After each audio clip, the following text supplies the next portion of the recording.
Thank you. Thank you so much for watching. Thank you. Have you subscribed? Yes, you. Have you subscribed? You. Yeah, before you go, click. It's free. Click. Just that's it. Have you subscribed? You are laughing. Have you subscribed? Have you subscribed? Thank you. Thank you.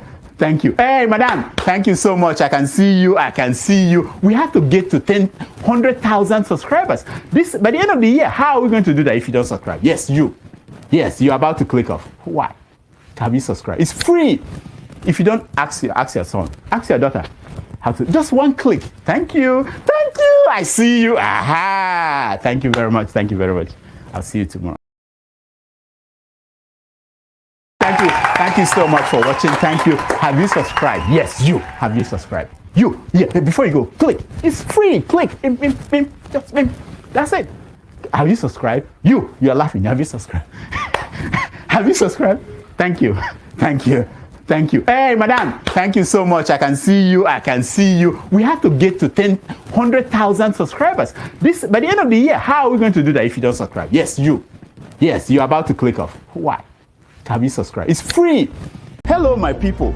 LEMFI, the International Money Transfer Service, is here to provide you with a simple and efficient money transfer experience with no fees and the best rate in the industry. If you are in the US, UK, and Canada, LEMFI is here to serve you and help you transfer money to over 21 countries. In all ramifications, they are better than their competitors. We at the Dr. Damages Show are happy to partner with them to satisfy your needs.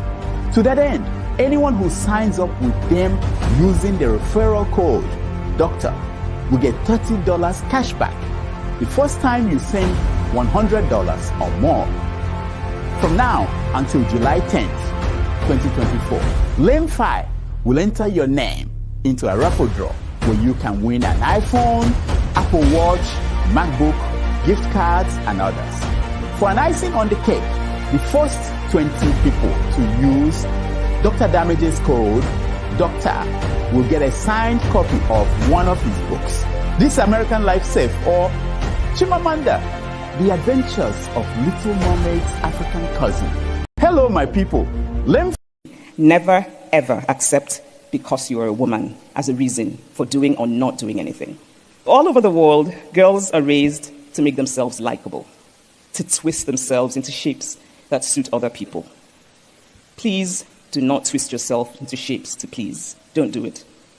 If someone likes that version of you that is false and holds back, then they actually just like a twisted shape and not you. And the world is such a gloriously multifaceted, diverse place that there are people in the world who will like you, the real you, as you are. We females are so often socialized to silence. Don't silence that voice. Dare to take. Never, ever. Blessed are those who know how much they need to know before they know how little they know.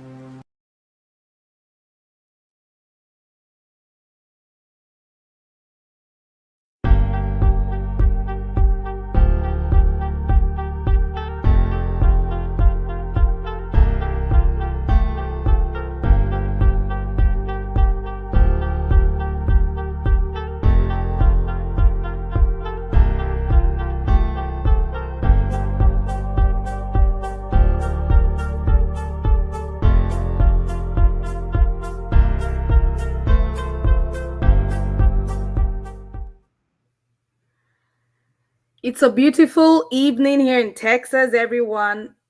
Hope you all had a lovely week. It's a blessing to see another day. This is your one and only girl, Tope O. Welcome to the show, and thank you for joining us today. It is a known fact that Africans in general are very religious and hold their faith, be it Christianity, Islam, traditional religion, and most importantly, their spiritual leaders in high esteem next to God, following their counsel to the letter, even in obvious situations that may somewhat seem the sheep is gullible and being taken advantage of by the shepherd. Our topic for discussion today is religion, a blessing, a curse, to the family unit. We will look at religion as a safe haven and lifeline of hope during challenges, the thin line between common sense and spirituality, and lines and boundaries crossed. As a reminder, please click on the like button and share the link and join in the conversation. Be open minded and please be respectful to others. Welcome, Madam and Electricity. Thank you so much, Tope. Greetings, everyone, wherever you're watching us from. My name is Adama. Welcome to today's show. Today's topic is quite interesting. We are talking about religion, and we just want you all to keep an open mind. We're going to look at religion in all aspects. So, to our viewers watching, please feel free to join us in the panel. Keep an open mind, just like Dr. said.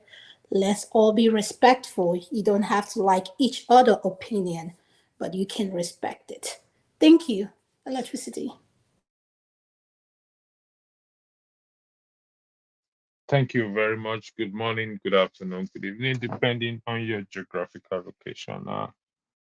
To be truth be told, this is going to be an interesting topic. At the same time, we're here to educate and find.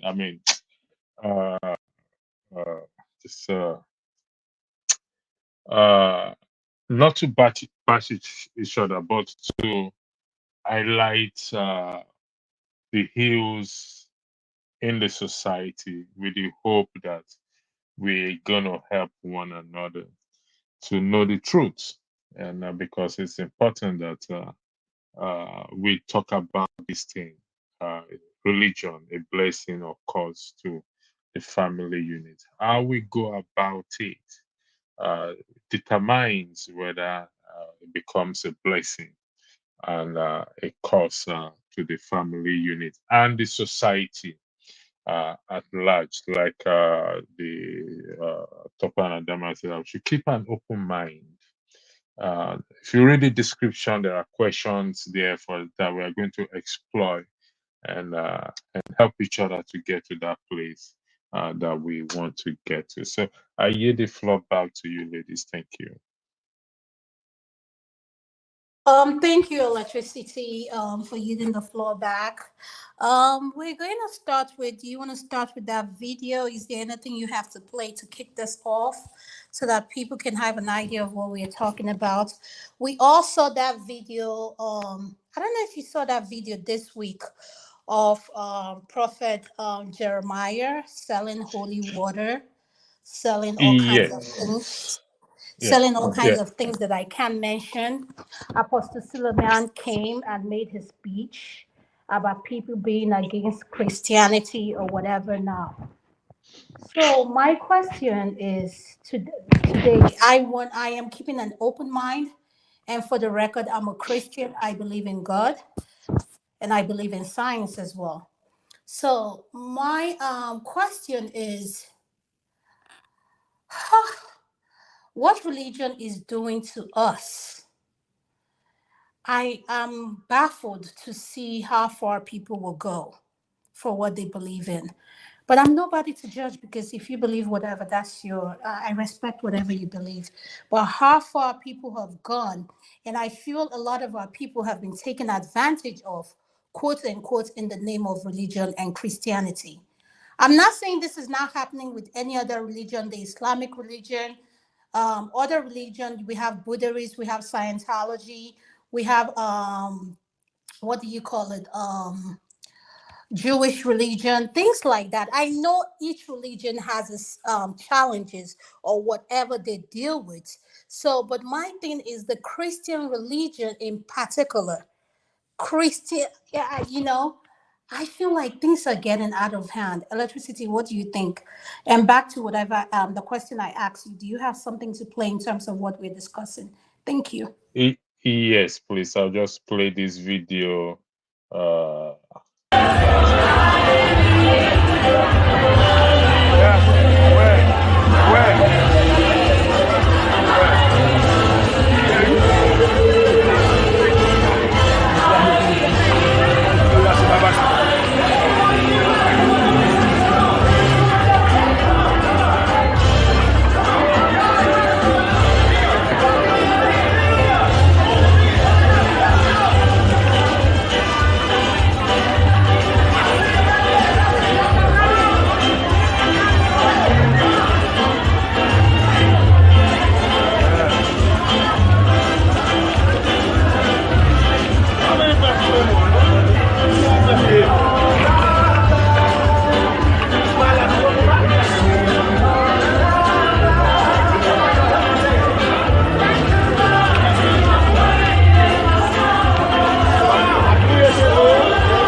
Uh, So my question there for you is, I'm confused. I'm seeing something that looks like Coke and Fanta, orange drink. I don't want to use specific name because it might not be Coca-Cola or Fanta product.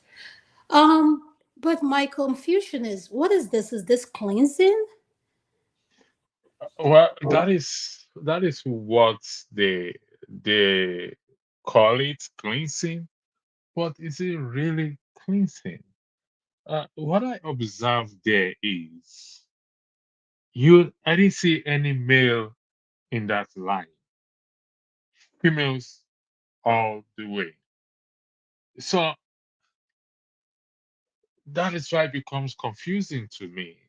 That is it only the females or the women that uh, fall into this circle, or this permit me to use the word gullibility, if I mean for want of better words.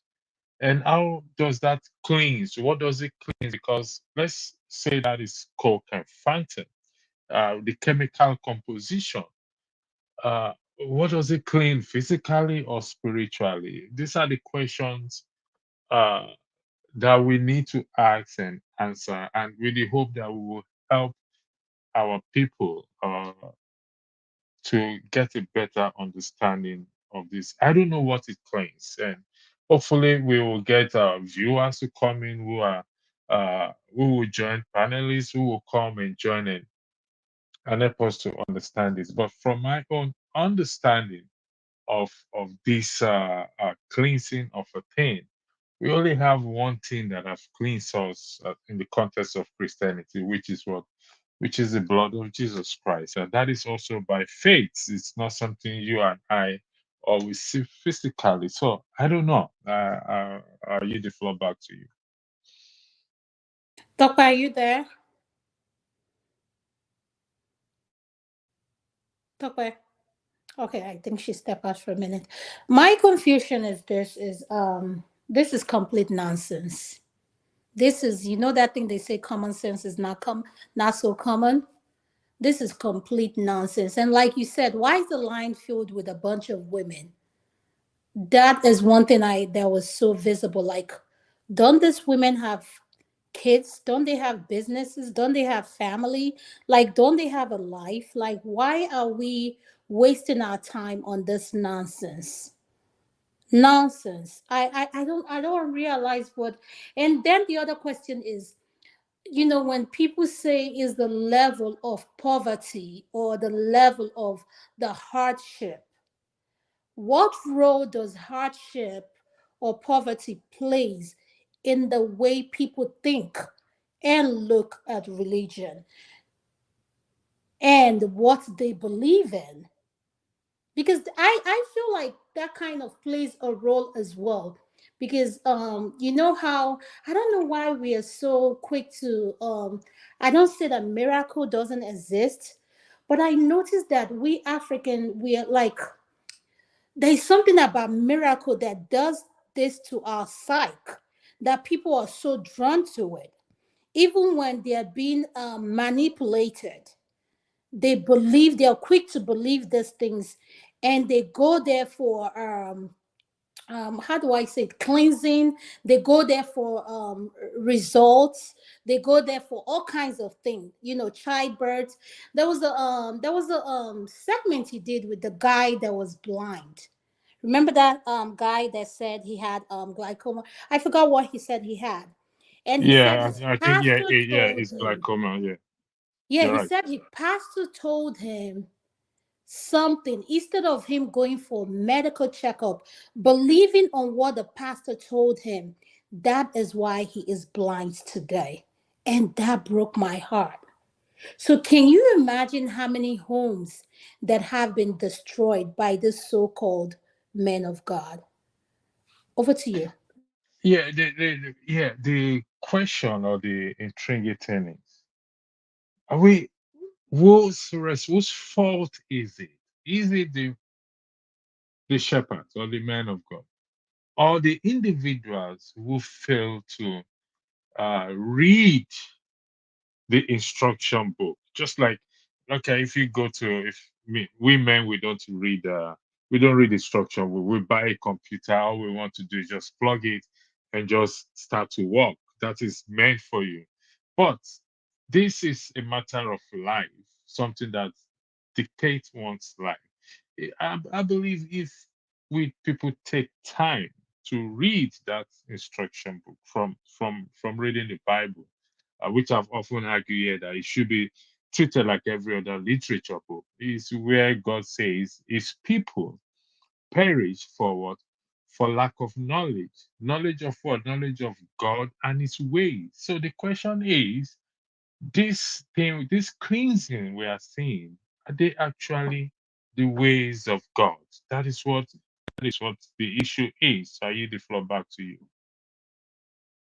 Tope, he played a video regarding to the cleansing with people using in my own opinion, Coke and Fanta product to do a cleansing and electricity. I don't know if you have that video of that interview you did with that guy who's a great piano. What does he play? He plays an instrument, and he said he has played in a lot of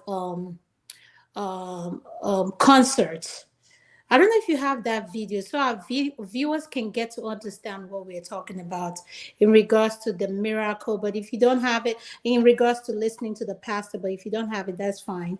I, Tope, so I that's have it. I will play it as soon as I finish uploading it. I have it already, but just I will just keep going ahead until it's kind of a little okay. bit slow.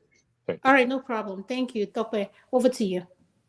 Okay, so the way I look at it is that women are the wives, the mothers, the grandmothers in the home, carrying out the burden of worrying about the hardship, finances, children's education, tantrums at home.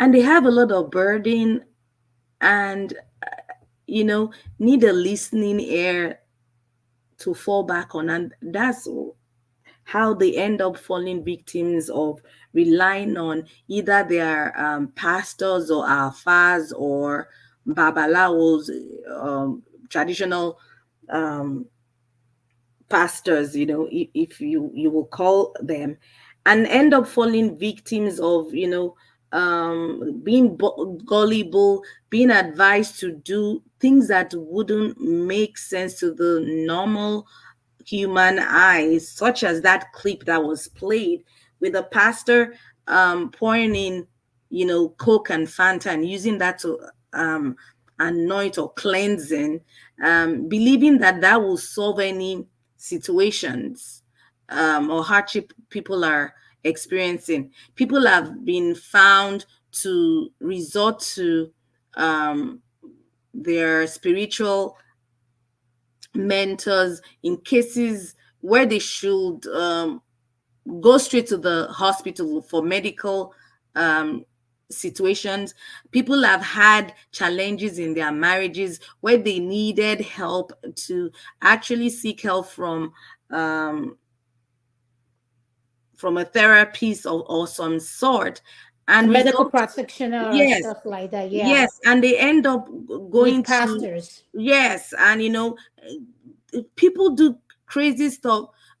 Growing up, I lived close to the beach, and Adama, you won't believe the kind of things um that I saw going to the beach, for a picnic. You see people coming there, with their gowns and coming to, get cleansing Tope, from the leave me water from alone. the You beach. mean Yeah, people go to the beach and have they cleanse, they have baths there at all times, at night, every freaking time, just to get resolution. Either they're looking for money, or they're looking for the fruit of the womb. People do crazy stuff out of desperation, and these pastors and afars or these babalawos take advantage of people's desperate situations, and they just take their money. I've heard of a case of someone looking for the fruit of the womb being married for over 20 years, and the spiritual leader requested them to bring a cow. Meanwhile, that man was just feeding himself and his family. This is a very the aspect that I want to learn from. You know, people who call themselves traditional believers. In Igbo, there is something we call amadioha. And this is, think people believe in these things, like people have these gods they worship, traditional believers and all that stuff, and they sacrifice this animal to them, chicken, goats, all kind of thing. And my question is, who get to consume this meat, since The they claim, quote unquote, is for the gods? Like, who is consuming this food? the human pastors or the afas or the babalawos are the gods, feeding themselves and getting fatter each day. That's it. That is a very nice question you asked. Who feed on this animal? Who eats them? Certainly, there is no God anywhere that eats this animal. And Like electricity like and Adama, um the cows and all those, things that we're even talking about, the so-called gods have gone nuclear now. They don't, all those ones are my things they're asking for. Now they've started taking, the gods have started accepting dollars and euros. I hope you know. Tokwe, stop it. You can't be serious. What do Yes. you mean they? Yeah, the gods now know the difference between naira and dollars and euros. And that's what they now accept. And they feed, and the unfortunate desperate person, you just want to pray that you don't have any situation that will lead you to looking for a resolution, looking for God where there is no God. well, here Tokwe, it if we is. Is God far away that we no, have to search, go to the north, south, east, to west to find him? Is he really far away? Electricity, what I'm saying is pray, not to be in a situation that will make you go to that extent. When people are desperate, you can imagine someone who's been married for 20 years without the fruit of the womb, and they're telling the person to bring a cow and $1,000, and that will solve, and the gods will be at peace and give them what they want. They'll do it. Or being asked to drink things that in the normal human eye won't make sense. You will never drink, you will consume it. You just pray never to find yourself in that situation, that desperate situation. okay, so Well, Tokwe, if we're talking about that based on fertility, which I recognize, what do we say about people who wants to get rich now That's and die microwave. later? That's microwave. You just want fast money, microwave money. And then I know what the answer will be. I'll deal with the situation later. Let me just get rich now. People do crazy stuff, diabolic stuff, sacrifices, again relying on these spiritual leaders for guidance, and do crazy stuff. And the devil won't give you anything for free. I hope everyone listening knows that there's always a time for payback, which will be grave. here is the question. Yes, individually, this affects those who are involved in it. How does it now extend, affect the family unit and the society at large? Because if let's say definitely, I am the one that walked that path, just what Tucker just highlighted in terms of microwave money, wants to get rich quick, and I go whatever I did to get it.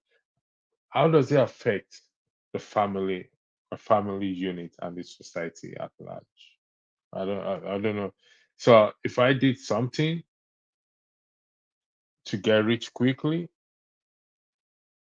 okay, don't let me put it in the form of a question because we want to avoid question here. Uh, it's a get rich quick scheme, which we know in the context of Nigeria today. Yahoo Yahoo boys or Yahoo Yahoo person. Some of them are not ones that goes diabolical, but Electricity, did you diabolical say? or No, no, not, no, no. I need to push back. Did you say you can't be into Yahoo Yahoo and you will not get back in diabolic? Are you kidding me right now? I don't think it's every one of them that Uh, goes that no, diabolically. there's I there's don't no. think You so. have to have something you're falling back on. You can't just with your clear open eye be doing Yahoo Yahoo. Well, You it's still fraud. It doesn't. The fact that some But don't go. Doctor, you know this in the diaspora, you know these are white collar crimes, and a lot of these guys who do this here, in terms of Caucasian, Asian, Africa, they have nothing to do with tradition. They are guys who know the computer system. They are hackers, top hackers.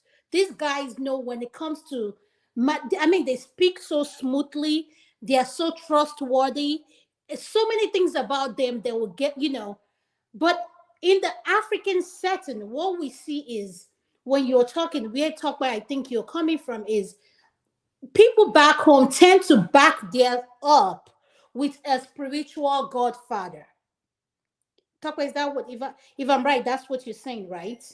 yes, your spiritual father can be, your pastor, your imam, your babalao, whoever that is giving you guidance and not allowing you use your brain to think straight. Is it the case that they are not allowing them to use their brain? Now, in the terms of some go as far as hypnotizing, and some go as far as going that diabolic. But the white collar one that Adama mentioned, these are smart human beings. I- I've often argued that for anyone, in respect to the white collar one, for anyone to be swindled, there has to be an element of greed in that person. That is my own opinion, or wanting to get rich quick. Because if I come to you and I tell you, ladies, you know what, in the next week you're gonna get $1 million when you invest $10,000. How does it work? Is it not a case for me to ask the person question? How does this thing Electricity. work? As electricity, as a Go ahead. pastor, I'm not sure whether you believe there's something called Africa magic. I know it exists. Exactly. So that's what you just said. I'll push back on that. Yorubas will say "Ojula Sonko." I think Adam had said hypnotism or jazz. They use they use stuff to talk to people and just get their way. Yes, you have to have, I agree, yes, the victim must have a somewhat greedy tendency, but it's not in all cases, especially when you're dealing with Africans. I'm being sincere right now. There's African jazz. When people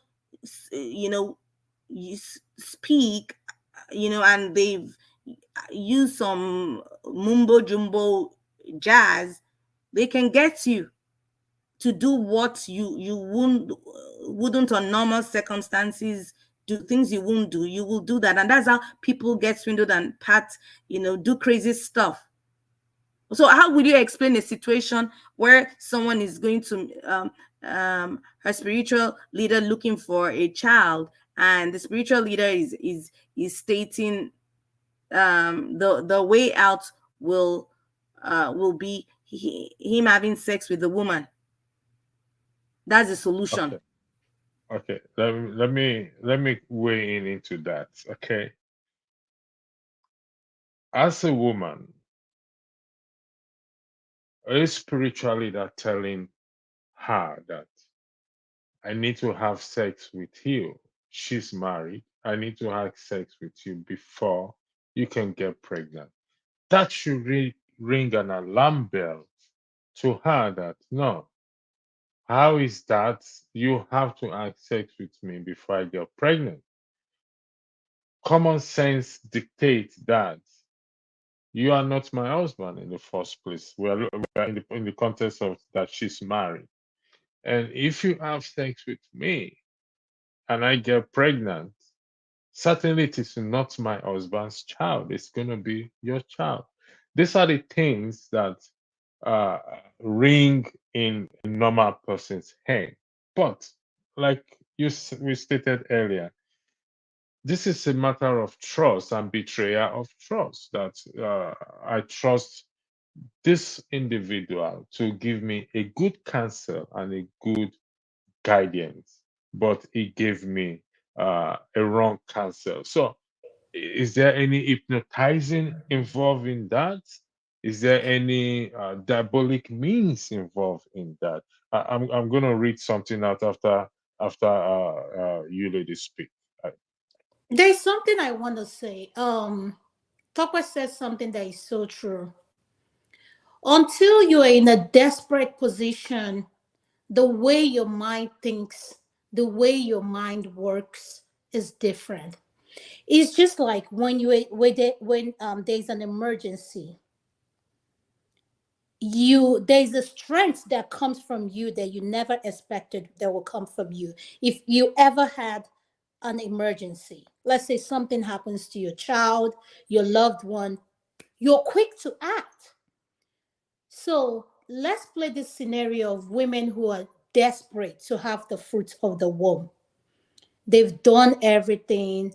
They go to night vigil. They do all the stuff they are being told by their spiritual leader. And they trust this man so much. Not just trust. And I want to echo something. Women are part of this thing. Women play a big part in this role. Because I noticed one thing in our setting, in the African culture, we tend to refer to pastors, shepherdess, their wife as daddy, mommy. Daddy Gio, mommy Gio, And I'm asking myself, pets. you know, why do you refer? But it works for them. That's who am I to tell you what to call your spiritual leaders? Will I say the culture? So when a woman is that desperate, at the same time, you know how they say we women we're very emotional, and at the same time we're very secretive. Pray that you never find yourself where you have to make decisions you'll live to regret. Exactly. Especially when it comes, like you mentioned, when it comes to a case of for your child, won't you go any length? Let me tell you, I said something that you would talk about. That's why I said what you said just struck me because these women, then the other question, I flip it around and I say, we have women here who have fertility issues. And we have mega churches here in the diaspora. We have Joe Olsen, we have T.G. Jakes, we have Joy Myers. Joe Oxen have one of the biggest church in Texas. In Texas, is a form of NFL. I mean, is a football. I mean, is huge. Is huge. Can you imagine the kind of tithes they pay to that church? And we have these ones that have churches everywhere. These pastors are driving private jets. They live in a luxury house. They have all the security. Their wife are decked out. They are living this luxury life. Now, when it comes to the diaspora, where I see our people are kind of, I would say, I believe in tithe and offering. But a lot of these mega churches here in the diaspora, they operate off of tithe and offering and gifting. I've watched a segment where the pastor say, I need 10 people now. with $3,000 each. People were lined up, paying with their credit card, putting themselves in debt just to give to bless that pastor. He said, give me 10 people now to give me. Then the more people he saw, he went up on the amounts. And I'm like, wow. And remember, church is here, our 501c. I don't know if you know, for someone like me, I know a little bit about business, and I've been in this for business meetings. For my church, I did something and I got to learn a lot. You start to ask yourself, wow, all these churches. Yes, I understand those tithes are used to maintain the church. A church that is a 5,000 square feet church. It has a school. It has everything. It has gym. It has this and that small church. They have to be maintained. Can you imagine the electricity of the bill? All it takes is for one member to call. What is the electric bill for the year? I'll pay it. This, they get members who have the money. But at the same time, and I ask myself, when Jesus, if Jesus was to come now, did he do all this? Would Jesus drive up, be in a private jet? Will he live the kind of luxury life if God was to come? Like, what are we to say? Because I feel like we've used the Bible to fool people a lot. Take, for instance, during COVID, there's this pastor that came out, Pastor Jerry.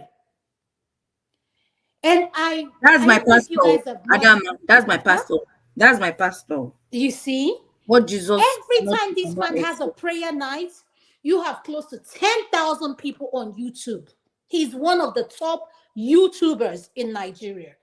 And people forget this. You're watching him. He's making money off of those things. People are typing amen. They're claiming it. They're doing this. And I'm like, wow. And I'm like, this much people listening to this.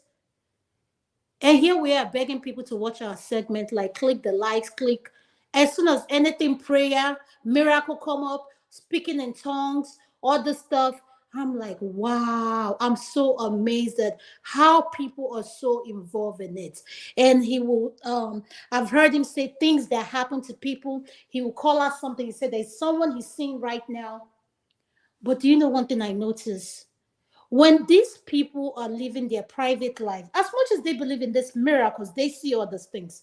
Why is it they walk around with this much security?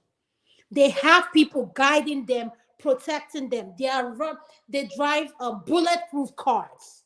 And I'm like, where is that God you're calling? Is it that God can protect you?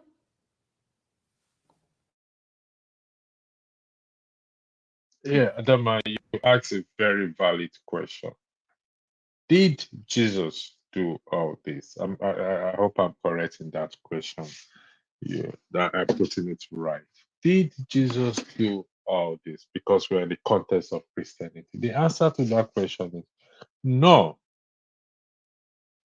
he didn't do all this. He didn't live uh uh this kind of a life that was sane as an example for us to follow.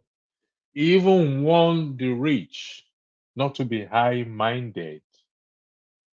So it is the example that, I mean, like you said earlier, we are not here to throw stones at anybody or judge anybody or condemn anybody. No, far from it.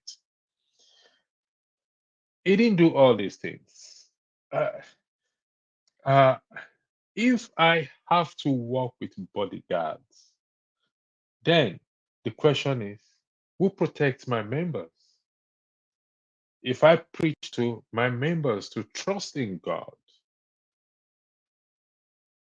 and I go around with bodyguard and a bulletproof car, what message am I passing?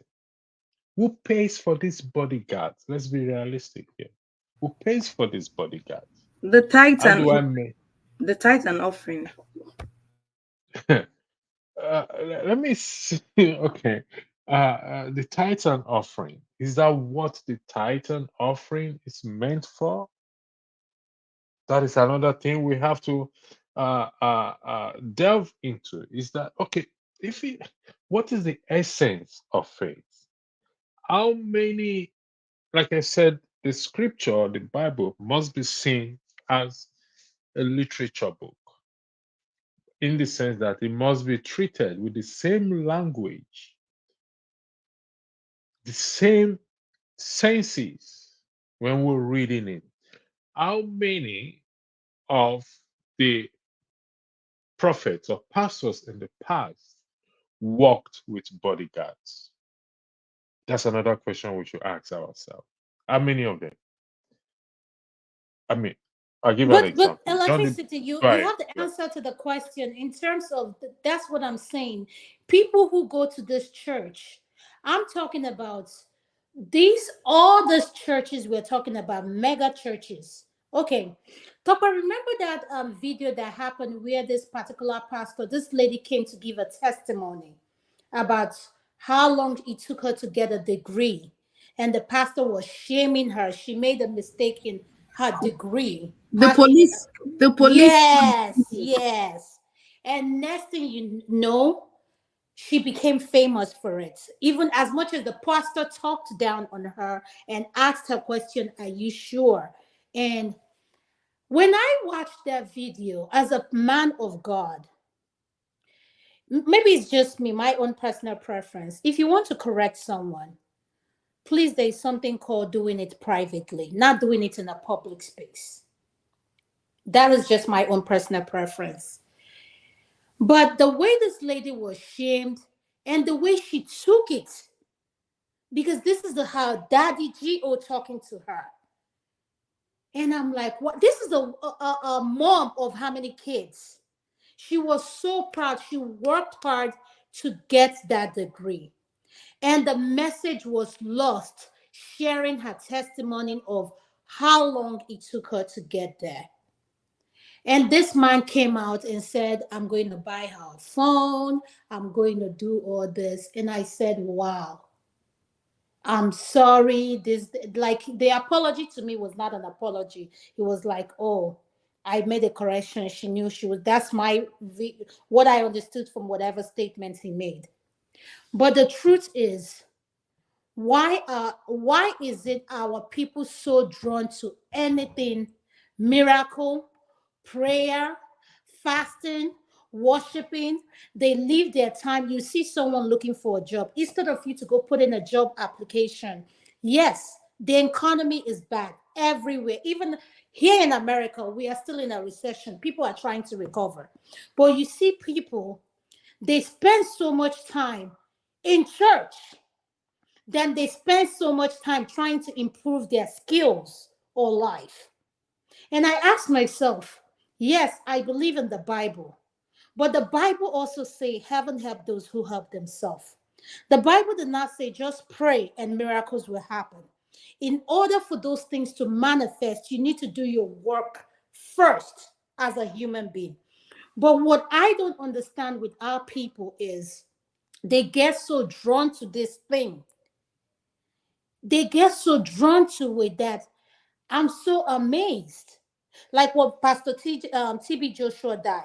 You guys saw what happened. Oh no, How people because were crying. I didn't How want to people, go oh there. my goodness. Go ahead, Tope. No, Adam, I said I don't even want to go near that Topper Joshua, TB Joshua. Mm-mm. You continue. That was It, a it was something that blew my mind away. And I'm asking myself, with the way everybody's screaming Nigeria economy, you have this much people gathering in a space like this, crying over a dead person. Yes, he's your spiritual father. I have no problem. So, are we now do we now look at these spiritual leaders as mini God? And the message is not taken that we forgot to focus on having this personal relationship with God and learning that you building a personal relationship with God is what really matters. That it doesn't center around a third party trying to convince you. Because I'm of the belief that if you I believe in practicing what you preach. A lot of these men of God do not practice what they preach. The lifestyle they live, the kind of people they have surrounding them. I don't want to go to the part where they abuse young women who work for them, and nothing is being said about that. The men, we have religions, church, who recruit young men as pastors to do this work for them. And you have to go to this school. You have different stages. Then when you want to leave that church, is being held back against you. Then you start asking yourself, I think church now, in my own opinion, this is my opinion, not Dr. Damage's opinion. Church now has become a business in the African setting, as far as I'm concerned. It's all about money, money, money. Let me not use church, religion, in short, just like Tokwe says. Afa now, I should not use the word afa. This natural, what do you call it? This Traditional, native traditional. doctors, yes. They know what currency is now. Yeah, You yeah. see, No, it's the God. It's the gods. The gods. someone is interpreting what these gods are saying, and they do consultation now through the phone. You see them using iPhone doing their consultation, and at the same time, yes, we've evolved. Like a lot of things has changed. We know we have a lot of things is through technology now, but why is it that every time I turn on the TV or you look in the internet, all you see is Christianity, Christianity? Not saying that the Muslim, they do not play a role in this, because the Muslim too, they have their own destiny. Because if you go to this thing they believe with controlling their, I mean, they have their own. I can't even go into that because I'm not a Muslim. I don't understand. It works for them, it's good for them. They have their own challenges as well, and they have their own difficulty, because if you see what is going on around the world, you can see for yourself that people will believe, like people are so brainwashed by these so-called spiritual leaders, by this religion, that we no longer apply common sense to what we do. That is all about how the spiritual leaders feel. They can wake up today and say, Tokwe, you're going to have three twins. You need to you're going to have triplets. You need to fast for 10 days and come and bless God, but you need to give this offering to kick off everything, and you buy it like this. If you're someone looking for the fruit of the womb, you'll be glued to it immediately. So now, electricity, my question to you is, for how long are we going to keep doing this? And we need to have in mind, the more our economy is so bad, is so bad, the more people are drawn to this miracle nonsense. I yield it back to you, electricity. Thank you. Yeah, to answer your question, it will continue to go on as long as we continue to live or embrace ignorance. I quite agree that the economy plays a factor in it. However, we see. I'll keep going back to the literature book called the Bible. There are poor people recorded in it, and we've seen how they behave. For example, there's a widow that the husband was a prophet and he died. It was he borrowed money before he died. And he said to, I think, Elisha, the debtors are coming after my husband, and he hasn't paid the money, and probably they think they will take his son.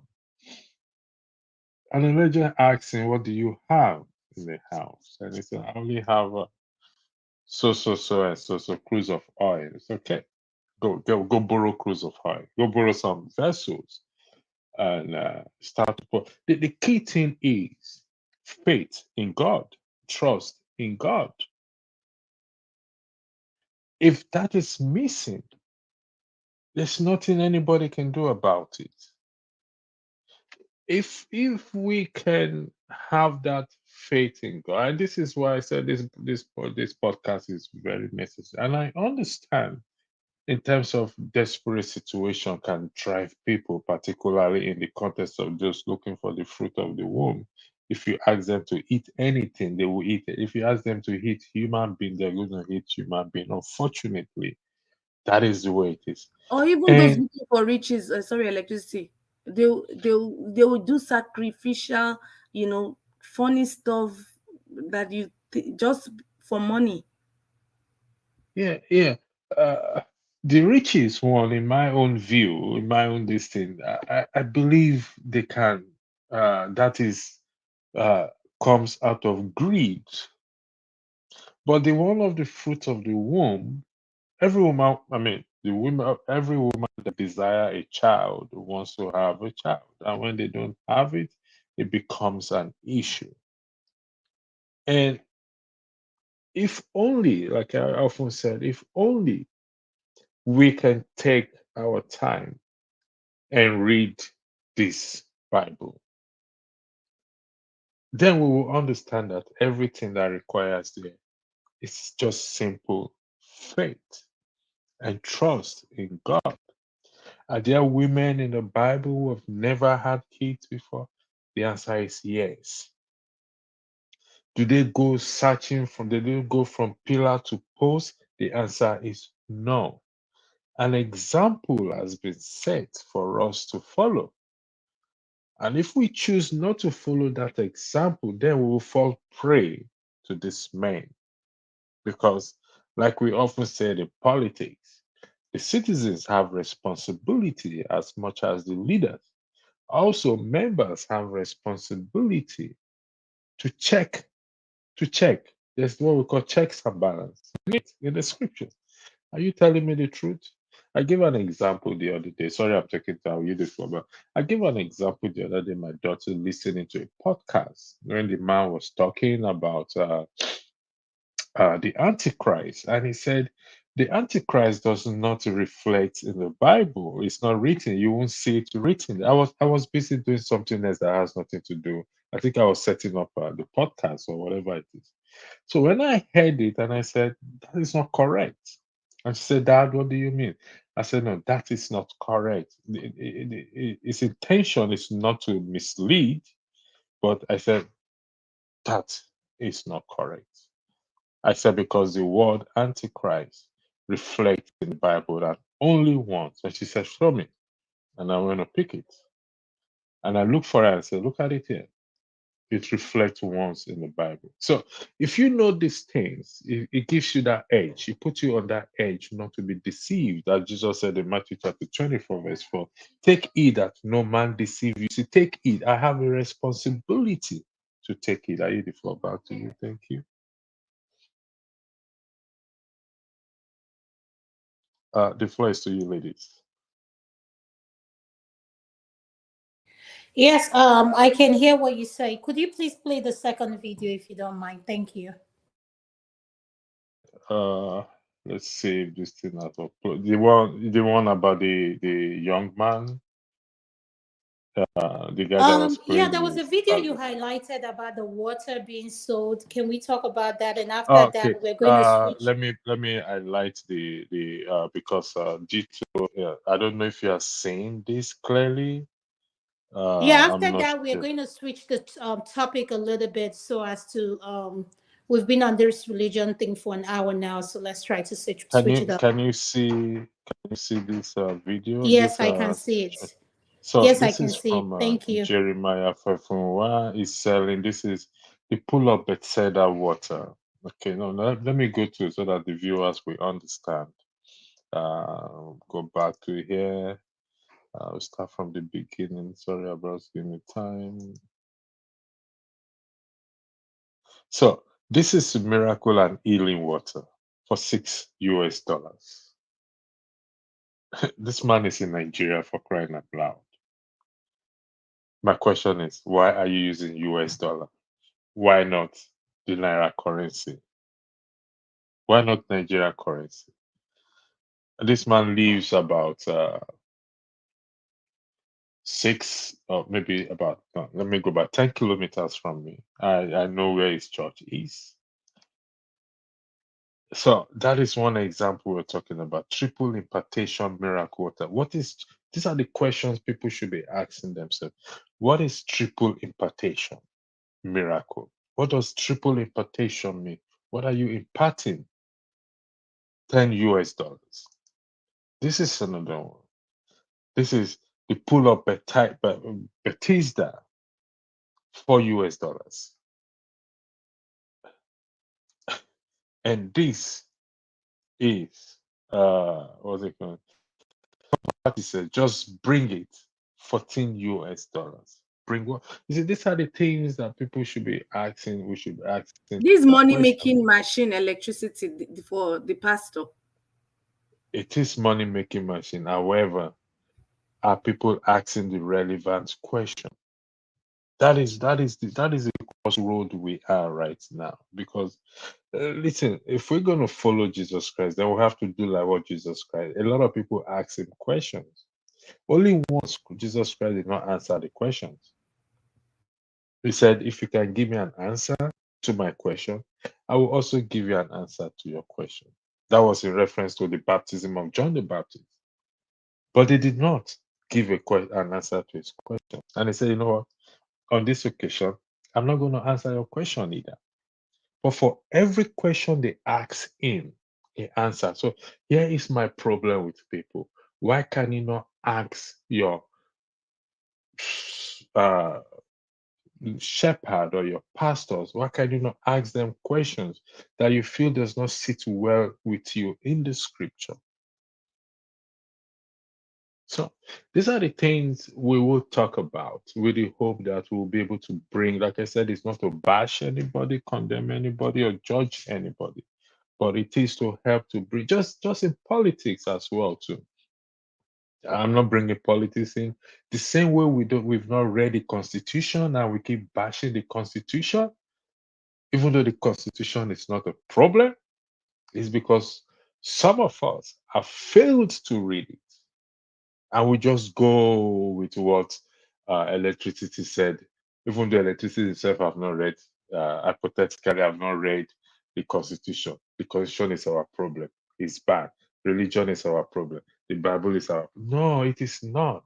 It is me that refuse to read it, to gain knowledge and understanding from it. I yield the floor back to you, ladies. Thank you.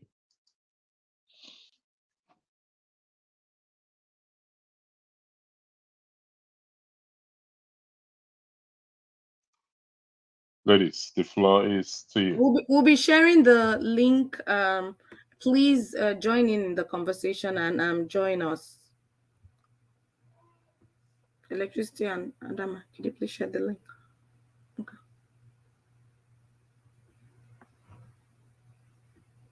Adama.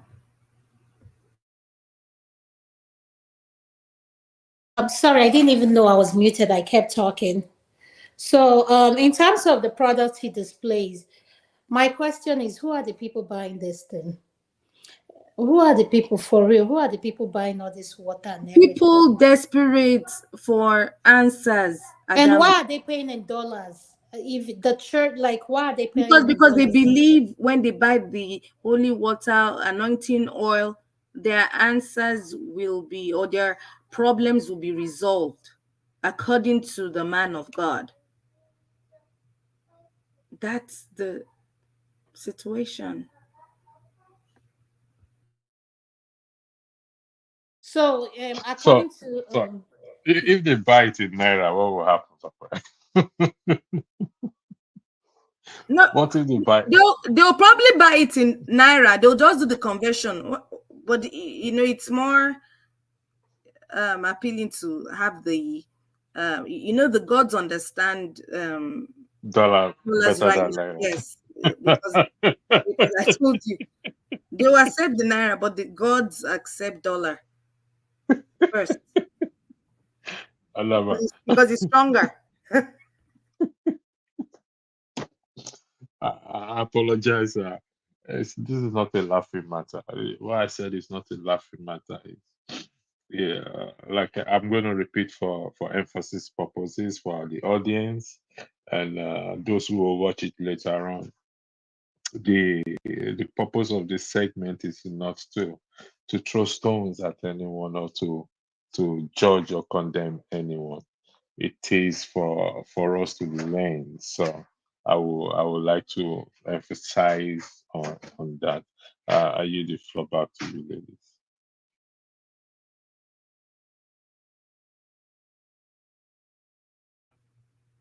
Dama, you're muted.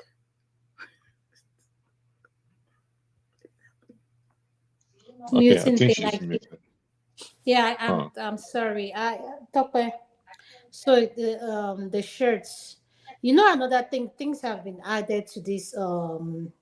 What do you call them? Merchandise. The church. Yes, every church has their merchandise. Like, including my own church. We have, when we travel, like when we went to Jerusalem, we went to all this. Yeah, we had as the church, we wanted to have our own team shirts, and everybody had, and we had different colors. That was a way of us raising and people that brought the shirt, that was a way of us funding the trip and doing things as well.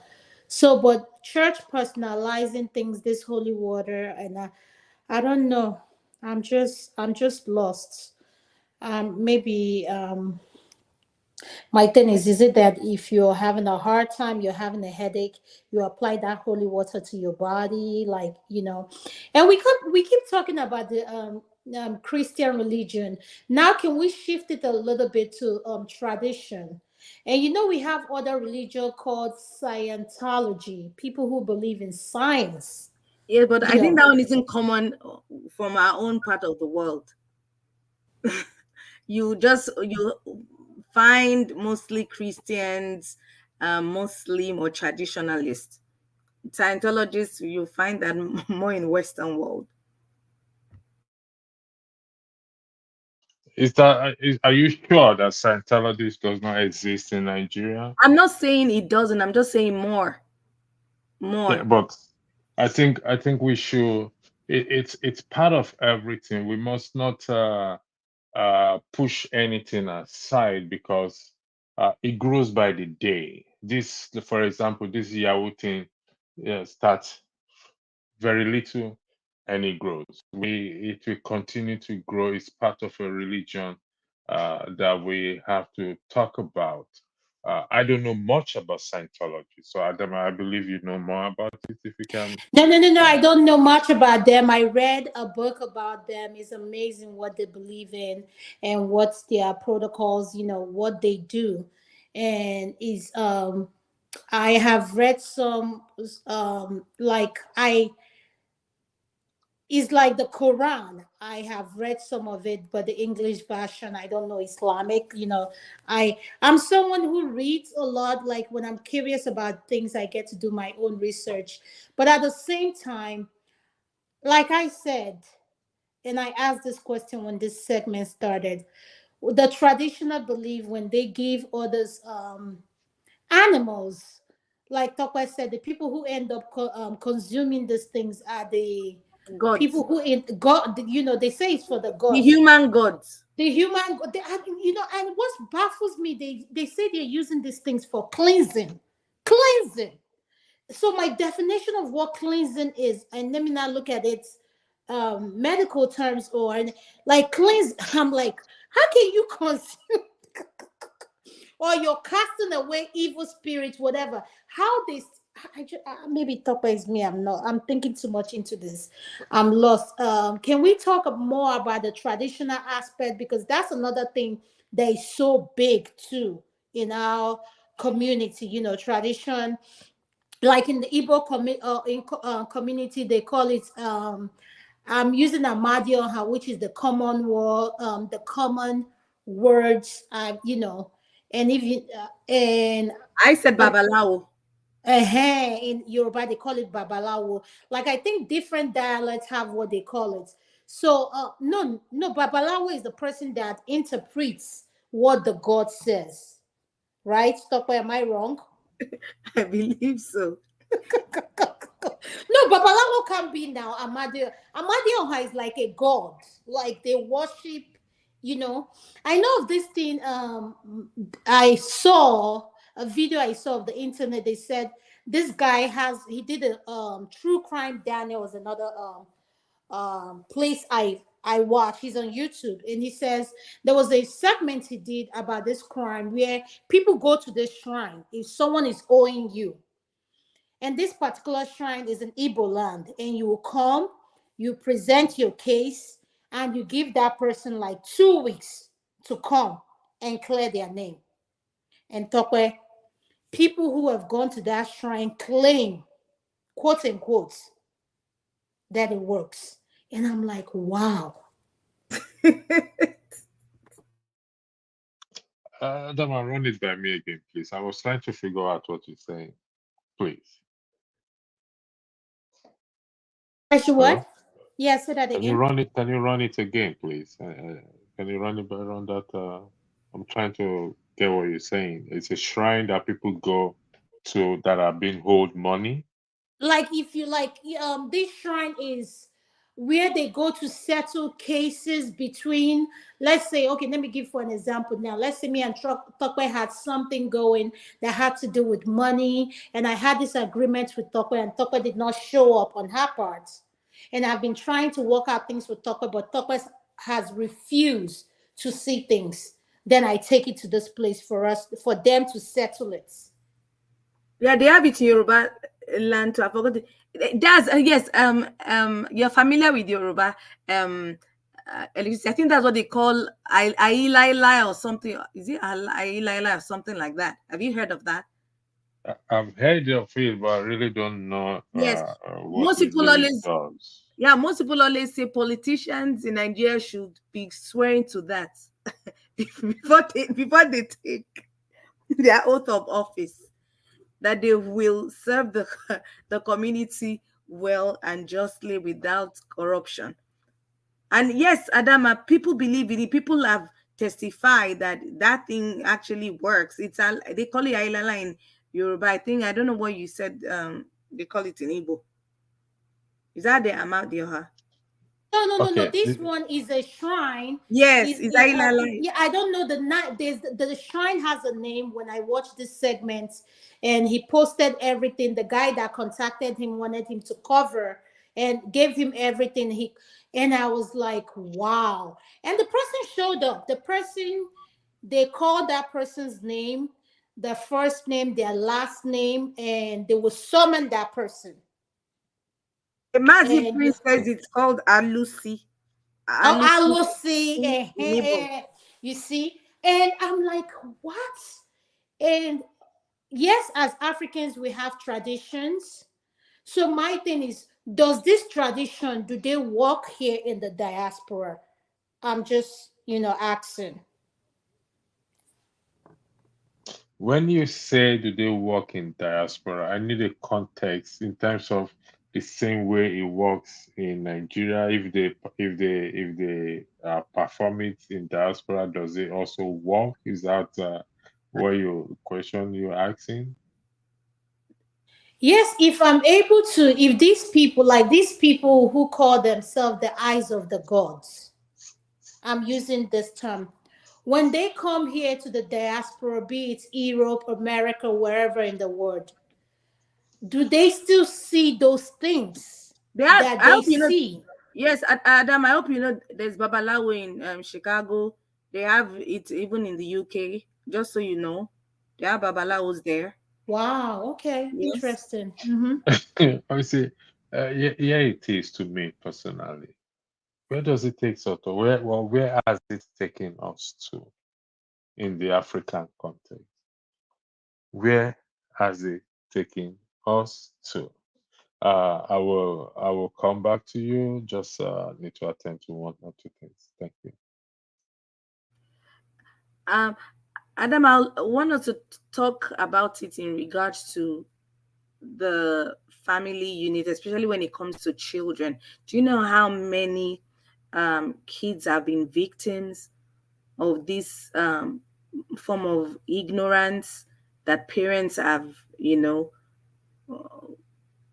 taking their kids to these shrines that you're talking about, Mm-hmm. but for reasons that don't make sense? Even things as meaningless as, you know, your child not feeling well, or has issues with education, they take it to their spiritual leaders.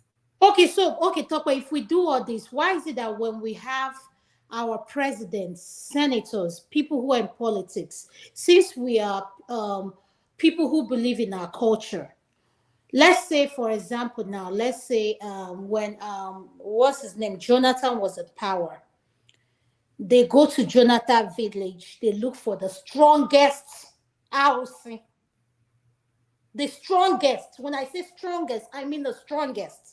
Like, we're not talking about any baby this thing. And they, like, there's a way they can present it, because I'm tired of this thing when they want to swear them in, they use the Bible, they use the Quran.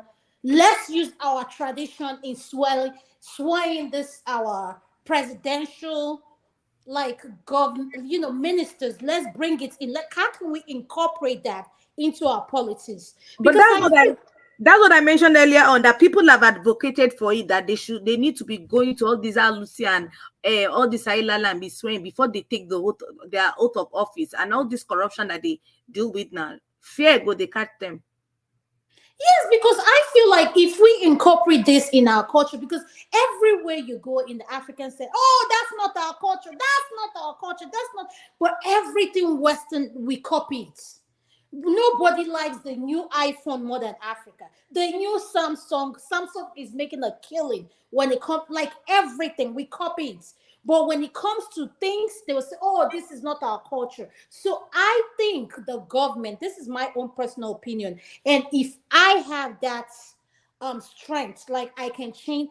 Let's incorporate this traditional belief. When I say traditional belief, I'm not talking about religion belief. Religion has done nothing for us. Let's just keep it somewhere. Practice that in your personal home, whatever. But when, if you say you're coming out to serve the people, and That's for it. some, That's a yes. religion. That traditional is traditional religion.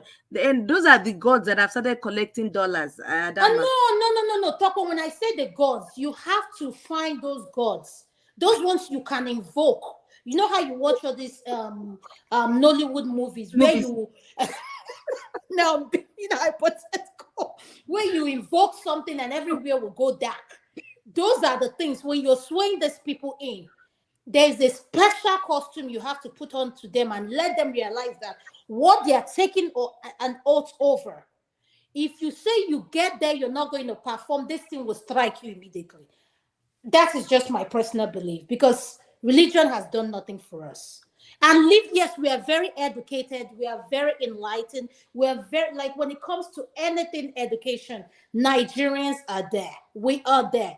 But I feel we need to incorporate, since we're people who believe in our culture. I do as well. Let's incorporate it somewhere in our politics. I think it will help us a lot in so many ways. You know how Uh, Edo politics is going on now. You know, Edo, there's something, they have their beliefs. This, let them in, like, you want to swear these governors in. Ah, Toko, no, I'm serious. So you think let me say this. It's kind of a little bit of pushback, but I'll put it in a kind of a question or statement. If religion has not done anything good for us, neither is our culture and tradition has done anything good for us. So we can't blame it. We can't put it on religion. We can't put it on the culture. I think we have to put it on us individual to do right by each other. It does that mean we are not going to falter? Of course, we're going to falter. So if religion has not done anything for us, the question is what has our culture and tradition does for us over the years? Has it changed the price of rice? Has it affected the price of petroleum product?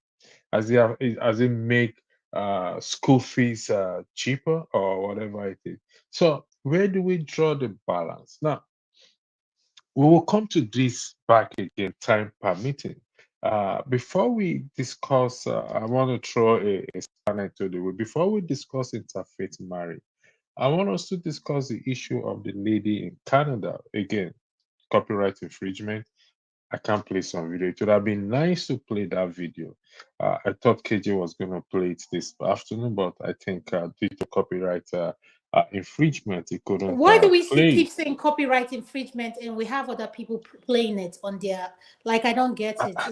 I don't It's not know making myself. sense to me. This is just my personal opinion. Yeah, hold on. I don't know what These Nigerian leaders, I'm so ashamed of you people. The way you people go about solving issues, your body language also shows. Yeah, I think this is part of the video. Yeah, because I can see the lady's face highlighted there. So I'm going to play this one, and so that we weigh in on it and we come back. I think this person is speaking about it, but not the lady itself. So we're going to play this video, ladies. Thank you very much. These Nigerian leaders, I'm so ashamed of you people. The way you people go about solving issues, your body language also shows that you are in support of this tribalism that is going on in this country. Because sometimes body language tells a lot. Now, first of all, I am not in the business of hate and tribalism. Everybody who knows me and knows my page, I don't support it in any way. But I must tell you that our Nigerian leaders have a way of directly or indirectly promoting tribalism. And I will explain why. Your body language tells a lot. Now, I am not in support of what Amaka said about her hate on the Yorubas and the Edo people. So whatever action is taken against her, fine, I have no problem with that. But my question goes to the level of hypocrisy in the Nigerian leadership. Since 2023 to date, it has been all about Igbos. Igbos must go. This, that. But if you go to the internet, you can't stay 2 minutes with some kind of tribes. Igbos must go. This, that. Igbos are this. Igbos are that. Igbos are that. There is no action that was ever taken against any of these people. But just one lady who got emotional about the whole attack because of the pressure that has been going on since 2023 to date, all of a sudden, vroom, you people have taken action. Why didn't you take action against the Yorubas that have been saying Igbo must go all these years? No action taken against them. But one Igbo lady just said one thing and brrr, you people have taken swift action. That body language tells a lot about your tribalist nature. That body language tells a lot about your level of hypocrisy. If you want justice in Nigeria, just as you punish this lady, you are supposed to be punishing every other one that has been preaching hate on the Igbos since 2023 to date. This hypocrisy is too much for us to bear. If you don't like the Igbos, let us go. You don't want to let us go. You don't want to let us even have peace in the land again. You want us to stay. What kind of hypocrisy is this? You will not give us peace of mind. Everywhere you go, Igbos must go. Igbos must go. The hate is so strong on the internet now. You will not take justice against these people that are perpetrating all this nonsense. Just one lady from the Igbo now, look at the way you took swift action. Take that same action with all the Yorubas that have been insulting us since 2023 to date. Let's know there is fairness and justice in this nation. What level of hypocrisy is this? You don't want us to go. Allow us to stay in peace. No. You don't want us to be in peace. You don't want us to go because you want the resources in our backyard. What kind of level of hypocrisy in this country? Seriously, I'm not happy with this nonsense. All right. For the record, please. Okay, I don't know.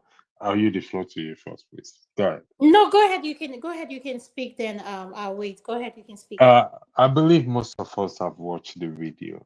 Like I said, this also gives us a little bit of context into it. But this is not about Igbo, Yoruba, Hausa, or whatever it is. It's about what she said.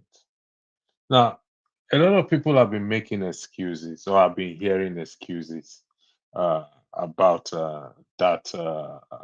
Oh, she's having a mental breakdown, or she's reacting to something, or she's not reacting to anything.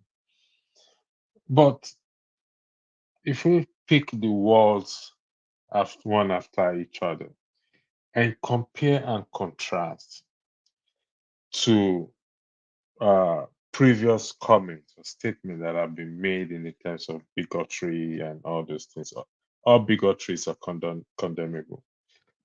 So she went as far saying, I'm going to poison the Yorubas, I'm going to poison the Edolites or the Edo people. Uh, that, I believe, is what sparked this social media meltdown. And like I said earlier in the earlier broadcast, unverified reports from speaking to someone who tracked this thing, that she already lost her job, unverified. And but let's look at the context, the statements, because it's about accountability and responsibility. Yes, is there hypocrisy within us? Agreed, without a shadow of doubt. But this issue, how do we deal with it? What do we learn from it? That is where we are today. I yield the floor back to you, ladies. Thank you.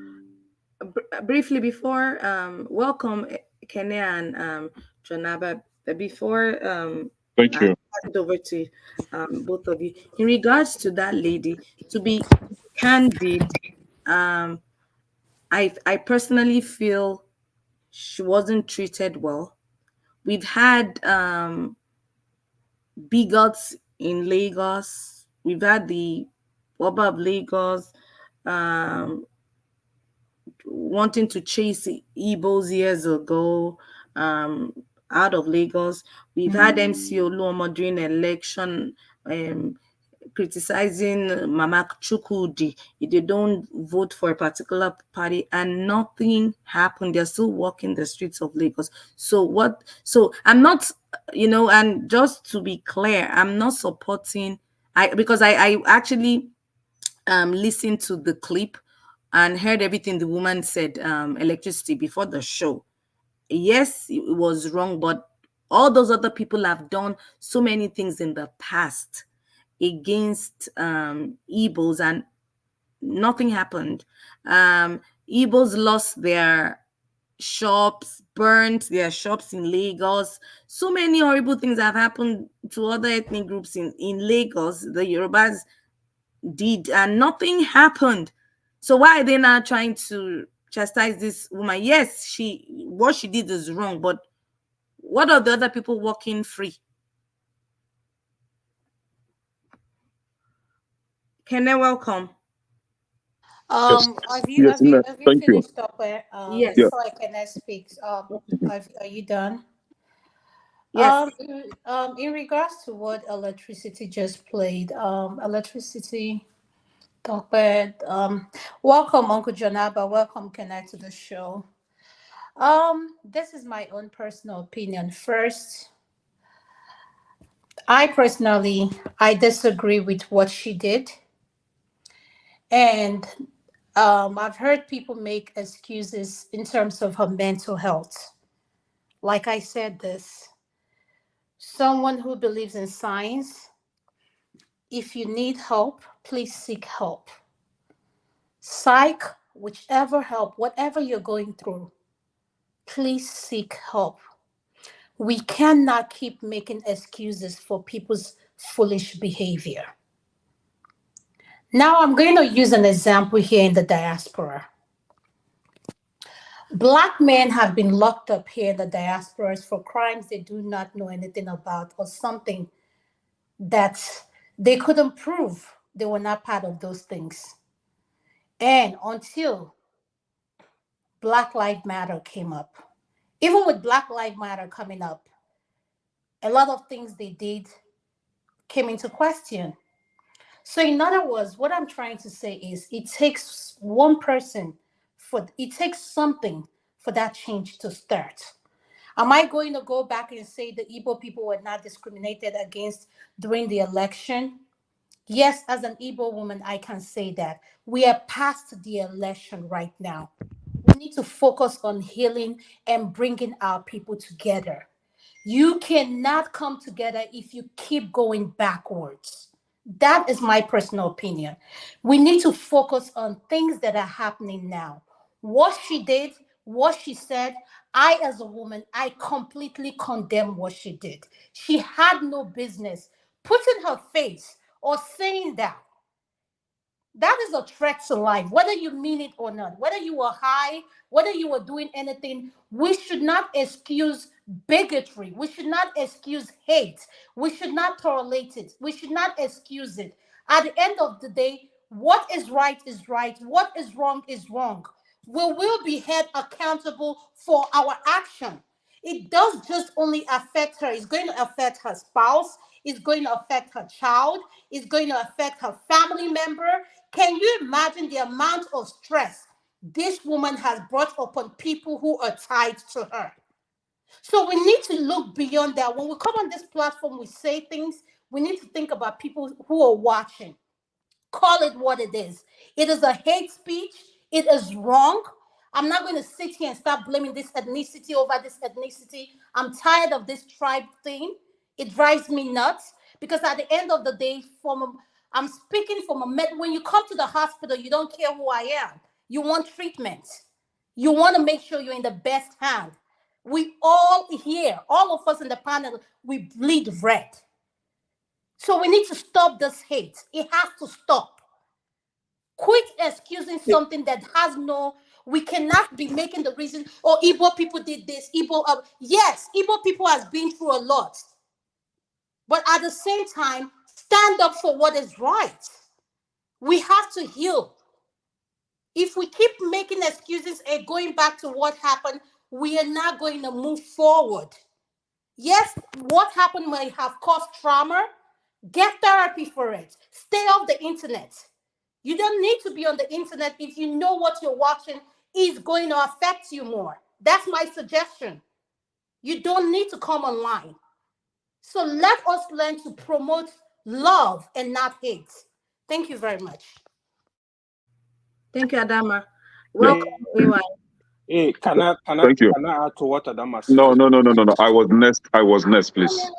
I was next. Ekene, you're going to speak after you, Janaba. AY, welcome to the show. Then after Janaba is going to be AY. Thank you, Ekene. You're next. I don't know. Yeah. Yes. Sorry for Thank you. interjecting. I don't know if some of us. Janaba, don't worry, I will displace Janaba. Yeah. Can you, gentlemen, hold on. Janaba, you have to. Okay, it took out one. Thank you very much, Janaba. Are you the floor back? Okay, I just want you to know we're going to use the timer, and I have it for 5 minutes. So your 5 minutes starts now. So I don't know if some of us have been on social media of recent. That there are a lot of things going on social media, and a lot. And this Amaka's comment came just few days, a day or 2 days after a serious threat of Igbo's life, threat to Igbo's life happened, and then she was responding to that. I shared an audio on this private chat. Please, if you can play that, then let's analyze this to see if what Amaka said is wrong or right. Till tomorrow, wake me up anytime. Whatever that Amaka said, I, Kenechukwu, strongly support what she said. If you have no idea of what has been going on social media of recent and nobody called it out, no House of Rep member write their stupid letter to Austria to condemn what has been said against the children of Igbo people, 2 Yoruba boys. We are on social media calling for elimination, unalive. What is unalive? To get life out of something, to take life out of something, meaning killing of Igbo children. He encouraged his Yoruba brothers and sisters wherever they are around the world. They should target Igbo children and begin to unalive them. Abike Daberi, that imbecilic lady, did not act as their so-called diaspora leader to call them to order or ask the government of Austria to get them arrested. Nobody did that. There's one other Edo boy called Wounded Lion. He has been, I think that guy lives in Italy or somewhere, calling for elimination of Igbo people. This has been happening since last week. Nobody called them out. Nobody asked their country leadership to arrest them. But Amaka, because she's Igbo, and everybody's condemning that, I will not condemn my sister. She is right, 100% right over what she said. And nothing happened to her mental status. She's mentally fit. And whomever that is touting that that she lost her job is a lie. She's a job creator. She give people job. So I don't know where they got that from. And just so you know, a lot of Igbo people are behind her right now, writing petition against the petition that has been written by the House of Rep member, showing evidence why this lady was right over what she said. Because a lot of hateful comments or even calling for the killing of Igbos has been going on, and this same House of Rep members refuse to address that, and it's because she's Igbo, that is why they're addressing it. The IPOB family, Simon Ekpa and his group, they have stood up to defend this lady. Igbo lawyers in diaspora are standing behind her, and I solidly support their movement. It is time for us, the Igbos, to begin to refuse to take insults from any ethnic group. We don't go for war. We don't call for war. We don't call for killing of any innocent life. But if you dare ever again call for elimination of Igbo people, we are going to come for you. And that is what we are standing for. I personally, Kenechukwu, will not stand for killing of innocent life. I will not stand for elimination of any person. I don't care where you're coming from, but I will never support the killing in any form. But if you call for the killing of my people, then you deserve to die first. If you call for if you call for elimination of our people, then I will call for elimination of you and your people as well. So it is time that we begin to sit up and condemn this evil act. Amaka is right, 100%. May God bless her wherever she is. May God keep her, and may we begin to have her type as in defense of Igbo people. Nobody should, no sane Igbo people should condemn this person. No sane Igbo person should condemn this lady. She's 100% right. It is time we begin to call it. We've taken a lot of bullshit from our fellow Nigerians. It is time for us to begin to defend ourselves. We cannot be bullied any longer. Nobody can keep us short any longer. It is not going to happen. Not when we are alive. No. Thank you, Ekene. Thank you, Ekene. Could you please mute Janaba? You're next, sir. Thank you. 5 minutes. Let AY go ahead. Let AY go ahead. Thank you, my AY, guy. you're next. I'm going to give you 5 minutes. Thank you. Okay. So, good evening, everyone. First of all, I want to quickly align with what Adama said. I can't agree more. Tope, I don't want to say you are a disappointment. I want to reserve my comment. Seriously, I have accused you, I have said to you to your face, you are an enabler of this hate that is going on across all these platforms. Listen, what the woman said, I'm not particularly surprised because the lack of Pansat, the lack of a Canada is speaking now, they've said worst thing on a public platform. What has she said that is different from what Pansat has been saying? He's going to flush out some 30 people in Nigeria. So, you see, what Adama said, right? Listen, first of all, I believe that all this nonsense is between Igbo and Yoruba, or Igbo and anybody. It's not. It's between some useless people that don't know what they are doing, that don't understand the problem we have as a nation, that are doing this. I'm not going to accuse every Igbo or every Yoruba man that, they are big. No, nobody can drive me to that point. I will never be part of that, because I particularly know a lot of Igbo people that don't subscribe to this nonsense. I know a lot of Yoruba people that don't subscribe to this nonsense. You have to call this what they have. When Oba of Lagos asked Igbo he would drive Igbo to the Lagoon, the whole nation went, everybody, people criticize him. That is foolish of him. Why will he say that? When the MC Olumo and his group were misbehaving after Lagos, going after Igbo in Lagos, people criticized them. People said what they are doing is wrong. But they didn't At this arrest point, him. They hold didn't on. arrest No. him. You Why? need to They let did me not. None finish. of them was Him. arrested, but At this No, an Papa, point, you Igbo can't all king, I Igbo interrupt said him king when was was he's arrested talking. for Come on, calling let of him I finish. IPOB. said No, at Ekene, this You, at Ekene, this stop. point, you are a Ekene, please, bigot, can you man. listen to me as the Ada, moderator, Igbo Ada, king was please? arrested. let No, anybody please, Ekene, let me wait. You here telling Let us him bullshit. speak. You cannot now. interrupt him, please. No one is Okay. allowed to interrupt. Let him have his 5 minute summation. If you keep interrupting him, I'm going to keep giving him more time.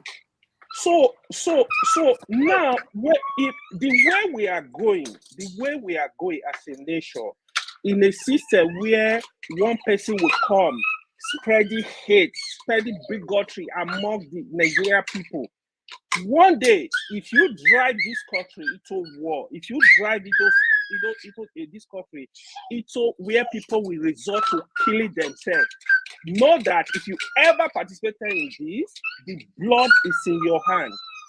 If you don't know, you need to go read. You need to go study what happened in Rwanda. What happened? What tribalism did in Rwanda? You will know Nigerian population is over 200 million. And we see where you will drive all these people to. People that are doing all this, they're gonna put this country in flame.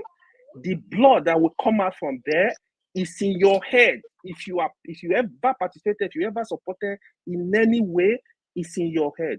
We need to be careful. The lady that did what she did, that video is horrible.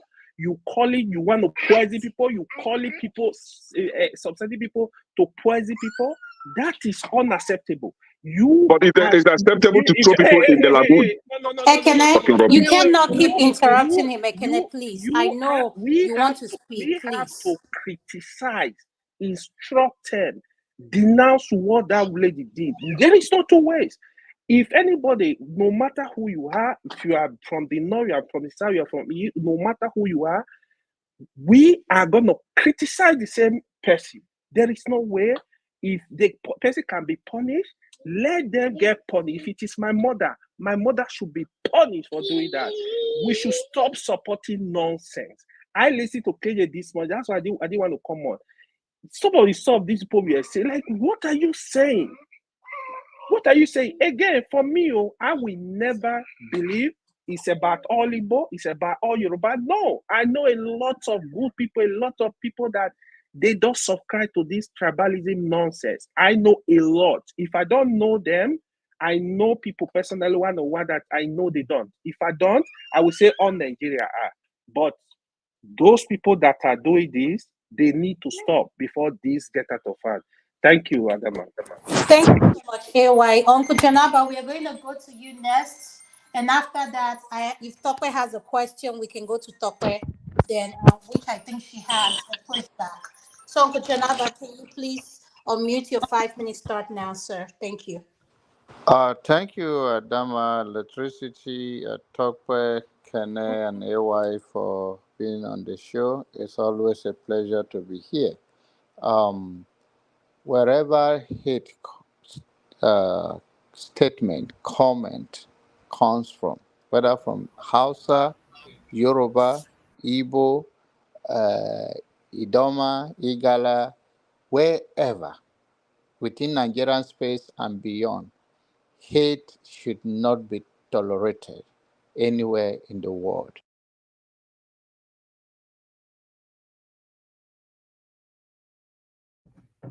Janaba, we can't hear you. We lost you for a minute. I don't. Are you? Okay. Yes. All right. Wherever the hate comes from should not be tolerated from any tribe or from anyone in this whole world beyond Nigerian space.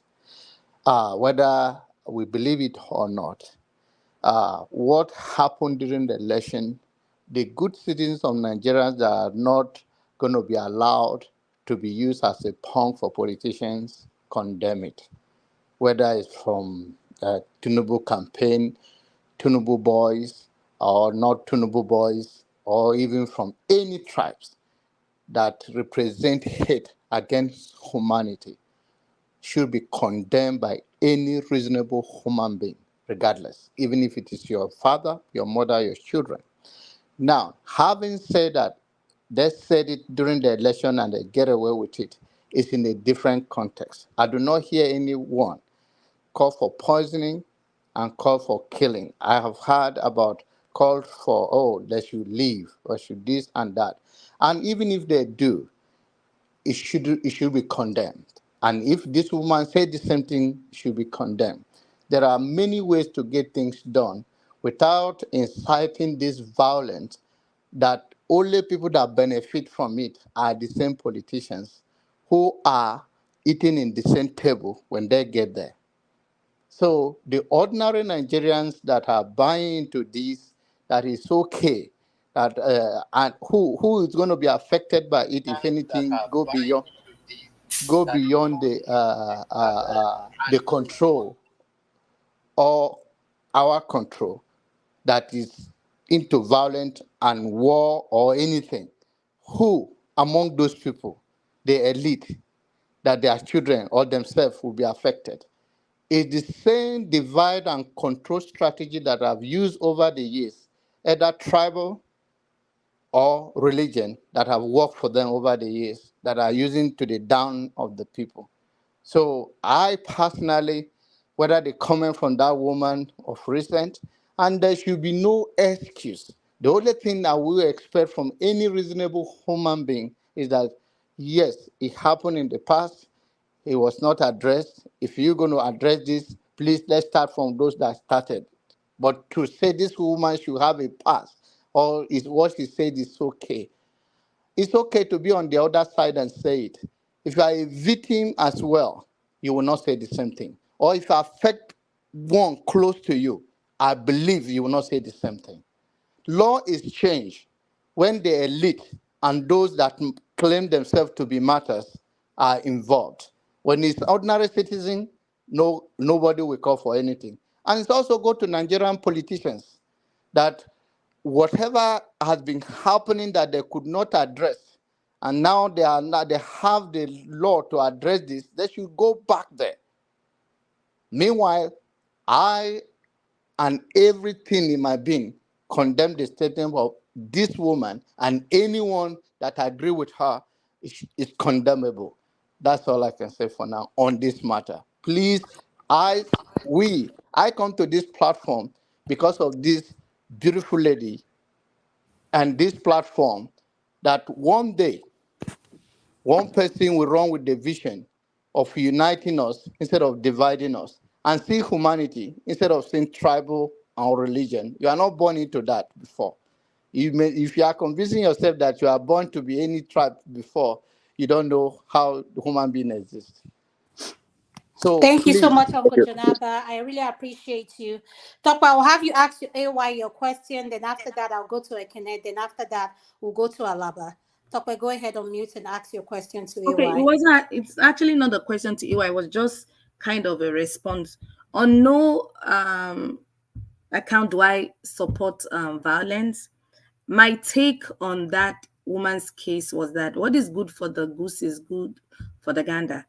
I watched the politics go down in Lagos with the Oro Festival, trying to, threaten a particular ethnic group from coming to vote. My take is people like MC Oluomo are dangerous in Lagos, and they're still walking free and were never arrested. I listened to that woman's clip. It was vile. It was horrible. What I'm saying is she shouldn't be the only one taken down, and I don't support her. But they need to still address likes of the evil bigots like MC Oluomo that are walking free in Lagos is what I'm saying. And all the other politicians in Lagos who have been supporting tribal war in Lagos should also be arrested. That's what I'm saying, AY. I am not supporting or enabling bigotry. Far from it. All right, thank you so Thank much, you. Topa. Ekene, do you have any pushback? I'm Yes, giving you just Tobe, 1 minute God, to respond. God Then we'll go bless to you. Alaba, please. Yeah, Tobe, God bless you immensely, right? So this is it. For whomever that wants to play this their dirty game here on this platform, I'm not, you guys know that I'm always ready for all those nonsense. But my point is this: I will never support any form of ethnic bigotry or call for extermination of a group. I don't care which group that person belongs to. Provided you're a human being, this life that I cannot give, that I can't take it because I can't produce one. And I will never support whomever that calls for taking of other people's life. Yes, you can sit here to condemn what Amaka said. You can sit here today to condemn what MC Olomo said, or what these two Yoruba boys in Austria said, or what these wounded lion from Edo State said 50 in Italy. seconds left, Akene. Yes. But the problem is you are calling for prosecution of Amaka. Are you also calling for prosecution of MC Olomo and those Yoruba boys? And this is not something that happened in the past. No, it happened now, few days ago.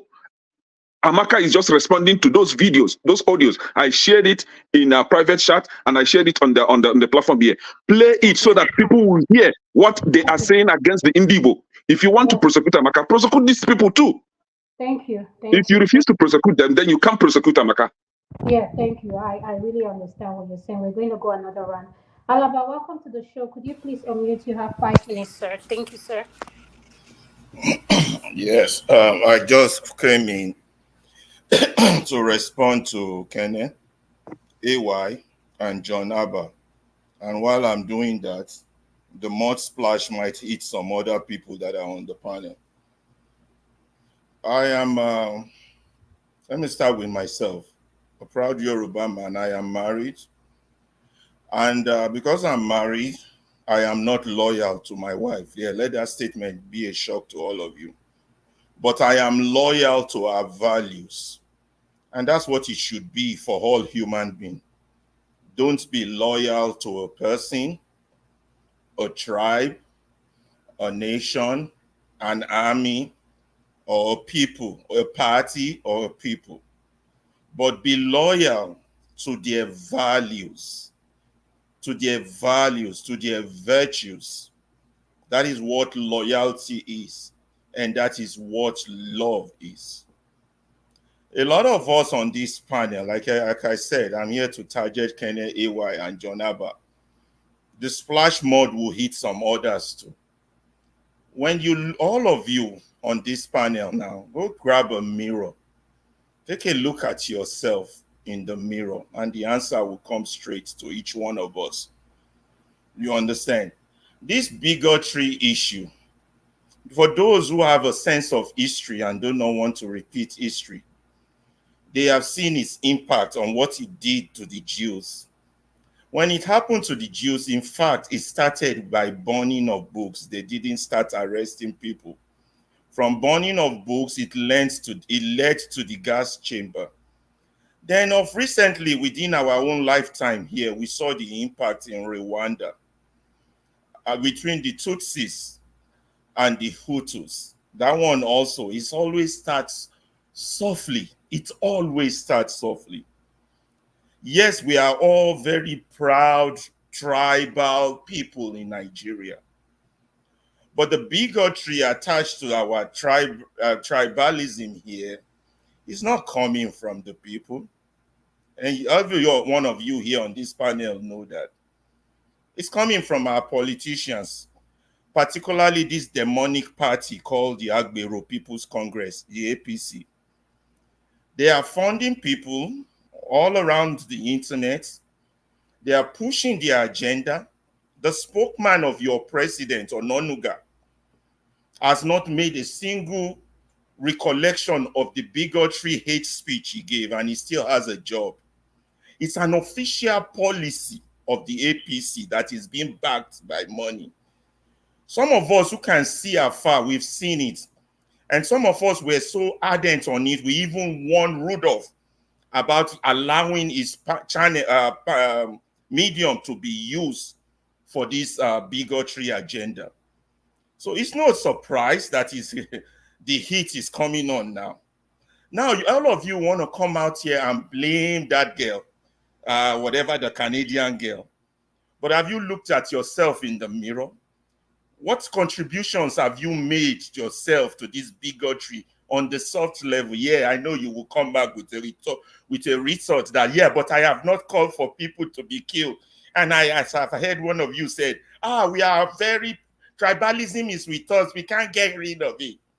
But that's not the point. The point is that in your own action, you, Adama, you, Tope, you support bigotry. You support it by going to that bigot station, one man to mow. All he does on his station is spread bigotry against Igbos. You can't deny the fact that you don't know this. Now you want to condemn the Canadian woman because your story is not out there. And then to some of us who cloak ourselves in pastoral clothes, who are in fact an embarrassment to God. The only intellectual property in their head is tribal and bigotry, and that's the only topic they want to talk about. Yes, you, Kenya, when they started talking those topics, I saw you jump on to join them. I'm not talking about you, John Naba, because I mentioned pastoral. Those I'm talking about know themselves.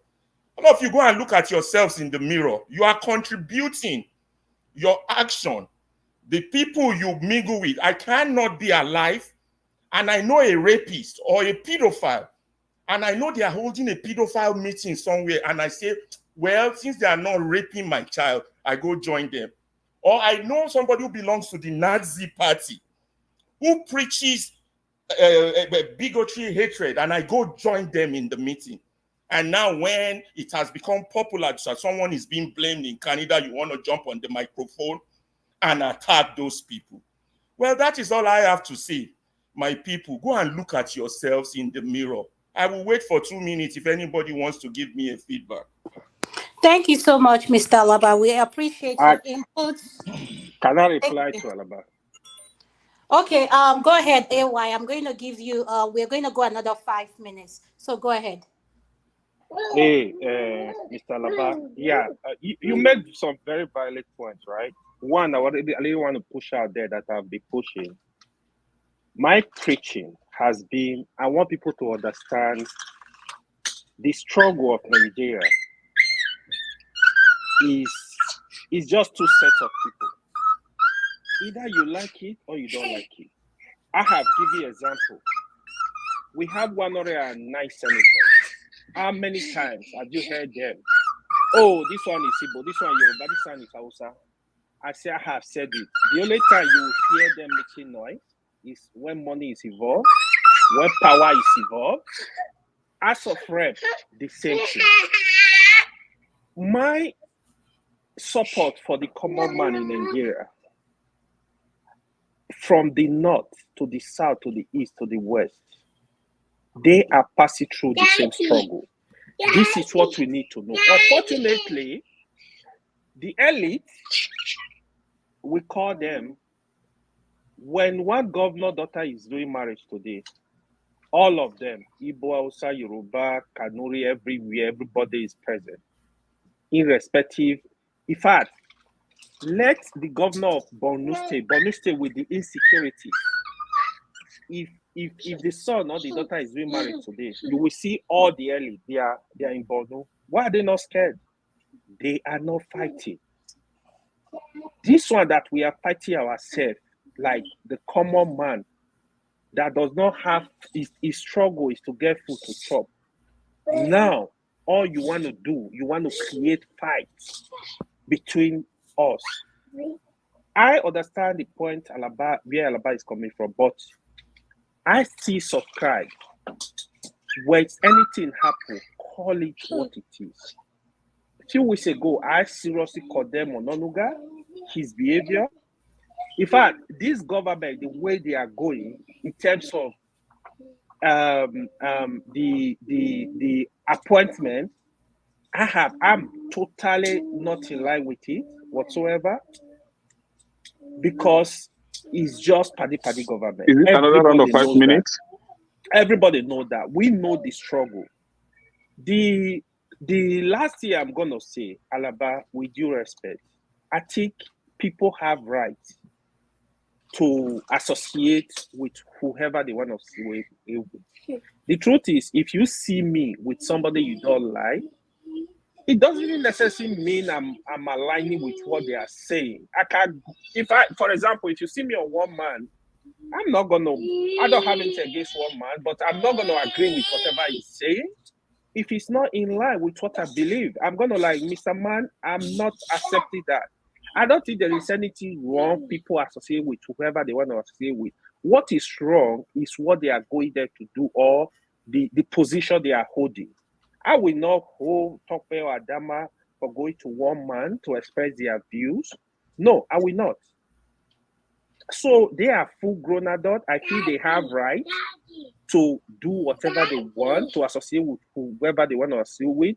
I don't see any problem with that. But that's just my Is submission. AY being timed? Yeah, it's finished. Ekene, please. AY, are you done? Yes, I'm done. All right, thank you. I want to go to electricity. Electricity is you next. Can you please unmute? And after that, I'll come to you, Ekene. Yeah, thank you very much.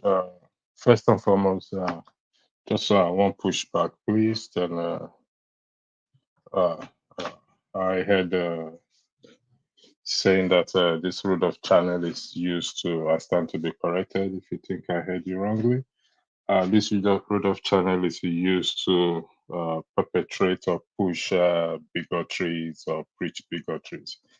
I think that is completely false if that is the claim that was made. Completely false. If you can provide evidence of any videos in that regard or statement that says that this platform is used to preach bigotry or promote bigotry, is it that the case that people have not made bigotry statements? Of course, they have. And the platform always push against that and fight against that. I would like to put that to a strong pushback on that. Just to buttress AY statement, it's what we call freedom of association. Rudolph goes to one man's not often. He goes to one man went to Mo's platform. Really, to me, I find this very ridiculous. One man went to Mo comes here. So the question we should be asking ourselves, should he be banned from coming here? And should Rudolph also be banned from going there? This is his platform. He goes there. He stopped by. Is one man preaching bigotry applaudable? The answer is no. I personally, I have banned one man on this platform until he has to resolve the issue with Rudolph. You go ask Rudolph. I ban him. And ever since then, whenever he comes here, he behaves himself. And also, in earlier podcasts, I took one man's comment off. Is it this podcast? Or I think this podcast. I deleted one of his comments that I considered, even though it was an emoji, I deleted it. So I think if we're going to educate ourselves, we should educate ourselves based on facts. When one finger is pointing at someone, 5 is pointing back at me. So those are the two things I have to say. People can go to wherever they want to go to. If Adama and Topper goes there, they are not preaching bigotry. I've never heard either of them preach bigotry. I don't go to one man went too much. I don't go there. But if it comes to my attention, I'll go watch it. But I have never. So why it's so into people or that some people's skin is what I don't really understand. Why they find it took it so personal to continuously take it like a federal government assignment, jam question and answer, still amazes me. Because if that is the case, we're not allowed to go anywhere. We just stick to one place and not move around. To me, I think if we're going to apply intelligence, let's apply it rightly. So people can go to wherever they choose to, as long as they don't support, they don't applaud what is happening, what that person stands for. If that's be the case, then we shouldn't all be here, because you know why? It's on record that Rudolph goes to one man went to Moshe. He has spoken there. We need to just close shop right now and go home and sleep. Again, I will say again, internet, YouTube is open for everyone. So if those who don't like the fact that some people go to one man went to Moshe and they come here, I will always applaud Dr. Carlson. Dr. Carlson was fired from Fox News, giving to his opinion, or he went to whatever he went to. He went to open his own YouTube. He has over 2 point something million viewers, subscribers. So for those who possess the entire knowledge or feel they do possess it, please show us the way. Open your platform and let those show us the way. Build your platform. Trust me, people will come. Those who share your views and your belief and everything, they will come. Throwing jabs over childish things, people going to one platform or the other. To me, I think it should be below anyone at this point. I yield the floor. Thank you. Thank you, Electricity. Topo, I'm going to go to you. If you have anything to say, could you please unmute?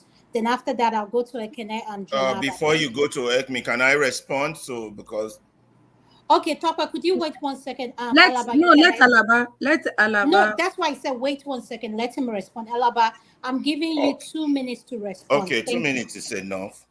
There's a saying that it's true, everybody has the right to go to wherever they want to do and mingle with whoever they want to mingle with. But there's a proverb that says, show me your friends and I will tell you who you are. Tell me where you mingle and I will tell you who you are, because birds of the same feather, they do flock together. The commentary was not about Rudolph. It's about those that want to use Rudolph's platform to push on Onuga's agenda. That's what the commentary was about. And it's about people looking at themselves in the mirror instead of putting on pastoral gowns to deceive people and check their privilege and their excesses and their contributions to the issue of bigotry. That was what my commentary was about, in case they didn't hear me the first time. So that's all I have to say, and thank you. I gotta go. Thank you, sir. Well, thank you, sir, for joining us. And Topo, I'm going to go to you. Topo, do you have anything to say before I go to Kene? I'll give Ekene my time. Okay, Kene is you 5 minutes. Thank you, sir. Okay. My brother Alaba, I know you mentioned my name, and I don't know. I've been searching to see where the bullet was directed to me, but I couldn't see. And I think my skin is still fine. But I don't know if I was on the list of those stray bullets targeted to. But what I'm saying in essence is, I, for one, I don't think I've ever spoke against another ethnic group or called for any form of, or stood for any form of bigotry. The only thing that I have refused to change from or to put down is to sit here and have people decimate Igbo people the way they like, or talk down on Igbo people the way they like. I will always stand and defend my people. Last time I was on this platform with Pastor Electricity, and he made mention of my people. You see, this is the reason why I will never stop referring to my people as my people, because I cannot sit here and see people trying to play smart by way of, you are out here to condemn what Amaka said, which is fine. What she said was not right. If Amaka was the first person that have ever said this, what she said is not right. And I personally will support the move to get her arrested or to prosecute her if she was the first person that ever said this in the recent time. Unfortunately, Amaka is not the only person. This has been a thread when you are having back and forth argument with somebody. You say you're only person respond. So Amaka is just responding to what others have said against the Igbo people. And my point here is this: why I don't know why it's very difficult for us to understand. Yes, I know there is a word called dumb, like people that don't have sense to think about something or to even put things right. I know, but this thing is not that hard for us to understand, that there is a thread of communication or attack or verbal war where some people, we're not even talking about what Bayo Nonuga said against the Igbo people. We're not even talking about what the Oba of Lagos, that retired criminal police officer, say, that threatened the Igbo people that if they refuse to vote for Buhari, they will be thrown into the lagoon.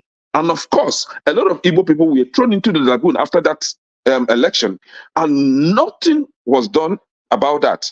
The Oba was not arrested. For you, AY, especially that come here and saying that I've never heard you condemn Oba of Lagos. This issue has been brought up on Dr. Damage's show several times. You always try to play smart whenever Igbo topic, and you always, talk against Igbo people. I know you for that.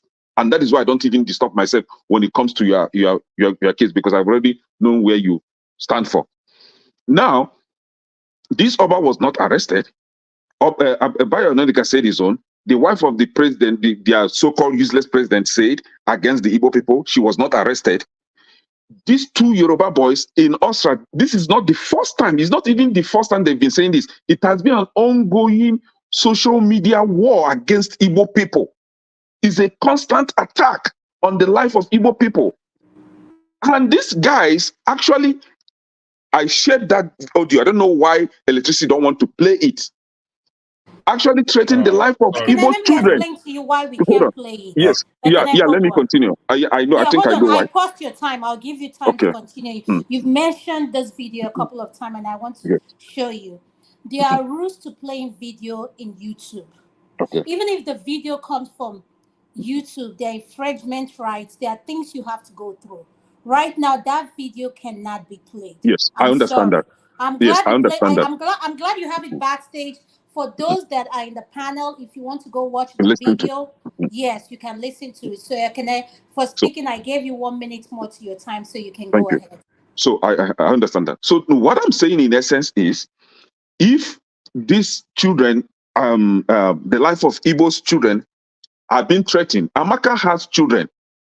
These guys in Austria, we are calling on, and this is a platform where all Yoruba from all the continent call him, and he is telling them, go back to your base wherever you live abroad. Make sure that you begin to target Igbo's children and unalive them. Amaka is in Canada, and there are Yorubas in Canada, and her children are in Canada. So she's fearful. Instead of killing my children, I would rather get you off before you get my children off. So if this has been going on, and it is being an online thread of verbal attack and all that, Amaka should not be singled out. That is my position. And if anyone fails to understand that, that person really needs help. Amaka is now saying that you cannot take the life of my children. Instead of taking it, I would rather take yours. Okay, you have 50 seconds left. Now, you are now saying that what she said is bad. Yes, we agree with you. But what about others that said before her? This is a pure attack on the Igbo people to shut us up. It is a coordinated attack. Yes, it is political move or whatever. Yes, let's leave it as a political move. But let's discuss what is on ground. What is on ground is Amaka is responding to what has been said against the Igbo people. So Amaka should be let alone. Let that woman rest. What she said is right. Thank you, Ekene. Uncle Jonaba, could you please unmute your nest? After that, I'll go to Amen, and then I'll come to Dexter. Uncle Jonaba, thank you. 5 minutes. Can you hear me? Yes, I can hear you, sir. Okay. I think if we will listen to ourselves carefully, is that in one way or the other we condemn, even though we are using other kind of language, we are condemning what this woman or any other person, or Naniga, or any other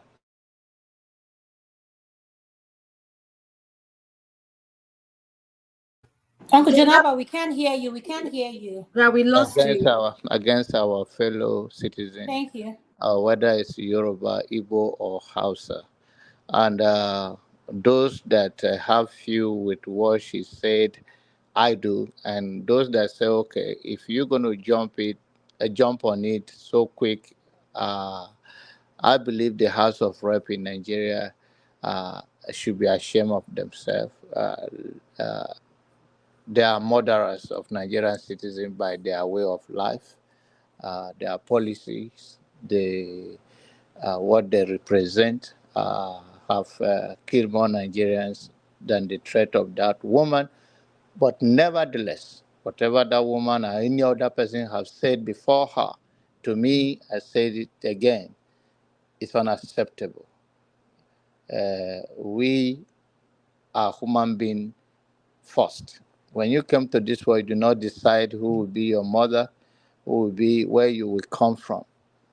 Of course, there are many Nigerians that are married to other tribes or other citizens or other ethnic color, whether white and all of that. So in that case, those people decide it, and then they are becoming a human being. So we have uh, biracial who happen to be half caste. Because of that, they do not make that decision for coming to this world. So any decent human being, you look beyond tribe here, that this is a threat against humanity, even though they're trying to tribalize it. It's not welcome in Nigerian space. It's not welcome in the world. The world is becoming a narrow place, a global square, a global village whereby we become more productive or more evil because we have we can sit in our living room, sit in our bedroom, sit in our restroom and tweet and say any kind of thing and it go viral. That 1 minute fame that she thinks she made now brought so many attention that I believe in a good conscience she could have responded to this threat, so-called by Kene, that she was responding to those threats, or she has a baby, and that elimination of a call for elimination of her baby is her defense to eliminate others. No child need to die untimely because there's a few between people that disagree that don't man enough. And to my brother, he said already that he was not directing it at me because she mentioned world pastor. Because I could have told him, I hope as he's talking, he's looking at the mirror as well. But that is okay. We're all going to learn. Nigerians say by fire, by thunder. We will learn because this place we should bring humanity and empathy to everything. I think that's where we'll have a good judgment. All those pushing around to justify evil, there's a scripture that says that you may not do it, but if you have pleasure in them that do it, you are the same. Thank you. Thank you so much, Uncle Janaba. I appreciate your submission. Emma, welcome to the show. You have 5 minutes. Could you please unmute? Emma, are you there? If not, I'll go. Okay, thank you. You have 5 minutes. Welcome to the show.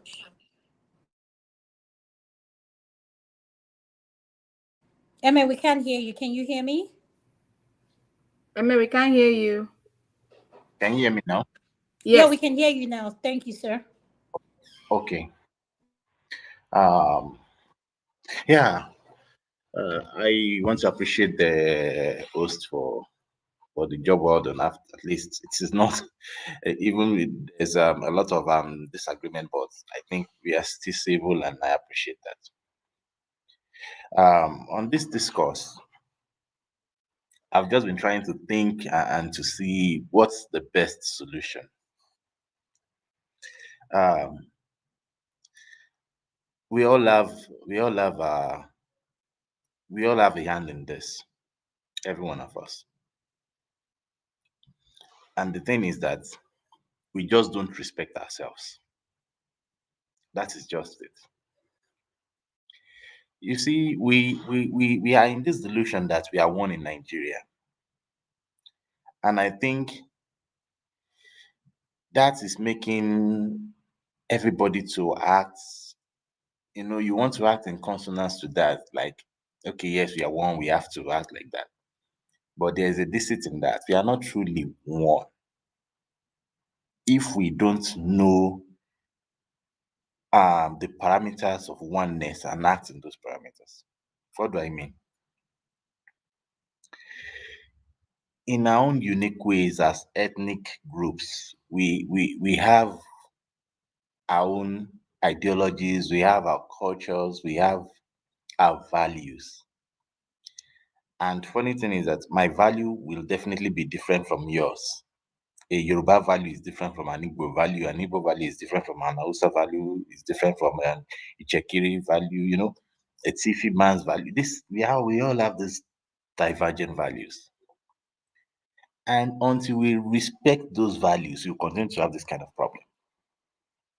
Even though if you think we are one in Nigeria, we must learn to respect ourselves.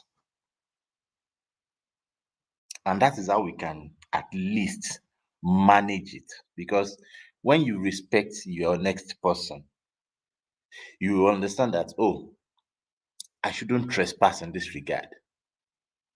This is the way they do their thing. It might be foolish to you, but that is the way they do their thing. It is wise that you respect it that way. So please, I beg every one of us to respect ourselves.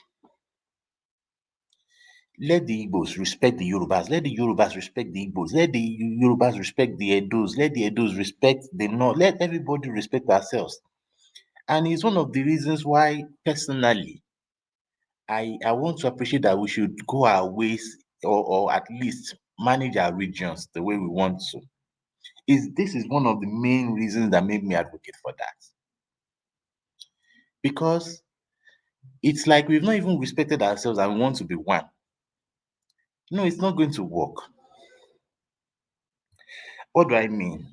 Look, okay, on this issue of this lady that gave that statement and things like that, I think the government has done really bad in handling the situation. Government is government for all. And if you are not going to have the same judgment on all wrongdoers, but you want to single out some people, then you are even causing problem again. Anyone that speaks with such bigotry should be dealt with, irrespective of who you are. You should be dealt with. And that is one of the things that we are talking about. If there's no uniform justice, there's no uniform rule of law that doesn't respect anybody, then you are already creating these divisions as a government. And not in a nation where there's already there's already elements of this division are there. You need to do things that will make people trust that, okay, this person or this government is serious. But for every opportunity you think so far it doesn't go against your will or your people, or you think you can use that to score point against, for every reasonable Nigerian, we know the government failed in that regard, except if you just want to think misfortunately. Abike Dabiru represented the government, simply failed in that regard. The House of Rep are a disgrace to me. Go and nab that lady, yes, but pick everybody. It is right that you even say you are investigating and then come with a reasonable conclusion, come with a grand conclusion that covers every offender. Then you just quickly act without thinking, and everybody can see that you are so shallow. And what kind of a government is that, for crying out loud? What do you want to achieve? Do you want to use it to placate the president, to show that you're acting on his behalf, or what? Because I couldn't even reason it. I'm a Yoruba man, that doesn't make sense to me. Now you can even see people saying, but the lady gave a response because some other persons have said some things grievous than that as well in that same program. And there was no news about that. What have our investigative and journalists done to expose all these things? You know, it is crazy. But no problem. We know the government can be like that. But please, I beg all of us, Igbos, I beg you. You know, there was a time during the election when the mantra was go to your land, go to your land. I said something, a lot of people were like, what's the meaning of that? I said, guys, when somebody is showing you the head of the yam, they are telling you that it is time to go home. It's a proverb. But the truth is, if you don't respect yourself and truly go home, I know a lot of businesses, they, you know, because the Igbos, I understand. But the truth is that sometimes you just have to take and bullshit some things. And that is self-respect even to yourselves. Because until we have this respect for ourselves, that is when we can truly value ourselves. And that is when we can start to build nationhood. But if we don't, if some persons you're trying to make something uniform that is not uniform, that is not correct, that is coerced, you know, you want to blend everything together and Yoruba will say "Karima yi mora won," it won't work. What I'm saying is that Yorubas should please don't put don't put fire on things that are not necessary. The Igbos too should understand. Okay, for example, let me even be clear in my statement here. In this kind of country that we have right now, I believe if you are in a state, I know we want to claim oneness and things like that. In terms of election, leave their government the way they want to run it in that state. In my opinion, if you're an Igbo man in the in Yoruba in maybe Yoruba land or in Lagos, just do your business. If they say they want to put dog as their leader, just close your eyes. Go and do your own thing your way. Yoruba man, if you are in the southeast, if you are in the north, if they say they want to put you know, they want to put Agbegilere as their leader, leave them to their decision. That is the way they want to be led. That is the way, that is the best way they feel like they should be led. And respect that. You know, when we begin to manage these boundaries properly and not pass them, then we will have peace. But when we want to enforce a nation, a oneness that is not there, look, in a Yoruba land, an average Yoruba man won't see an Igbo as part of us because we are Nigeria. No, it won't happen. For now, it won't happen. Let us be realistic. An average Igbo man in the southeast won't see a Yoruba man as part of them. A northerner won't see a Yoruba man as part of them. It won't happen. This is the nation we are at the moment. That is the reality. So the truth is, let us respect these boundaries. Yoruba man, respect the boundaries of the Igbos. Respect the boundaries of all the other persons. The Igbos, respect the boundaries of. Let everybody just respect boundaries. That is the way we can at least manage it a bit. But you see, when we want to act like we are one, and because of that, we think there's no boundary. We have already lost it totally. So I beg everybody, let the government also, please, if we have people who can talk to, who can be opinion shapers, who can, you know, raise mouth, who have mouth. This is the time we need to raise mouth against the government that if you're going to met justice against one, met justice against all. Let judgment cut across everyone that has offended, in my Thank opinion. you. I have Thank a you. pushback, Okay, please. hold on, Ekene. Before you give your pushback, Dexter has been here.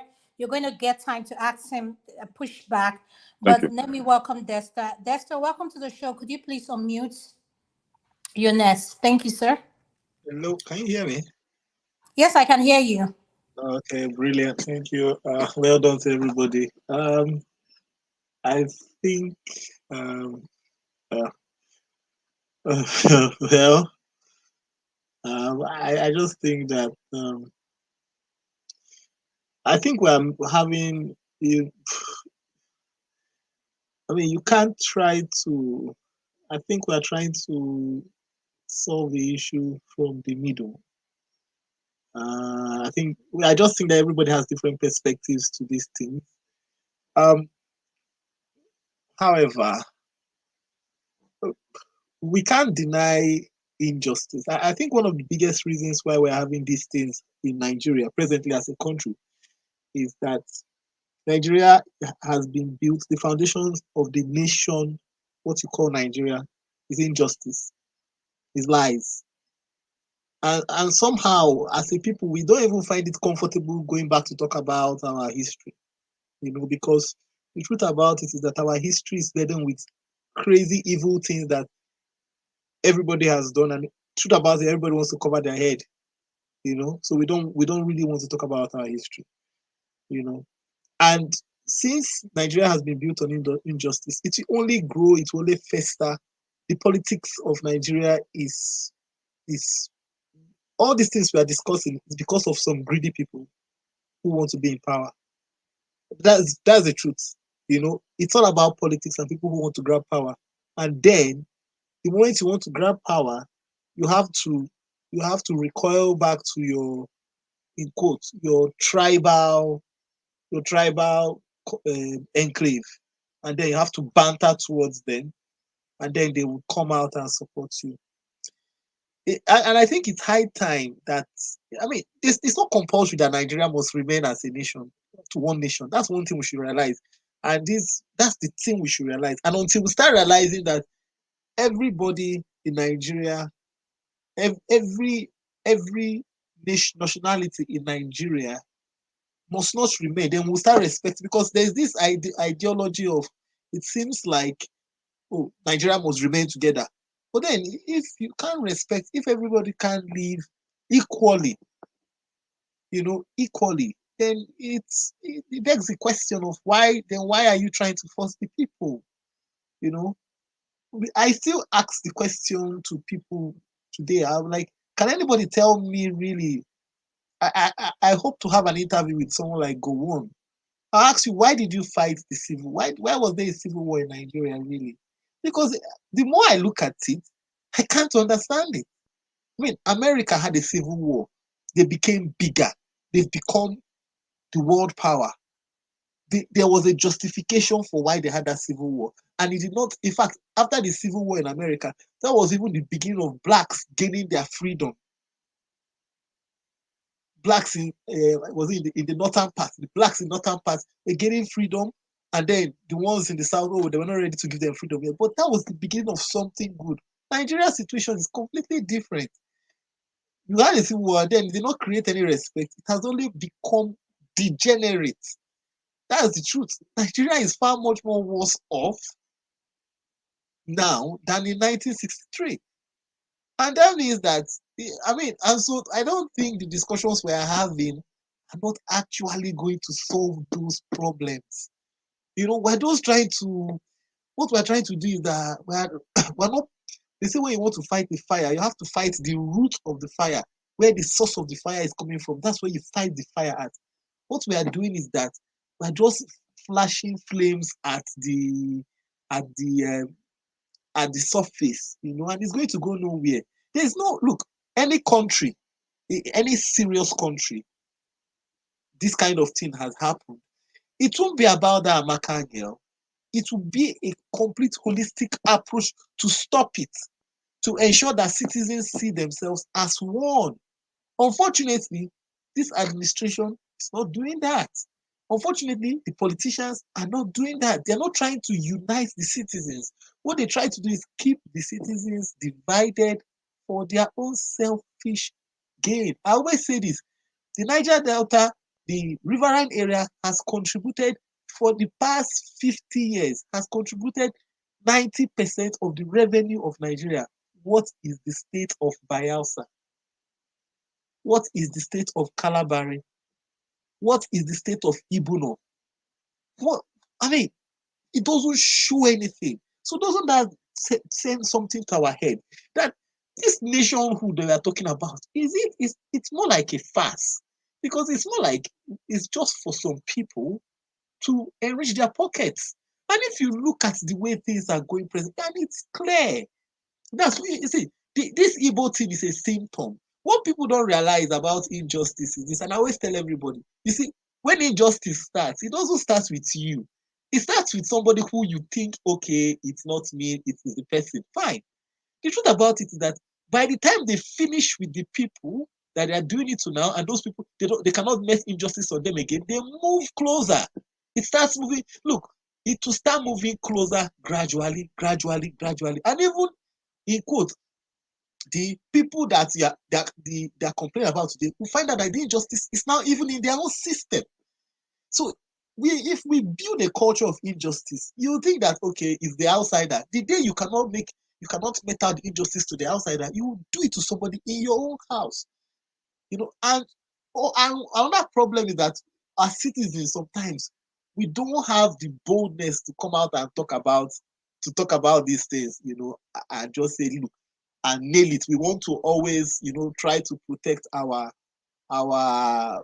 ethnic nationalities. And look, nobody is perfect, but we must root out the bad eggs. The Amaka lady, what she said, absolutely wrong. The background from which, but we cannot judge it isolatedly. We cannot look at it. Oh, Amaka said that. Where is the origin? The origin of it. There is, like I said, there is a tribal bigot that is the SA communication to the president. Bayo Ononuga. Has the presidency said, come, Bayo, you have to take your leave. There's too much cry out against you. It has not happened. It's the simple truth. The Abike Dabiri we're talking about, how she remains in that position, I don't know. Because I don't know exactly what she's doing. Today, the Nigerian passport is not any stronger. Dexter, you have 1 minute left. Yeah, thank you. The Nigerian passport is not any stronger. I wonder what Abike Dabiri is doing. Nigerians travel all over the world. You have Nigerian professionals traveling over the world. They have to do visa and wait for like 2 weeks to get a visa. Meanwhile, if she's doing her job, many of these European nations will be giving us e-visas where we can just do it on our phones and we travel. So I think sometimes we are not actually, we are being deflected by the politicians somehow. Thank you. Thank you so much, Dexter. Yes. I'm So going please, to give you, I have a small pushback, please. yes, I'm going to give you 1 minute so I can allow other people speak. Could you please make it fast and Okay. push back? Amy, Let's go to the yes. questions. I'm directing this to Amy, right? Amy, you started off perfectly and then ended on a wrong path. And this is one of those cunning way of trying to put your real intent when it comes to discussion. And I hate that kind of hurtful behavior. And this is why I say this. You cannot ask Igbo people to respect Yoruba people and Yoruba people to respect Igbo people and vice versa, right? It's okay to respect one another. And you still come back to say that Igbo people should just come to Lagos and do their business and let Yoruba people elect whomever they want to elect. Who tell you that? Who tell you that that's how a country is being run? Okay, Provided Igbo people, provided thank you, Okene. yeah, Thank it's not you. up to 1 minute now. Provided Igbo people are still part No, of it is. Lagos, It is. they have the right to Trust me. elect. Trust me. You come back to say what you have to say. We're going to have another round. Just hang in there. So let's allow other people speak, please. Thank you. Olumide, welcome to the show. And I'm going to have you 5 minutes. And after that, Uncle KJ, welcome to the show. Man of Prestige, welcome to the show. And I'm going to go to Olumide. 5 minutes start right now. Thank you. Okay, thank you, Amaka. Adam, sorry. And good day to you, other members of the panel, Tokpeo, Pastor Inkru, everybody, Kene, Eme, KJ, man of prestige. I greet you all, Dexter. So I want to follow in the line of Ekene, where he's finished off. So, Emmy, please, I beg you, you have to be strong. See, there's no see. You can't see. What country are you in? May I beg? I beg to ask. I mean, which part of the world are you in? U.S., UK. Olumide, you can't ask him any question. Just make your Okay. submission. If you So have a question for I him, want to you believe answer. that you are Yes. in one of the Thank you. Western world there. Let us be strong. If you truly want a change for the better, for that country with all the multi-ethnic groups. See, you are talking about.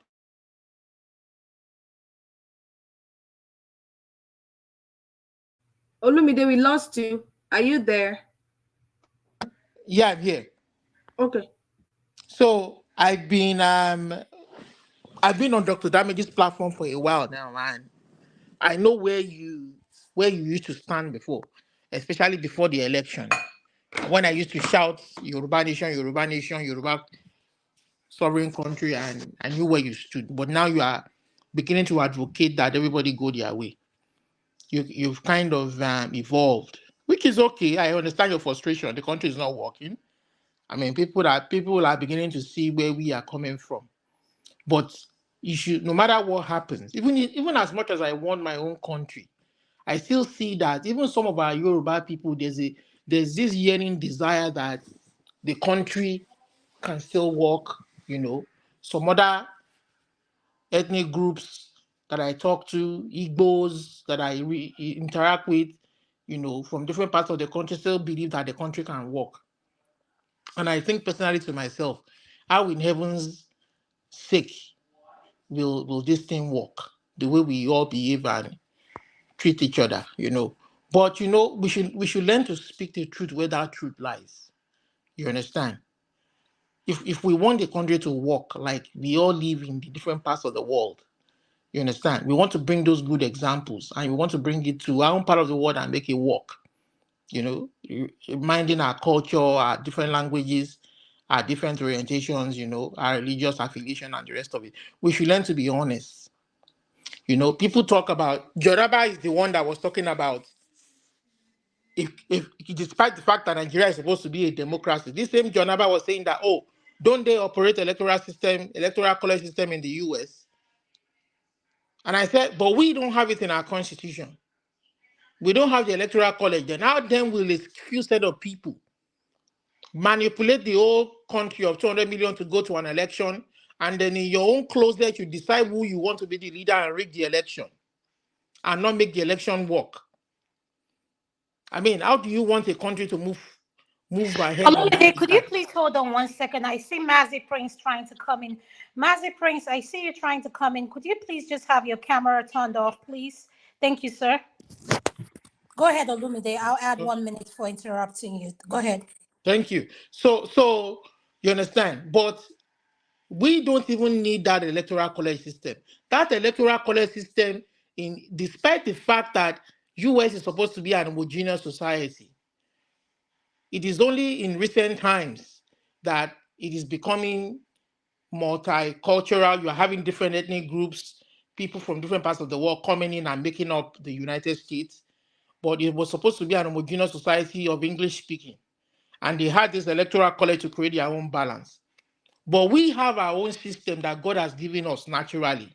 Different ethnic groups, over 300 ethnic groups in that country, where if a man desires to be the leader of the country, will go before all the other ethnic groups and convince them to elect him as the leader of the country. You understand? How you will use the resources that belong to the country to better the lot of all the people. That is our own God-given accountability there. Where you would convince a man that does not belong to your own affiliation, either religious, language, or ethnicity, to come and vote for you. And then every 4 years, you are called into account by the people themselves. And then we mess it all up. And then you can't speak the truth, Amy. And you are saying that we should leave the Yoruba people to choose who they, even the Yoruba people in Lagos State, if you are speaking from a knowledge and reality of what is happening, Olivia, you have even the 1 minute Yoruba left. people, even who told you that even the Yoruba people want the same people that they voted in the last election? Who told you that that is what the Yoruba people want? And is that how to grow a country where, regardless of where we live in every part of that country, we can't feel at home? You can't vote who you want where you are. Were you born there? Are your roots there? Can you not vote? Don't your children have the same rights as the same person that was born there, that they will call Omonile in that Oyibo land? And then you are speaking that the Igbo man should leave Hausa people. Hausa should leave this. Is that how to grow the country? Is that how to overcome the kind of challenges we are facing right now? Thank you very To much. pretend that all is well. No, Thank you. amen. In as much as you started well, you understand. But that line of thought is not a line of thought that you should be towing as a Okay, progressive or as thank you. somebody who means well for not just your Yoruba people, but for other ethnic group in that place. Thank you so much, Olumide. I appreciate your input. Could you please mute yourself? Uncle KJ, you're next. Welcome to the show, sir. Your 5 minutes starts now. Thank you, sir. Uncle KJ, are you there?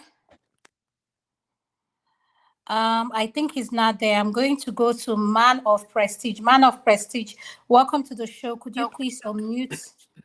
Yeah, good morning. I'm sorry. Good up. Good evening from my end. Good yeah, good afternoon from my Nde, end. one day, what's Good up? evening for from your end in the So greeting to everybody. I'm not gonna mention people name, but I will especially mention the two co-hosts, Adama and the Tope. It's nice for inviting me to Hello. this forum. I'm glad to You're be here. So welcome. from the little that I have gathered, so I know I can tell what the topic is. It's not what the caption said it's supposed to be, but it's a good, it's a good topic. From my own point of view, I'm very passionate about what's going on in Nigeria right now. As a proponent of one Nigeria, which I have been, I mean, I want us to be one Nigeria, but I'm kind of scared that things are not going the right way. So let's call a spade a spade. People, you need to go read the genesis of genocide of Rwanda and some other places, where there have been a genocide. We are heading to that place right now. We have what we call a code genocide. You know how they say code war. This is exactly how it's trending. People are just taking it lightly. We know this is more of social media, okay? Because I talk to people in Abiyokuta, some extended family. They are not aware of anything. People, ordinary people, they're not. But this is politician perpetuated, you know, xenophobic. It is xenophobic. Has gone beyond bigotry. You may call it bigotry. So you're taking it for granted because whatever is happening in Nigeria right now is not good. It's not good in the country.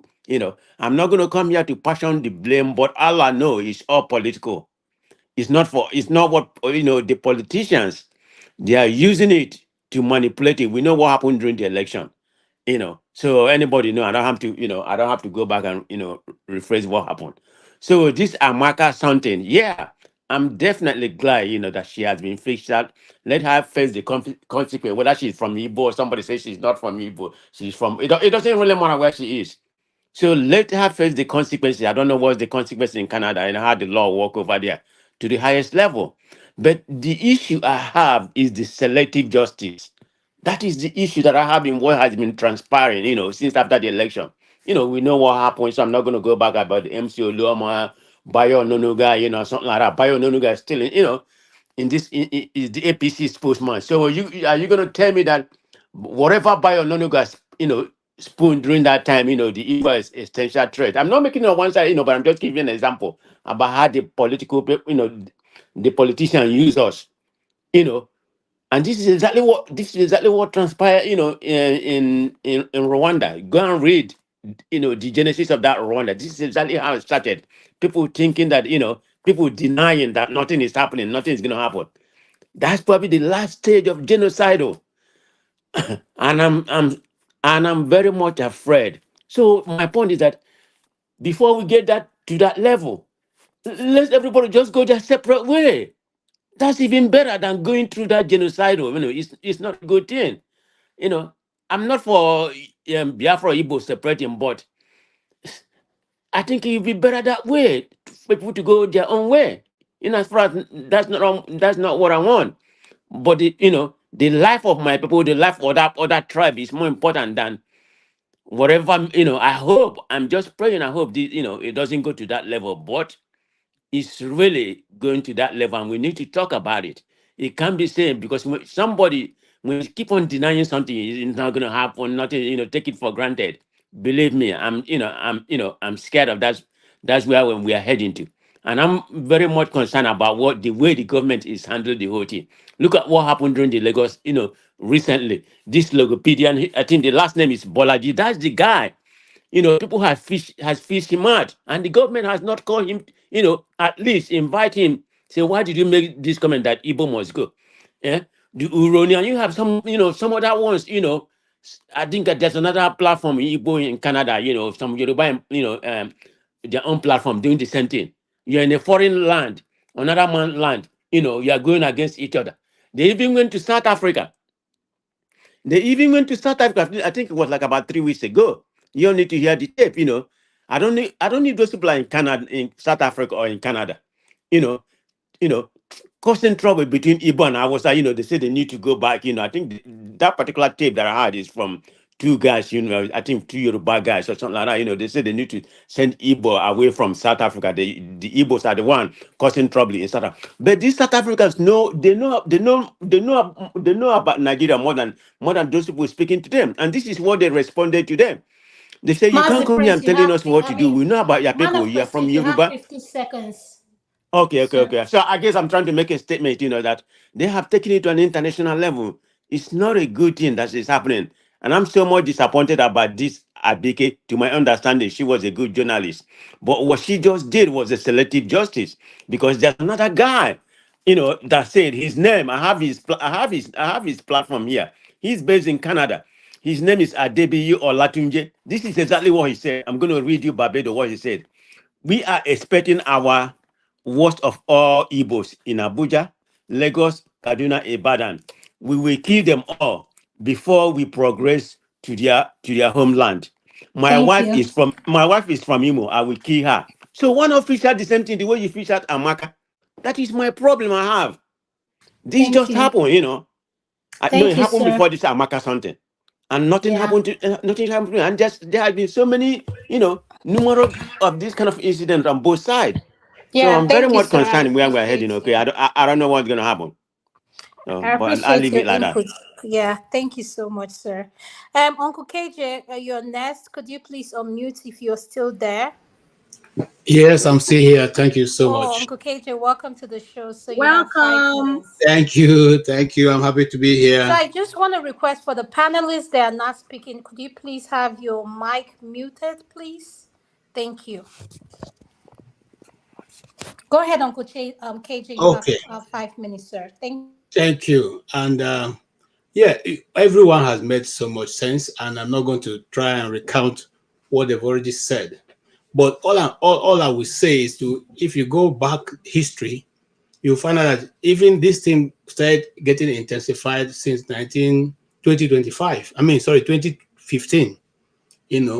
and when it was obvious that the Igbo supported Jonathan, So issues there it became issue of threatening the Igbos. The Igbos have been expelled from many parts of Nigeria for a while now. We have been expelled from the north more than 3 times. We have been expelled from the south, the west, at least 2 or 3 times also.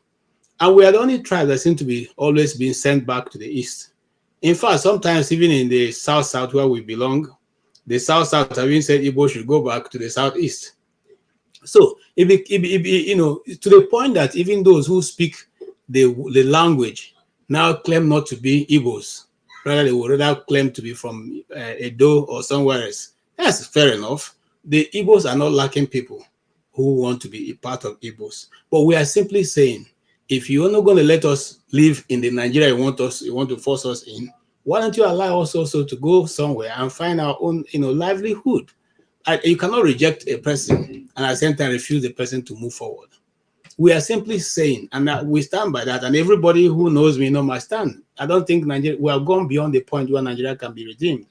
Because if a government is seeing all this, even government officials of a high rank, high-ranking government officials being part of the same system, if the National Assembly of all Nigerians can within one day frame up a letter to an international body outside of his own country to ask for its citizen to be indicted outside of that country, tell me, do you still have any sense of ownership of that country? If these people who have been sitting in National Assembly saw when one certain Asari Dakubo was displaying two AK-47, for which he has declared that he had a troop fighting in the east and buying Igbos, and they're doing the water. He said it in national TV. He came to the Aso Rock and said it before everybody that they are the ones who have been there carrying out operation in the east. What else do we need to hear? What else do we need to hear? He walked out of Aso Villa. Haven't said that. See, today he's still walking free. What has happened to him? When a young man got up in Lagos and said, if you want to vote, you better go to the east to go and vote. If not, if you are here, if you don't vote in accordance with our desire, you will not see the next day. What happened to him? Nothing. So it behoves anybody who wants to know the truth and open the person's eyes that this has gone beyond just normal rhetoric. Now action, things are being put in place. Remember, if I want to take your mind back, I still have about 2 minutes. Now, before this election, there was this same person who is now vice president, and one certain Rauf Araboshala had a phone call for which he said, we have already planned how to deal with the Igbos. And they've carried out that threat. Go to Abuja now, you find out that almost every petrol station there, they have been taken away from the Igbos. Okay? And a lot of the markets have been displaced from it. This thing started not today. They planned all this while and they've been executing it. Igbos, wake up. It's time for us to change strategy. If your mindset has been Nigeria as a whole, no, we have the world now at our tech. You can go to any part of the world. You can go to the Southeast. Let's go back to the Southeast and make the Southeast a destination. Let's go back and make the Southeast a destination where you can all come. When we do that, the world will come looking for us in our homes. Thank you very much. Thank you, Mr. KJ. Who is next? Mazi Prince, thank you so much for joining us. You're next. Yeah, yeah, Tope and Adama, good evening. And then other panelists, good evening. Well, yeah, it's evening. It should be evening everywhere by now. For me, I don't want to go into historical, banting and other stuff. But first, just a quick correction to KJ. KJ, it was not Aregbeshala. It was Shetima was having a conversation with Amusan, the ex-governor of Ogun State. That was who he was having the conversation with.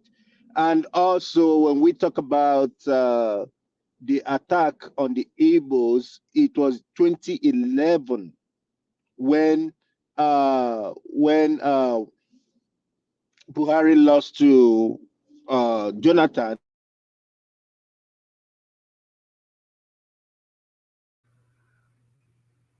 Mazi Prince, we lost you. Are you there?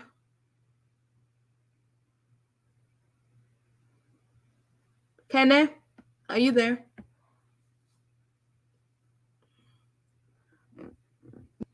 Can you hear me? Mazi Prince, are you there? Yes, I am here. Yeah, we lost you. We lost you for a second. Wow, that was interesting.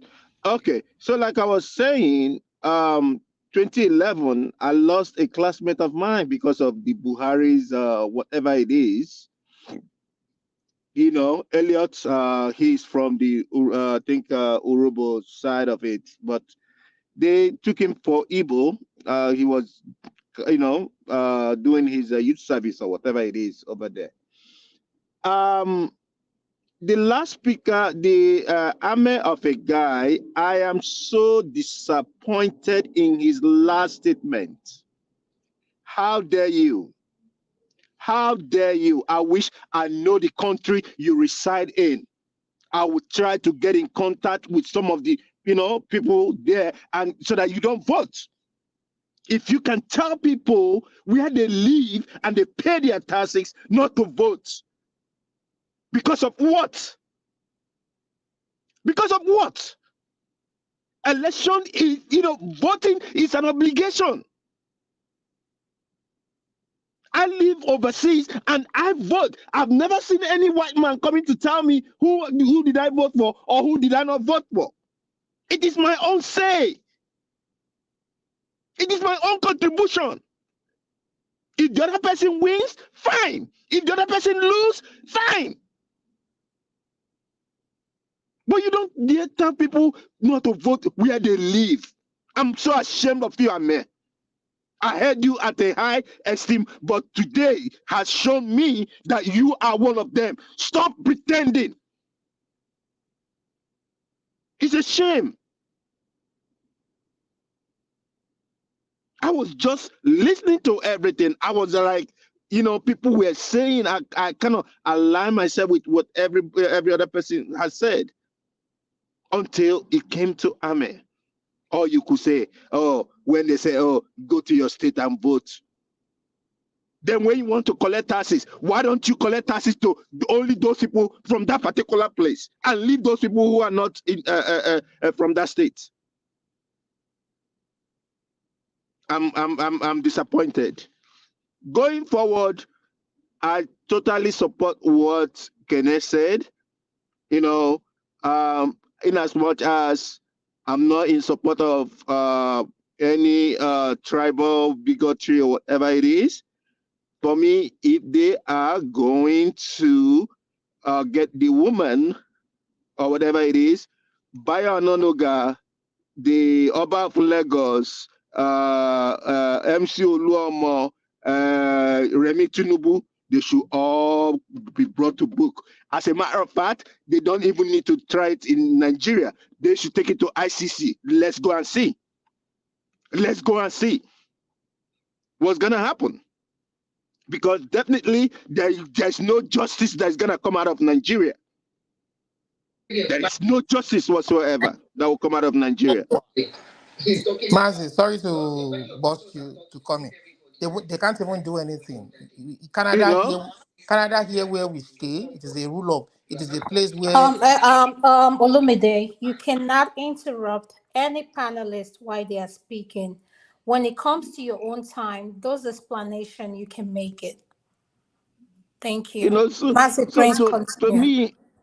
me, at the same time, you see, when we talk about this bigotry of a thing, it stems from the family, the people, or each and every one of us came out from.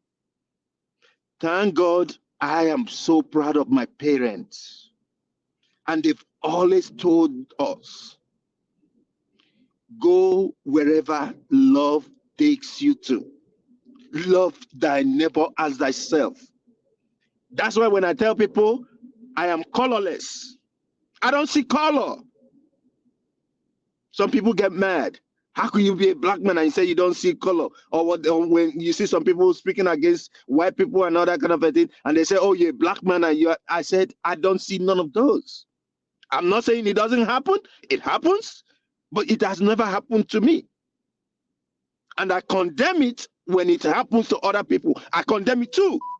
But that doesn't mean that I will use it to generalize. No, I wouldn't do that. It is not a good thing to always, and then it baffles me when I speak now. Some people will say, oh, probably that I'm a demon or whatever it is.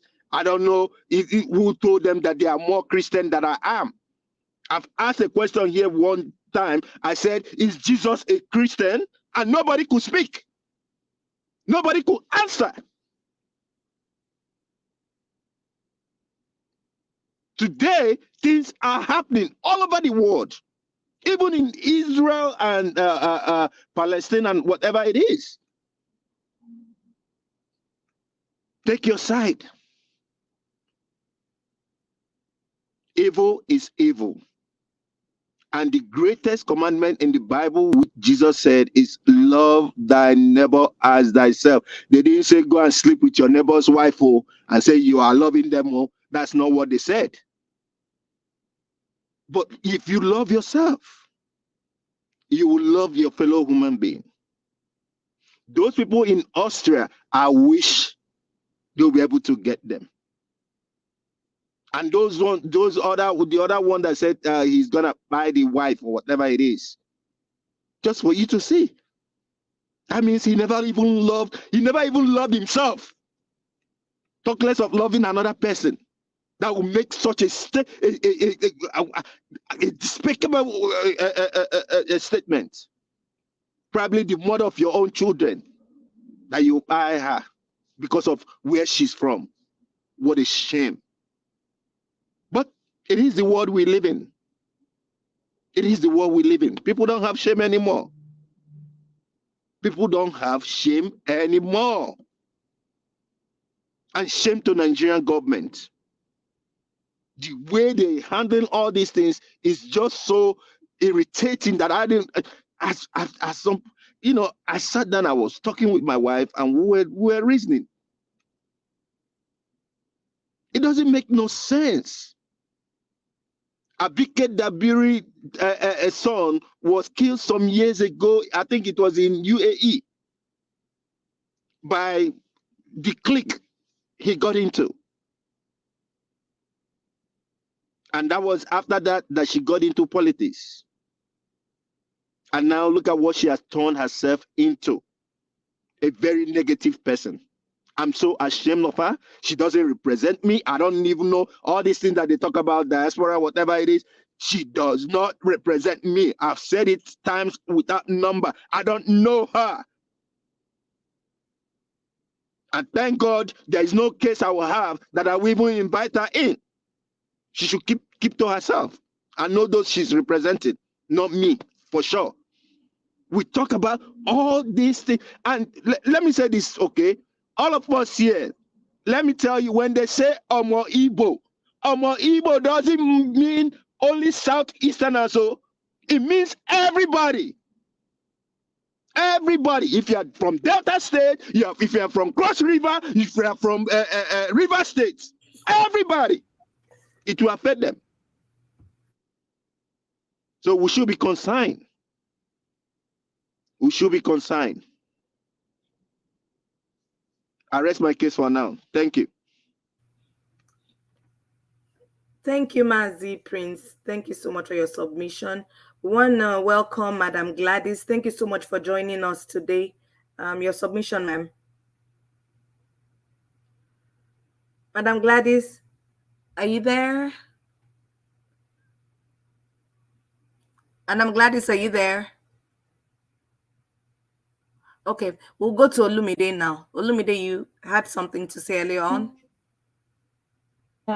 John Abba is the next person. Yes, so after John Abba, then we're going to go another rounds. Hello, Adama. Huh? Can we just give Olumide a few moments?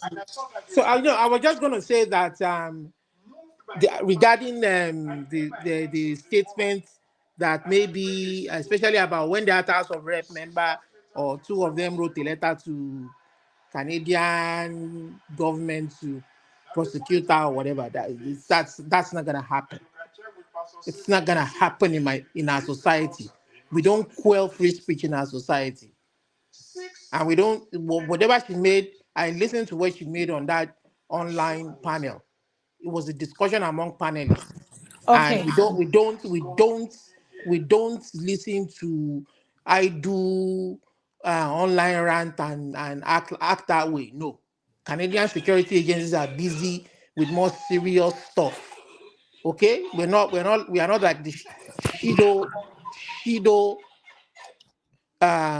nincompoop society that don't know what they are doing. That they can't even protect their own citizens against terrorists. coming to the air to come and lie to everybody that they freed the 20 medical students that was kidnapped in Benue, when as a matter of fact, those people paid ransom. A government that lacks integrity, all their law enforcement agents, the army, the police, all of them lack integrity. So that lady is living in a free country and nothing is going to happen to her. Nothing.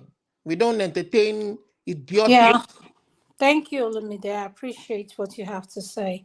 Now we're going to start another 5 minutes rounds, and I'm going to start with Pastor. Pastor, could you please unmute? Andrew, could you please unmute, please? Thank you. Yeah. Sorry, can you go to somebody else, please? I'm trying to. Uncle KJ, are you ready? Thank you. Uncle KJ, are you ready? Could Yes, you please I am unmute? ready. Thank you. 5 minutes, sir. Thank you so much. And again, well, I don't want to join issue here, Mazi Prince, but I'll let that go. Olumide, thank you so much. You see, I didn't want to say this earlier in the program, but you see, we are dealing with a nation where the government finds it so easy to lie to its citizens. They just open their mouth and lie. In fact, if you want to know one of the lie, go to the last presidential special assistant to the president briefing on what the president is going to achieve when he goes to China. It's more than a textbook or what he's going to do in less than, is it 1 week or there? And I want to say something, Jonathan. Uncle KJ. Yes. I just wanted you to add this to it. What can we do to improve? Like, what kind of solutions can we speak about that will help with this bigotry and tribalism, this hate being spread? What needs to be done in order for this to stop? Thank you, sir. First and foremost, Dr. Adam, look, it is not really the citizenry that is spreading this rumor. It is agents of the government. So the question now be, how do we now fight a government who details its own assistants or superintendents to begin to lie about a particular people, a particular ethnic group, and continuously dwell on this? I have distributed people all around Nigeria and abroad to keep being in these panels and spearing these lies about these people. Okay, it is, look, you may be surprised to note that this is all about the Edo election coming, and they know that there are a great number of Igbos there, so they want to first of all make sure that the Igbos do not partake, as they would have loved to in the Edo election. Okay, because they have a particular candidate they want to win the election, and maybe majority of the Igbos there, they have realized that may not be voting for that candidate. Secondly, if the government is really serious, there is an agency in Nigeria called National Orientation Agency, which used to be very vibrant in the days of Professor Jerry Ghana. Professor Jerry Ghana is still alive, just in case they say they don't know who can do that again. He's still living there. They could ask his advice. You need a very civic education, starting from the primary to the secondary school. Because remember, the people doing this thing are not those who fought the Biafran War. They're not those who were born after the Biafran War. They're people who are born, some of them born in the 70s and the 80s. Okay, some even of them are even born in the 90s. So you can see that it's not even an old trend. It is something new, and it's not going to stop. So let there be a civil department like National Orientation Agency, and then the Ministry of Information to go about with a very serious campaign. Let them strengthen the NYSC scheme, because that's supposed to be a place where integration is fostered. Let those agencies be strengthened and given the power to campaign around, dealing with the issues of nationhood and the reason for us to see each other as one Nigeria, irrespective of different tribes. I'm not saying go out and say, you cannot be Igbo, you cannot be Yoruba. No, let us know our diversity, and then let us know how to harness it. That is how a nation is built, if we are seriously thinking of building a nation. But if not, I don't see, look, it's going to get worse if there's nobody checking it right now. Because remember, this thing have played to the highest level. If the wife of the president now can go out and say, we're going to inherit the Igbo property in Lagos, Remember, it had been done before. They inherited Igbo properties in Port Harcourt. Okay? And so it is not something we have not seen before. And they're just trying to replicate it because nobody is asking that question. And unfortunately, even we, our so-called political leaders, have refused to stand and question the reason why. You know, and that's why it's not going to get any better. Just like everybody's saying, it's not going to get better, and they keep lying. Well, now look at what they said. They've already written, and they're going. In fact, some even said they should have been arrested, and you know, all that is. I don't know why we find it so easy to lie to our people. You know, the government is supposed to protect you, lie to you, deceive you, and cheat you on top of it. You know, and that is not a problem. But once the name IBO or IGBO is mentioned in it, everybody comes out with their sword. And that's what the late Chinua said, there was once a nation. I recommend that book for many people to go and read because it totally and accurately articulated what the problem is with Nigeria. Thank you. Thank you so much, Uncle KJ. So, I'll come back to Tokwe and electricity last, and myself. Mazi Prince, you're next. What solutions do we have?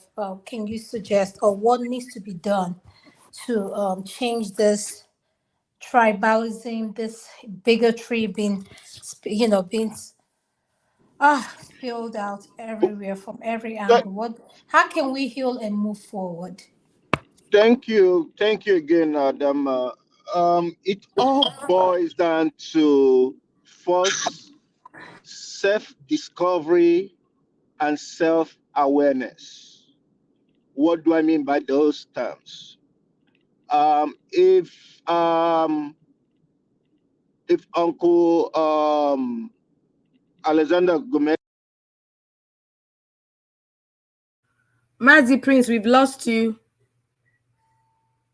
Mazi Prince. Can you hear me? Yeah, we lost you for a second. I'm so sorry about that. I don't know why he keeps doing that. Okay. And even Uncle Alexander Gomez is here, you know, he will definitely affirm more to what I'm saying when I say self-awareness and self-discovery. Now, you cannot give what you do not have. Okay? Love is a, you know, 4-letter word. You know, it's a kind of like a. We've lost you again, Mazi Prince. Okay, let me fix this. Okay. But you can hear me now, right? Yes. Okay. So pretty much, so some people, they'll go out and say, oh, I love you. Do they really mean that word? It's a word. But then if it's not inbuilt, then it is nothing. It is nothing. It's kind of like pouring water. Let's say you park a car right underneath a tree that has birds on the tree. Okay? And then you come out and then you see a poop on it and then you pour water on it and then it goes away, right? But the car is still there because that means that another bird will poop on the car. You know, I'm just using that as a preamble. So, in other words, what I'm saying is we have to love ourselves. If we love ourselves, then we will love other people. I mean, when I say love ourselves, I mean ourself before others. Okay? Love is a great thing. Love is very, very effective in everything that we do. And that's all I can say. The government of the day, the government in Nigeria are so negative. They are looking for all ways to remain in power. And this is a challenge to the pastors, the religious leaders that are sitting idle right now, doing nothing. They will not say anything. But they will tell somebody to come and pay tithe and offering. And if you don't pay tithe, you will not go to heaven. may God be the judge. I will not say God punish them. No, God will not punish them, but let God be the judge. Thank you.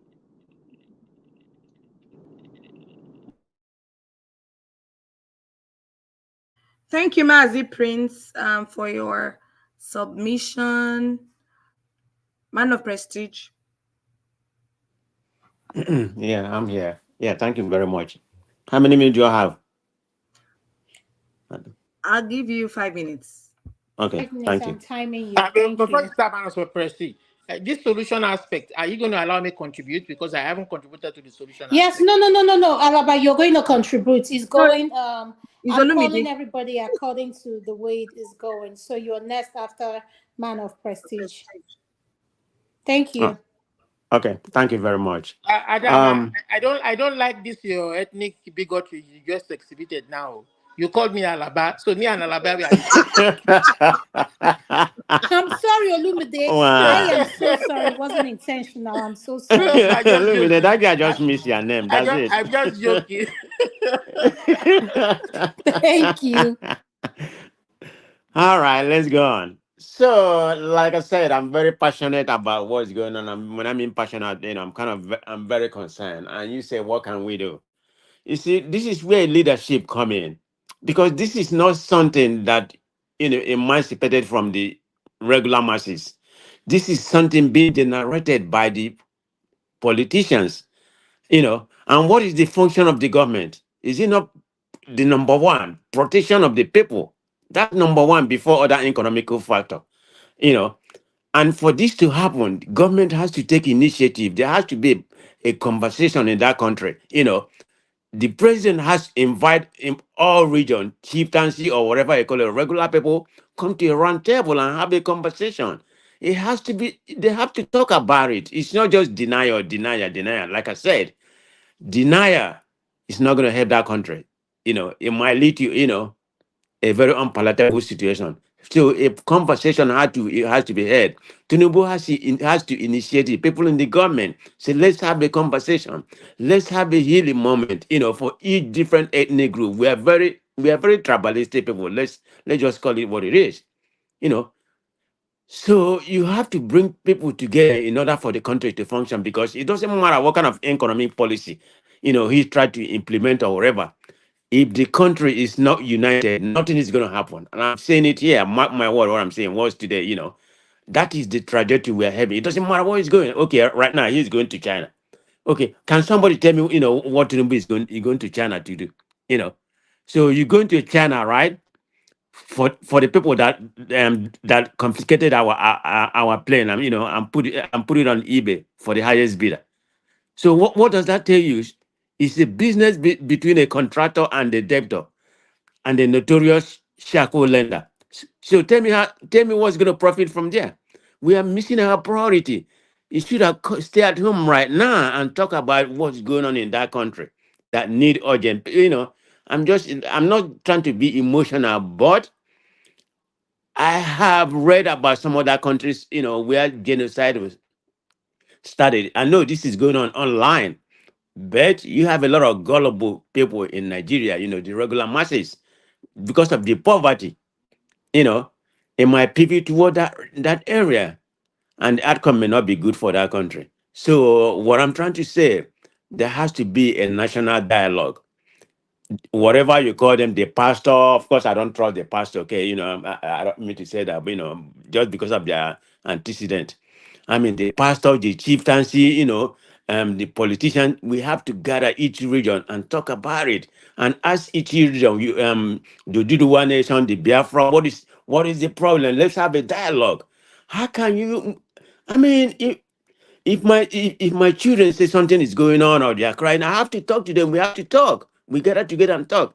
If you have a problem with your wife, you have to communicate. But that doesn't happen in Nigeria. So the point I'm trying to make, this originated, and we know the main purpose is for political gain.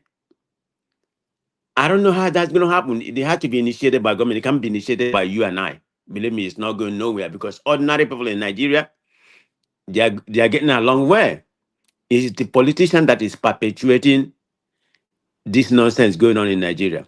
So they have to call for us to unite before any other kind of thing will happen. That's my opinion. That's how I see that. But if not, nothing. I mean, different group of the country can, be talking, say, let's talk. It's not going to happen.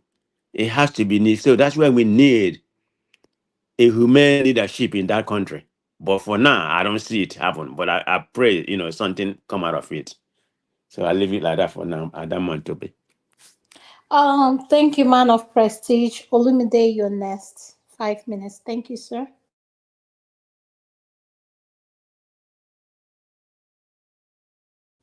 Olumide, you're next. Could you Thank you. please? Yes, Thank you. thank you. So I'm just going to go straight forward to what I think the solution is that, and it is very easy for us to profile all manners of ways, love and this and that. See, no matter what ideas, there are a million ideas that people have proposed in that country in terms of laws, in terms of, what have you, but at the end of the day, we are still in the quandary that we are in. We haven't moved. We have only moved backward. For me, the solution straight ahead is it is how we choose those who lead us. How do we select the people that lead us? We have chosen a system. We are not a monarchical system where we have kings and queens. If we had a monarchical system and it was very clear, it would have been better, so that when some people are disgruntled with the king or the queen or whoever is leading, they will buy them and they will install themselves as king, and then maybe they have a better idea of how to. They will do it quickly. Maybe within 6 months they will feel disgruntled. Some people will plan, buy the king, buy the queen, bring their own ideas of how to move the society forward, and maybe we begin to evolve from there. You understand? But we don't have that kind of system. We have subscribed to what the Western world, how the Western world choose their own leaders through a democratic process. Whether it is presidential, whether it is parliamentary, it doesn't really matter. But how you then choose these people to lead you, and it is very, very plain to see that the way to choose, the way that system works is that people who feel that they have a good and a better idea of how to lead the society and how to use the resources of the people to better improve them and create a progressive society that will be beneficial to all, come before the people, argue how they want to do that, they have a debate among themselves, and the people are free to choose who they want to. But when some people decide to rig and corrupt the process, it's similar to going to write an exam to be a medical doctor, to be a lawyer, to be a mechanic, to be whatever professional you want to be. And then you rig your way, you rig your way to pass the exam. Tell me, how will that person be a good doctor, saving lives in the society? How will that person be a good engineer, building bridges that won't collapse? How will that person be a good whatever professional, a policeman that should do his job without any how do I put it now? Without any unbiased, without any conflict of interest. So this is what is it is the same thing with our process. These are the people that implement the laws or change the policies, bring in policies that govern our society. And when we bring in people who deliberately don't want to make that change, or who deliberately don't want these policies to work, what else do we expect? How are we going to move forward? For instance, look at Oyo State. Oyo State, when the APC governor, the president's cousin, was there as governor for 4 years, this man was owing salaries for 6 months, 8 months arrears. Another candidate came and said, you know what? We don't have to, we should be able to afford this. We should be able to do that, do this, do this. And the people trusted him, they voted him. You understand? And he came in, this guy cleared the backlog of arrears. He's not owing salaries now, he's paying.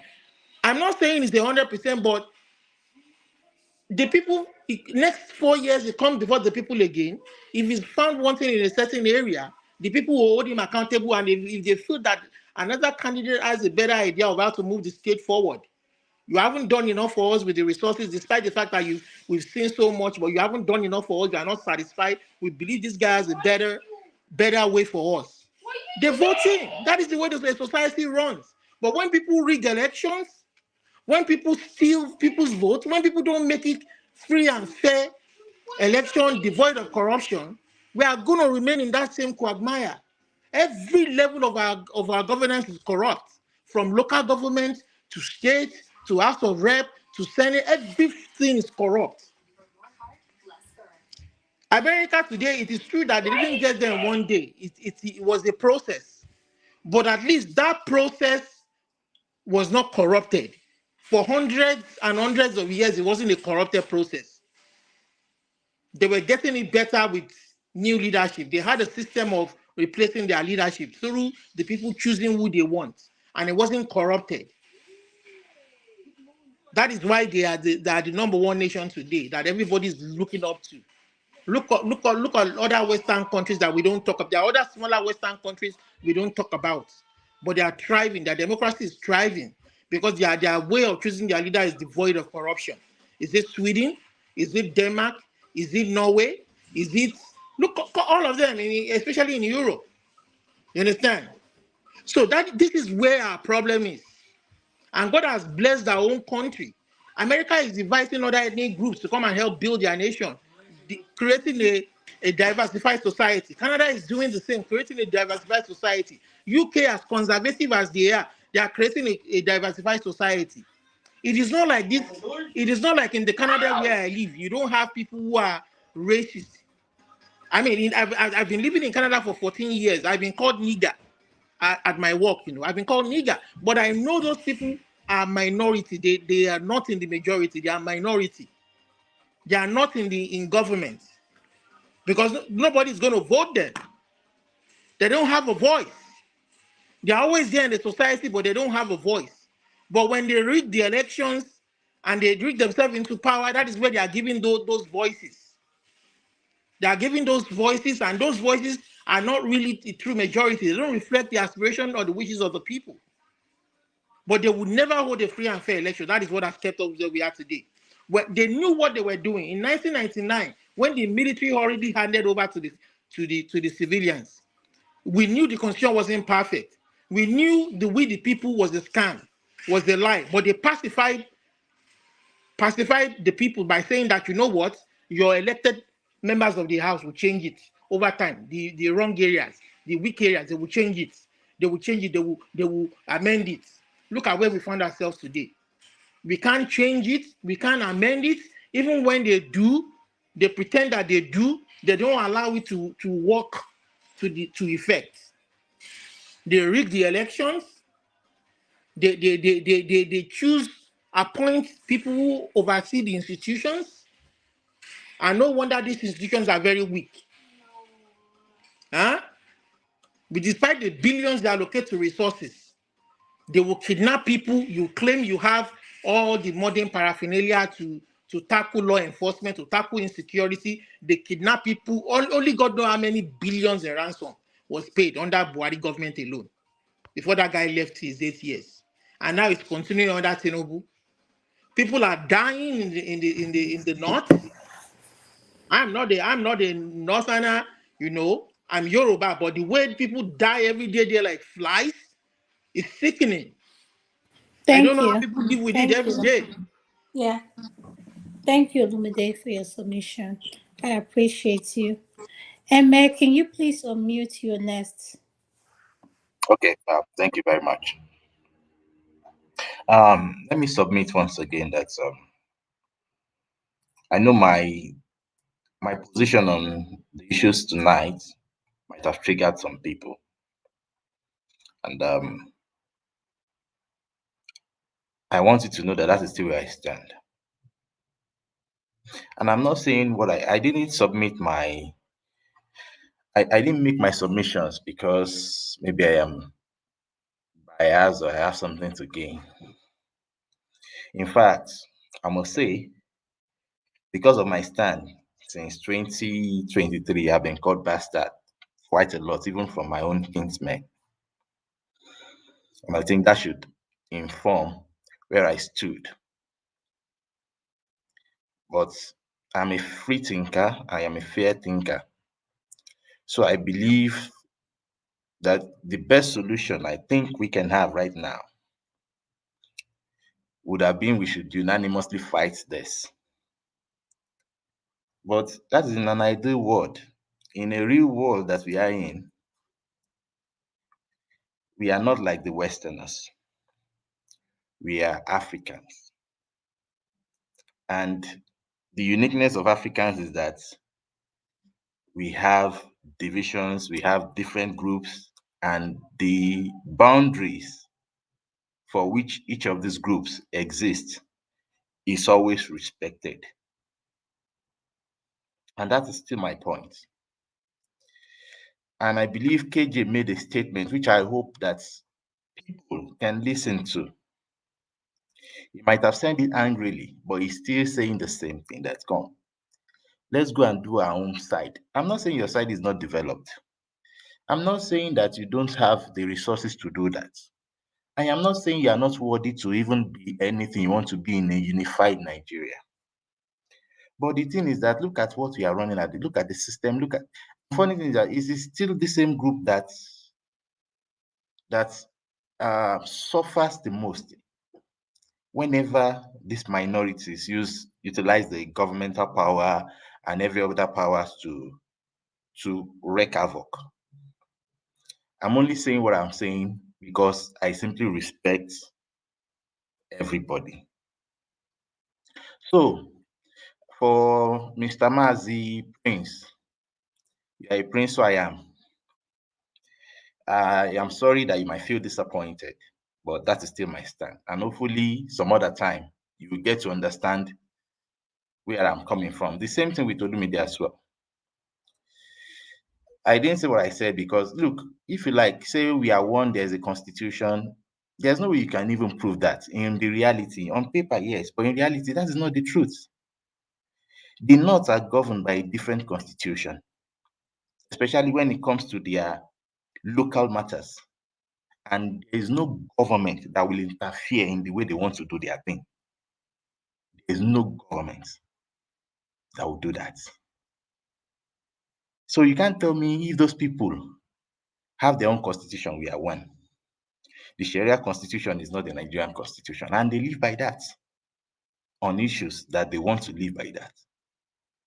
So this sense of nationality that my brothers have, I would say have it, yes, but please think deep and re-strategize. That is my submission. Thank you so much, Emma.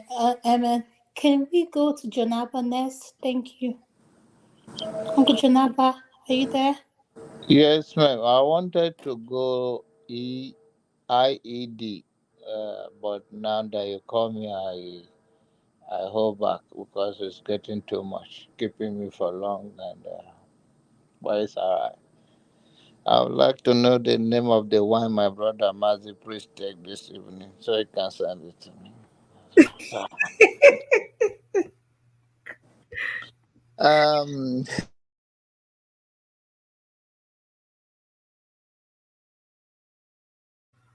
Jonaba, we lost you. Okay, can you hear me now? Yes. Yeah, one of the interesting thing about us here, we speak very eloquently, but we don't understand something very well. And I don't mean to sound disrespectful. Uh, the fact that we have different law in the country. In America, they do so. Texas have a different law than Oklahoma. Oklahoma have some different law than New York. So also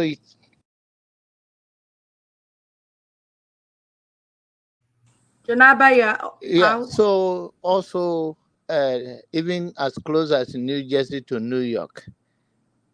So our diversity and being having a different law within the state in the same country is not a problem. there's somebody that says here, whether it's the same guy, say, let's learn to respect our differences and our culture. And I think that should be it. The notion that we are not the same because we have different law. We are not going to be the same, even as an individual. Even twins are not the same. But we should learn how to lose. We should know when to appreciate and how to celebrate our wins. But the notion that other people have, that make us not to be the same nation and don't make us to, we are not one people, I don't understand. It's this, that is how it works. That is the constitution. You cannot have it in both ways. If you're going to preach that our differences is unique, then stick to that. We are one people. It's the same people like us in diaspora who's supposed to know better, but unfortunately, I don't know whether we know better, because if we know better, we should act better. We are the major problem Nigeria is having today, because when people look up to you because they think you are more exposed, you are in a country where things are working, and you should imitate that, or should look at it and bring it back home. But all you find is you use this place as a safe haven to be sowing that seed of discord and disunity with your rhetoric on this platform or elsewhere. It is the same reason why we keep us where we are. Because leadership is not that hard. It's not that hard. I believe nobody come to power come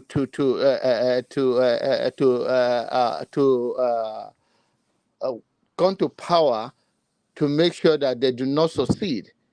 But the people they work with, the citizens themselves, over the years, it's a pile up of dialogue. There's no excuse to where this government is today. But we as a citizen have a responsibility to look at each other to say, okay, these people are fooling us.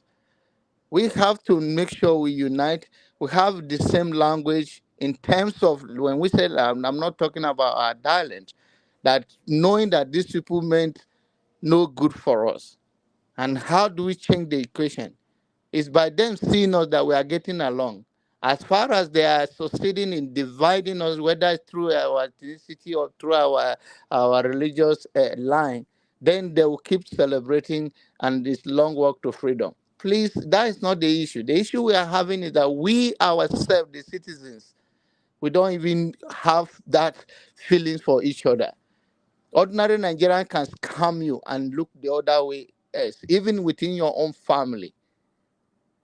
We should turn the Alabasi turn mirror on. We should turn mirror on ourselves. And I said to him, I hope where he is, he's looking at the mirror too. Let's all look at that mirror, man. Thank you. Thank you, Uncle Janaba. Mazi Prince, you're next. Could you please unmute, sir? Mazi, are you there? Can you hear me? Yes, I can hear you, sir. You're next. Oh, Thank you. okay. I just have few words to say. Uncle Jonathan, I didn't even hear what you have a way of talking to me, and I appreciate it. No, I appreciate you too. I think you are doing better in the other room while you are now more than 2 minutes. Ah, okay. Oh. No wahala. No, it's not time yet, but very soon. Yeah, for me, you see, when it comes to tribe, it really, really hits me hard. Why do I say so?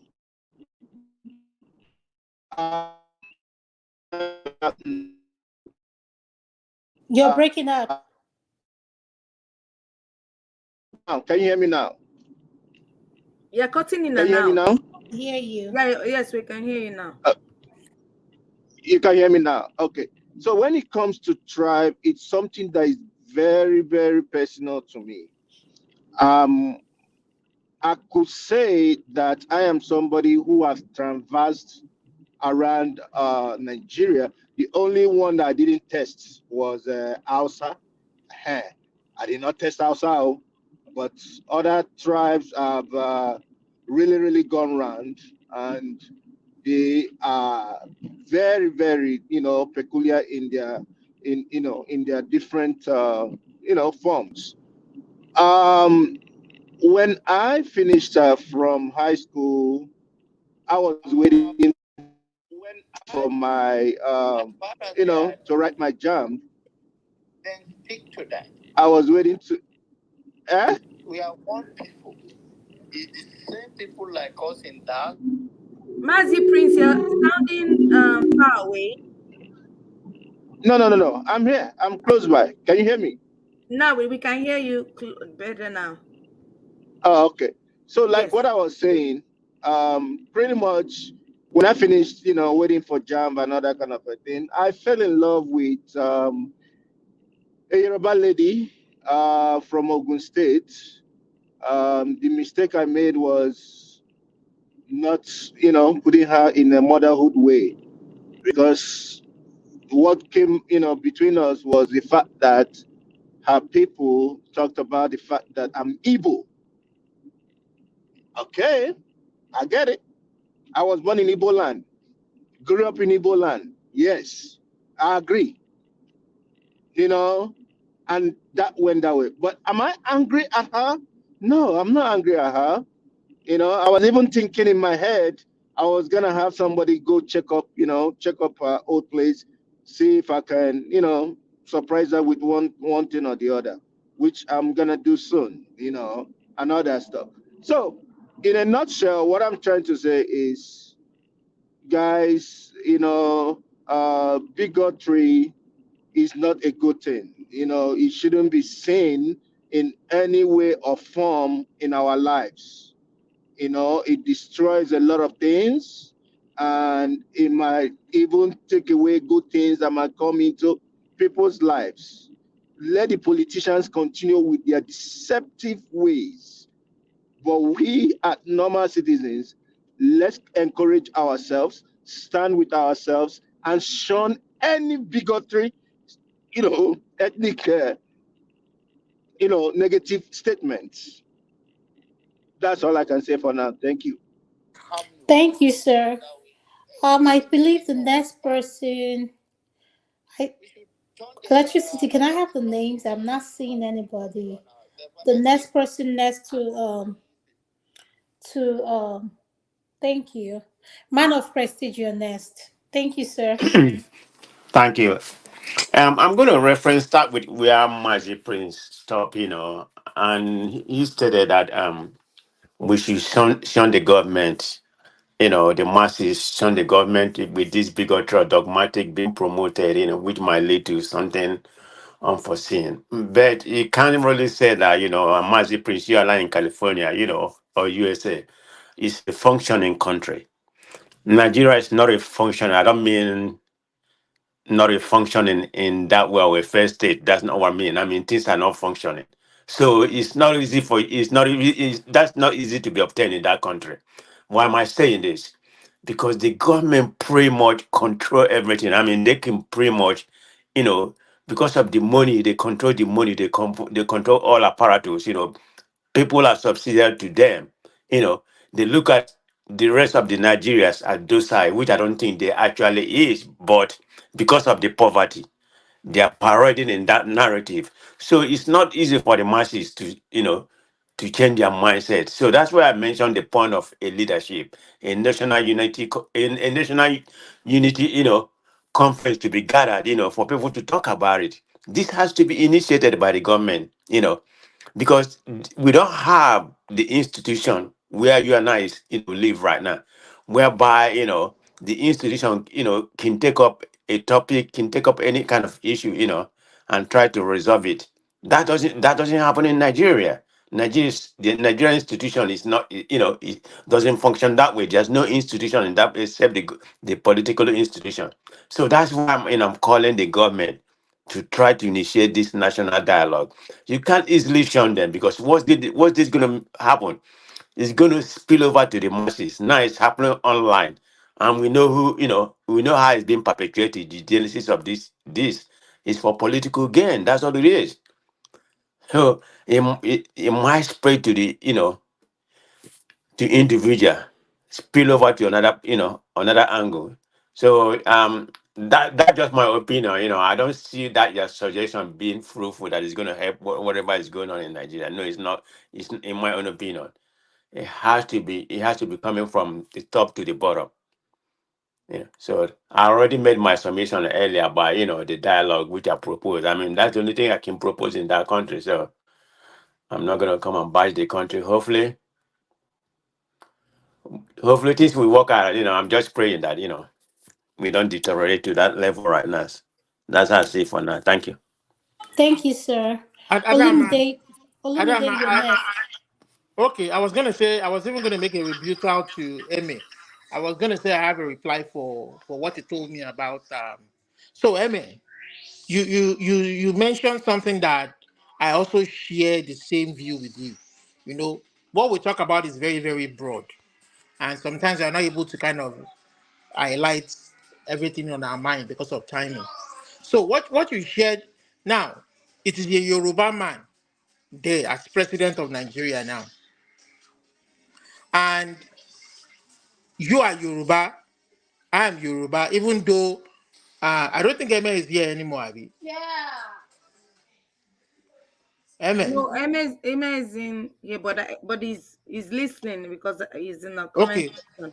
Okay. So what I want to say to Emma is, it is a Yoruba man there now. Even though my own personal opinion is told that election, fine, is there now, affirmed by the country's system, the judicial system there. So, what is he going to do about the constitution being unfair? You are saying the constitution is unfair in the sense that it favors a certain part of the country and does not favor the other part. And you also know that different groups, Yorubas, Igbos, Ijaws, Middle Belt, name them, Ninas, and more recently, the Patriots have written to him to do the needful. Start by rebuilding the country from scratch so that we all have a sense of belonging in that country, so that we can own these documents that we have to come together to create, not a few people forcing it down the throat of everybody else. And he has the opportunity to rebuild the country and be a father of a new one united country, to run a true federal structure as it were, with our different ethnicities, language, religion, culture in mind, so that we can begin to respect each other's boundaries as you have stated in your own. So the ball is now in his court. Because if you are now saying now that, oh, the North, now there's a Yoruba man, what is he going to do with it? You understand? So he has the opportunity. Or is it going to be the same system that they've been running among themselves, a few cliques, pretending that we are doing elections every 4 years, but what they are actually doing in a sense is installing and choosing among themselves which should lead us. And nobody is the better for it. Right from the local government level up to the state, to the federal, to the purported House of Rep or Senate or House or whatever. I mean, confusion they are running over there that betters nobody. So this is what we are saying. This is the kind of honest, plain truth that we are saying. These are the kind of truths and candid opinion that have developed this part of the world. UK, US, Canada, every progressive part of the world, they've always listened to criticism to make the country better. You don't go after people when they criticize you. You want to kill them, your young people, when they expose evils and evil in the society because it affects you. then if that thing affects you when they expose it, then you are not a good leader. You are not a good leader. If you feel you've been wrong, you go through, you exercise your right within the ambit of the law of that country. Go to court. Don't use the law enforcement again to harass people who speak the truth. Don't send the state secret service to. They are supposed to protect our leaders against foreign entities, not against citizens that mean well for the country. So some of us are not going to come here and pretend that all is well when all is not well. When a whole police force, a whole IG will come and lie that they were the ones who freed kidnapped victims. Yes, we don't see the people who kidnapped them being arrested. We see the victims after they have paid, not disclosing to us that they've paid millions of naira in ransom. Are these the kind of things that you want me to come and defend? To come and say that my country is secure when it is not secured? When farmers cannot go to farms, they are dying every day? Jonaba, is that what you want me to come and say? To come and pretend that all is well? Oh, it will be better. It will be better. Sorry, I'm not going to do that. It's not for somebody like me. And if you want to get upset, get upset. Knock your head on the wall. Get upset, knock your head on the wall. Okay? That's my own 2 cents for now. Thank you. Please, Adama, Olumide, can I thank you. respond since he called me? Let me tell him something that is very unique. I've been waiting here. Yeah, you can wait, but I'm not talking to you, please. Please. I'm not talking to you. I'm talking to the moderators. No, I'm just, Ekene, please wait. My name was called please and I was wait. trying to respond. I don't know whether you are waiting or not, please. But you can Go use ahead, my Uncle Jonaba. You use can my few minutes to respond. Let him use my few minutes to respond. go I don't think ahead. I use my few minutes. First and foremost, Lamide, let's put the fact out there. The people that kidnapped, it happened between a Kajide and Boklo. They run and left the victim after helicopter flies to get those people. So no ransom was paid for those students. Let's be clear. So it is also a good thing that we put integrity in place, that when we say something, we have the true knowledge of it, so that the fact that want to make things look like the way it is, or it's not, doesn't give us integrity. And end of the day, it's going to affect all of us on this platform. That is what I want you to understand. I'm not saying that all is well. You already summarized the whole thing, that Nigeria is not working for anybody. And I'm not telling you it's all is well. A country where citizens are not moving freely is nothing to be proud of. But that doesn't take away the fact that as a citizens, we all have a responsibility in one way or the other, even to your own community and life in general. Where you are in Canada, you are a citizen, or wherever you are, you live in a community and you're supposed to be relevant. So the notion that hit my head on the wall, I'm not angry with anybody, and that is how I speak. So please, my brother, there's nothing between Nigeria that is what anybody come here to fight each other for. If you are for solution, you are for solution, and we are all going to speak differently. We don't have to speak the same way. We don't have to see things the same way. It's uniqueness of life. But end of the day, we are trying to prefer solution and speak the way we understand things, and every other people have to be represented in their own way. That's what makes all the difference. Nobody is trying to harbor evil here. That doesn't make you a better person. Thank you. Thank you so much, Uncle Jonaba. Before I go to you, I see Forefather here, and I'm going to give him time to respond to what we're saying, since we've all spoken after we went how many rounds. Forefather, could you please unmute? You're next, sir. Forefather, Greetings. can you hear me? Yeah, thank you. Yeah, greetings. Thank you for having me, Adama and Chope. Greetings to everyone on the panel. to the chat and to the viewers. If it was about this bigotry stuff we are talking about, in the bigger scheme of things, I don't think that's the reason why we are messed up. Other people have them, other groups of people around the world have them, but they all go on to do way better than we are doing. But it's unhelpful, isn't it?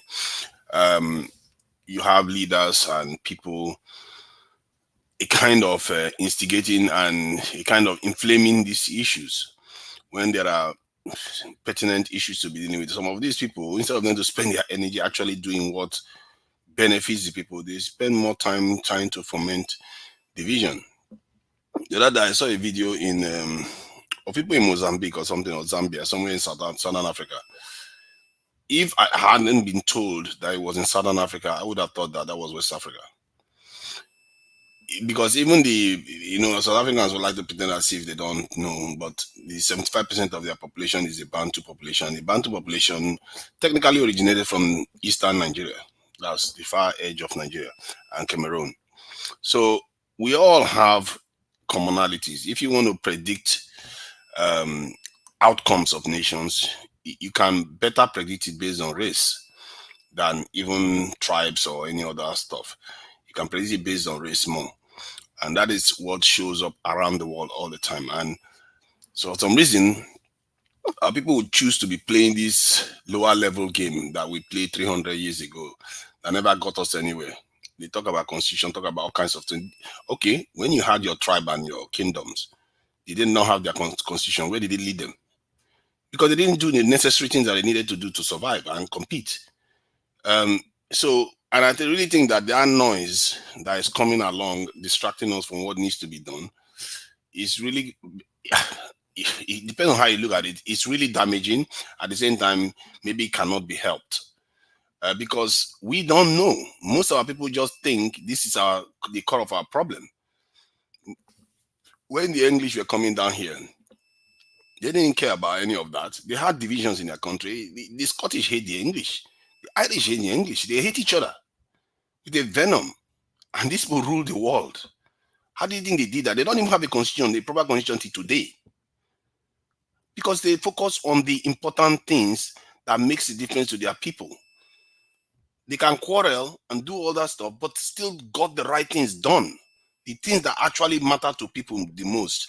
And I agree with when Jonaba said that, most people on the ground are trying to do things that matter to them, but the ones in the diaspora are focusing on all the wrong things. And they are overseas. They should know better. They are in countries that are also very divided. Even in America today that we are talking about, when they polled Republicans, more Republicans wanted to break the country up. It's like you polled APC or PDP, and you see that more people want to break the country up in those parties. That's how it is in America today. And our people are in those countries, and they pretend as if they don't understand any of those dynamics. And like our own is totally different. We seriously have to focus on what truly matters. If we don't learn how to compete in the world, I think Olympics happened recently. When you want to go to Olympics, you say, because I'm competing with people in Nigeria or Cameroon, you don't compete. You compete with the world. But somewhere along the line, we've forgotten that. We've forgotten that we are competing with the world. Any people that are more advanced and more developed than us, they are a threat to us. Make no mistake. Just like an Olympics person from Australia, it's a competition for you to defeat you in that Olympics competition. They don't say, oh, because you're from Africa, me, I'm not going to compete with you. The English were not taking permission when they came to Africa to colonize us. They didn't wait for God or whatever Amadio had told them, you can now enter and come and defeat us. No, the world is there, and we pretend as if it doesn't exist. And we want to be fighting ourselves, dividing ourselves. We should be condemning these people and ostracizing them. They are enemies. Right now, they are one of our greatest enemies, these divisive people. And in the West, they understand these things. If you speak out of turn, the UK now, they are looking for a way to jail Tommy Robinson. This guy is just a right winger. He's not even saying some of the craziest things that our people say. They are looking for a way to jail him again. Adama, can I puncture our forefathers? Is misinforming us. is informing the platform and the whole world. Can I Okay, puncture? hold on. Let him settle. Then you can let him finish his statement. Then you can ask him whatever question, Is please. seriously misinforming the platform. Yeah, And hold on. You just let him land. Let him land. Let him finish. You have your Yeah, time to ask him the question you want to. yeah. You can check it up. The Catalan leaders, are they not in jail? When they threaten to release some of the Catalan leaders, go and see the protests that will happen in Spain. You would think they are releasing somebody that killed thousands of people, that caused a lot of deaths. This guy didn't kill anybody. You see the protests in Spain because they wanted to release him. The Baathis, the Kurds in the Turkey. If you try in many countries, if you try to destabilize the nation, because those people, what they realize is that ordinary people want to get on with their life. They don't have time for this. They want to go to church. They want to go to their weddings. They want to go have children. They don't have time for this nonsense. And they focus their energy on developing their people, understanding that they are competing with the rest of the world. That is always at the core of it. If you fail to understand that, you are going to suffer and suffer. And every time our generation is getting weaker and weaker, and we are inviting our own conquest. When that day will come, all these arguments between Igbo, Hausa, it will go away, because the people that actually have the understanding to set those things aside and actually go on to build something that is strong for their people, they will rule us again. They've done it before, and we still haven't learned any lesson. They will rule again directly this time, and God help you if you survive it. If they decide that they don't want us here anymore, they will clean us out. Look at America today. These are continent killers. The world doesn't owe you a living. The main population of America is 3.something% of that country now. Go to South America, the same thing. Australia, the same thing. New Zealand, the same thing. What makes you think you are entitled to this land? You are fighting your fellow brother for what? The only thing that will give you entitlement to this land, if you can defend it. Can you? What have you done for Nigeria to defend Nigeria? They talk about how bandits took children, students, and went and gunned them down. Maybe because they didn't receive money. Our children keep getting killed every day. Women keep getting kidnapped. Farmers cannot go to a farm. People are paying ransom. Wives are being taken from their husbands and married off to bandits. And you are worrying about division. I tell you, if those things don't bother you, then just be prepared that whatever you're fighting for, you don't control. First of all, you don't even control it right now, and you will not control it, and you will lose it even far. What your children are going to inherit is going to be far worse. This stuff is very basic, and the reason why we don't understand it fully is because we just refuse. We just got kind of bogged down like in a mud of division. We refuse to see the world for what it truly is. The world is a threat to us. They are too far more advanced than us right now for us not to see them as a threat. Every single one of them. If you misunderstand that fact that anybody that is more advanced than you is a potential threat to you, then I can't help you. Because if I'm stronger than you and I have more money than I have more power than you, and I see that you have something that I need, I will take it. Will you not do the same? Okay, maybe if you want to understand it, and understand it from your own point of view. If you have the power to take more money from the world and bring it to Nigeria to make your own family, your tribe richer, would you not do it? Is that not what you're trying to do in Nigeria, where you want your own tribe to dominate the country? What makes you think other people are not thinking like that, but not for their tribe? They're thinking about it for their whole people. But I'll leave it at that. Thank you. Thank you too, Niger. Thank you. Olumide, you said you had a pushback. Olumide, are you there? Yes. I wanted to push back on some of two Nigeria's misinformation. Okay, I'll give you 2 minutes to push back. Go ahead. So I understand your sentiments about the division being created by the bigotry and the ethnic whipping of ethnic sentiments back home. Yeah, but see, when you begin to tell us that in America the Republicans are that is the nature of their democracy. That is what you call ideology. The two parties are governed by ideas, and whatever party exists there in any part of the world, they are governed by ideas. The Republicans have what they believe in, that they believe should be the way the country should go. Maybe in form of taxes, in terms of religion, their Christian faith. Some of them are conservatives. Democrats believe in liberalism, they're more liberal. But at the end of the day, when they go out to want to implement this ideology, they go by way of elections, and it is corrupt free and fair. But in a situation where you don't allow the people choose who they want to rule them based on those ideologies, what you have is a set of confusion. Speak to the matters where the matters are. And this issue of coming over on air and saying British don't have constitution, what they have is ordinance. It is all semantics. You know what they call semantics? We are saying the same thing using different language, using different words. You Okay. understand? So one more, just let me round up. So when I say semantics, the British have always been governed by law. Whether you call it ordinance, whether the Americans call it constitution, it is what you are governed by law. If you go to the Muslim world, they call it Sharia law. They call it Sharia. That is their that is their law. We call it constitution because we are copying the British, the American system of governance. They have ordinance. You know what they call ordinance? The ordinance was derived from their monarchical system, where the king will proclaim an edict, and that edict becomes law. It becomes an ordinance. That is where they trace their laws from. If you don't understand, so don't come and tell me that they don't have laid down laws. They make it up as some of Thank them you. they make it up as they long as they go, and it Yeah. becomes law. It becomes sacrosanct, documented. Where in this world are you somebody just going to whip up something from their head, and you think you can govern a society by whipping up sentiments or some Okay, Lumide, thank crap you, stuff thank from you, your head? thank you, Don't come and sir. be misinforming people here. Come on, you're educated, man. Yeah, thank you, sir. Thank you, sir. Thank you for your correction. We're going to go to Ekene, your Yeah, next. Thank you.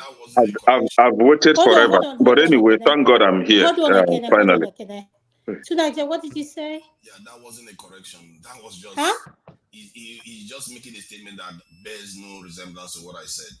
They didn't have a Don't constitution. come and tell us UK doesn't have constitution. They don't have They a don't, constitution. they don't call it constitution, they call it Please, their laws. Olumide, when he was Laws. speaking, he Common didn't. laws. Nobody interrupt you. Constitution Please. is just semantic. Okay. Ordinance is semantic. It is all called laws. Okay, please, can you mute Olumide, yourself? please. Israel today doesn't even have a written constitution. The idea is that they rule according. They have their own laws. They may not constitute constitution, they Olumide, have you I didn't laws. cannot say they keep don't Laws. have unmuting laws. yourself, What are you please. talking about? I didn't say they don't have laws. That's my. When you are you arguing for laws in Nigeria? You arguing. Many of these people are arguing for constitutional change. They keep arguing as if constitution is going to save them. And My that point is that constitutional change, you have to No, please now. Olumide, respect. stay mute, please. Don't come and speak for all of the thrust of my argument was that those things are not the important aspects that build societies. What builds societies is your ability to organize. Okay, And Tunaja, I agree with what you said. Could you please wait? Mute yourself. Let's go to Ekene, then I'll leave it for you and Olumide to say whatever you have to say. Ekene, you're next, please. yes, thank you. I will start off by taking us back to the holy book from the Christians. Mark chapter 3, verse 25. A divided house, if a house is divided against itself, cannot stand. And if you go to Matthew chapter 12, verse 22 to 28, a divided house cannot stand. So, forefathers responding to your call for fixing the country instead of worrying about division, you cannot fix anything if the house is divided against itself. For you to be able to organize the people and begin to fix things, the house must be in unity. Unless if you are telling us that you're going to use force to push the people together and then force your own ideas on them or your rules or dictate on them.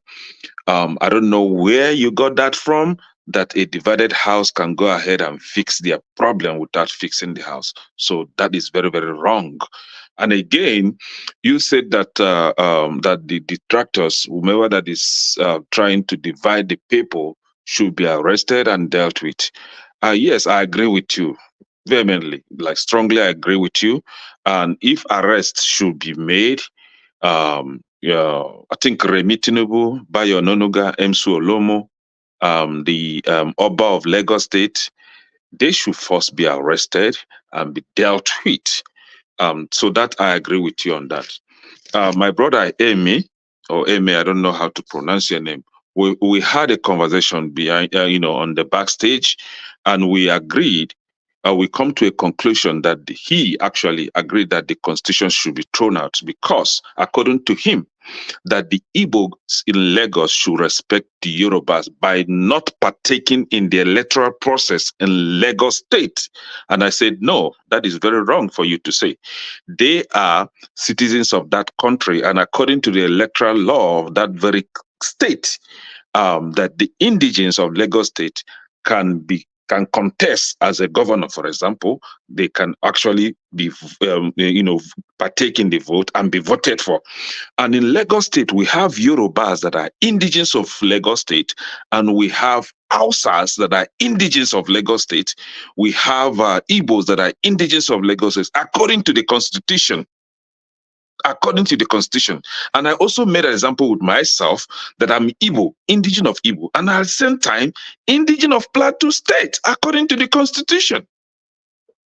So I urge him to go and read the Constitution, what makes one an indigent of a state in that country. For example, if you are an Igbo man or Hausa man in Lagos State and you want to contest for Lagos State governorship position and you are eligible according to the electoral law, you are free to contest. But the question is, are you going to win? If you win, so be it. You become the governor. After all, Tinubu isn't indigent of Lagos State. He wasn't even an indigent of Lagos State, but he won an election in Lagos State. The current governor of Lagos State now, Sanwo-Olu, is not even an indigent of Lagos State. Talk more of an Igbo person or Hausa person that is an indigent. Indigent means you were born there, you've lived your life for 20 years in that state. You become an indigent. That is what the Constitution said. Unless if they've changed it of recent, because I still have my indigenship certificate of Plateau State. Now, so he now said that in Lagos State, the people, the Yorubas in Lagos State don't actually respect the Constitution. I say, okay, what do you want us to do that? Since they don't want to respect the Constitution, do you want us to throw the Constitution away? You say, yes, that the Constitution should be thrown away. So you are now running a state without a Constitution. If that is the solution, then some of us don't want to live in a country that don't have a Constitution. We'd rather be on our own. And then you can run a country without a Constitution. We want to have something that guides us. We want to have social policies that shape our society. And if you don't want to have that, so be it. You can have your country. We can go our separate ways peacefully. So you are calling for a solution in Nigeria. The honest truth is, which is actually bitter, there is no solution. We've missed that opportunity of fixing Nigeria when the Nigerians collectively kick out Goodluck Jonathan. That was the point where you missed the opportunity of fixing that country.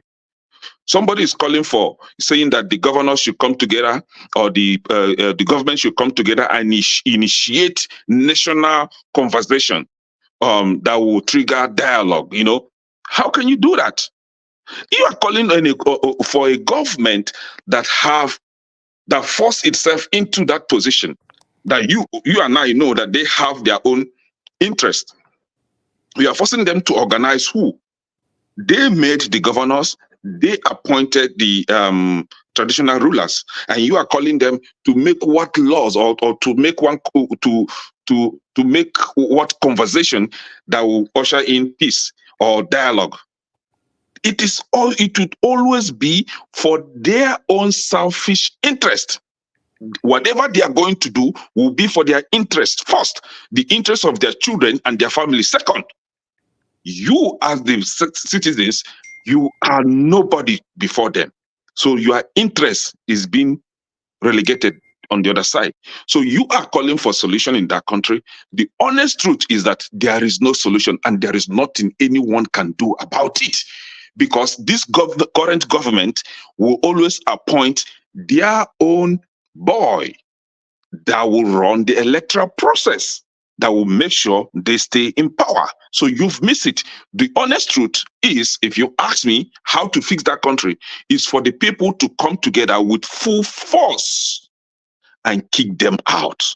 If you are waiting, or you are speaking English, or you are trying to follow electoral laws, or that laws that they can change at will, at any given time they can change it. You go to court will tell you that it wasn't phrased that way.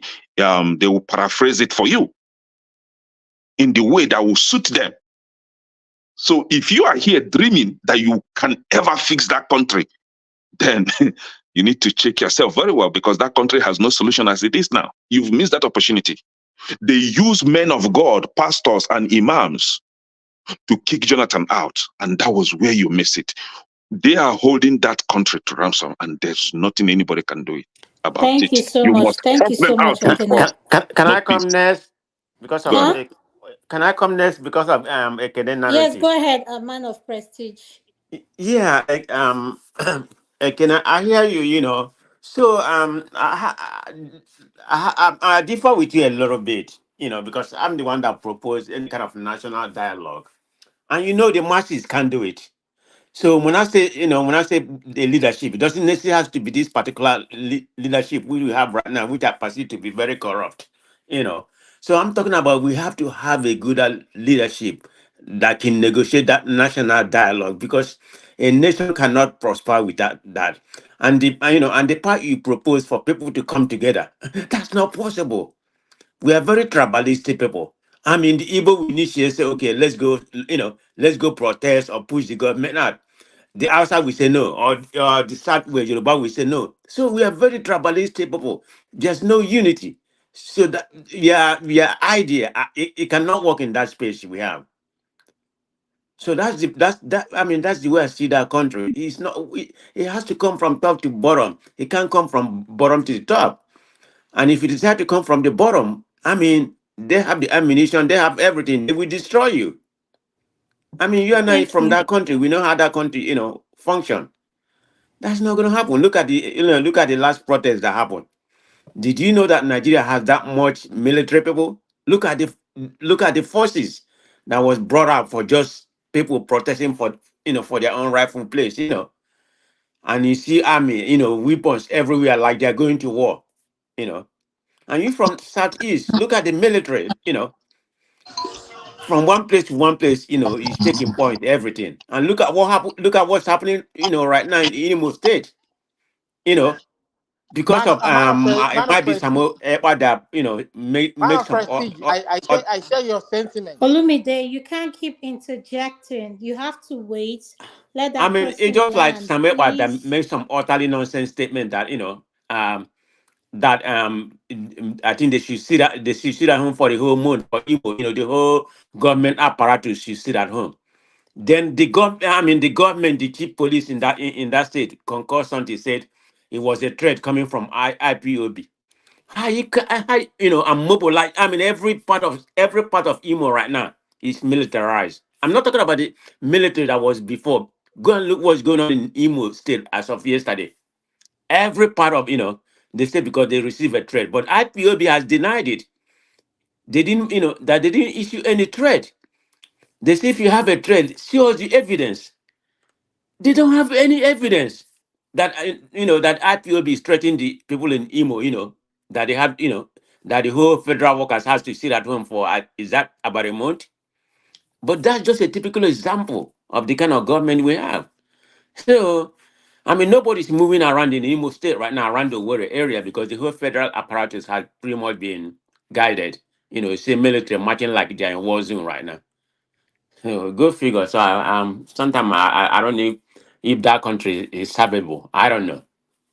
I guess I'm fortunate to be, in a different country. Thank you. Thank you, sir. Thank you. Dexter, before I come to you, I'm going to go to all our politics. Then I'll come to you. On our politics, could you please unmute, sir? Welcome to the show. Adam, I'm still here. Oh, who? Who is that? KJ, we just say you don't sleep now. Uncle KJ, Make let una me allow take honor honor politics now, politics. please. He just came in. Then I'll take you and Dexter next. Thank you.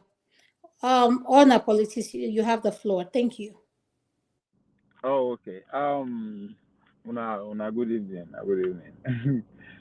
I don't know for some reason I got I tuned in late, but even at that I was pretty much off and on. But I got the part of a little bit of two Nigeria submission, and my brother from Canada, and I would like to just make one or two statements based on what they say, and that would be my submission. First of all, Tunanja, I don't know what you are up to these days. I don't know whatever it is that you are doing. Man, keep it on, man. You put a question before the nation, if there's anything like that today, that can you or can we defend our land? That question hits from so many levels, especially if you are following what is going on in the world today, the change that is taking place. But most importantly, you went ahead to actually pinpoint some history about America and every other thing. I mean, you are spot on. That's a very, very potent question. So can we actually defend the land that everybody is claiming? Because nobody is entitled to, according to. So thank you for that. I really, really appreciate that submission. I'm my brother from Canada. I for the past almost how many minutes I'm trying to look for words to actually put together how to describe what I want to say without sounding off point or anyhow. But my brother, I will just advise you, bros, go read. You have no clue what you talk about pretty much all the time. Go start reading about the history of the country that you live in currently, Canada. And I will recommend you to start with the Trudeau's family first, before you even come and talk about if there's democracy or not, because you have no clue. Everything what you talk about now, garbage. I'm sorry to put it. I'm sorry for my language, but people don't check you or ask your own.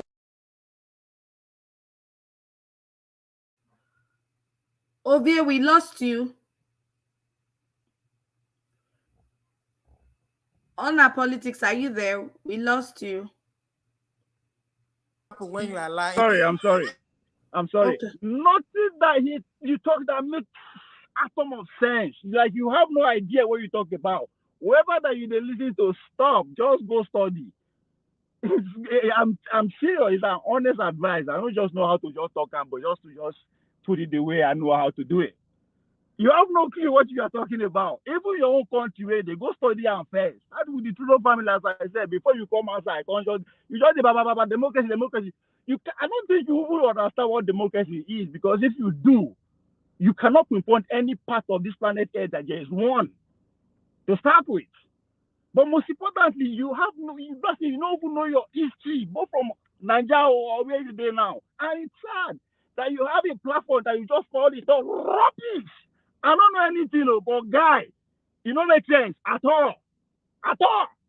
Not one statement that you make that is actually, it keeps people's cells, brains, anybody where you actually know what's going on with the planet where they live on. Gosh. But to Nigeria, may your days be long. Peace out. Thank you. Thank you, Oye, for your statement. Dexter, you're going to Emma. I think it's Emma or Dexter. Mr. KJ. I'm sorry, KJ. Uncle KJ, you're next. I actually think it should have been Dexter, but okay.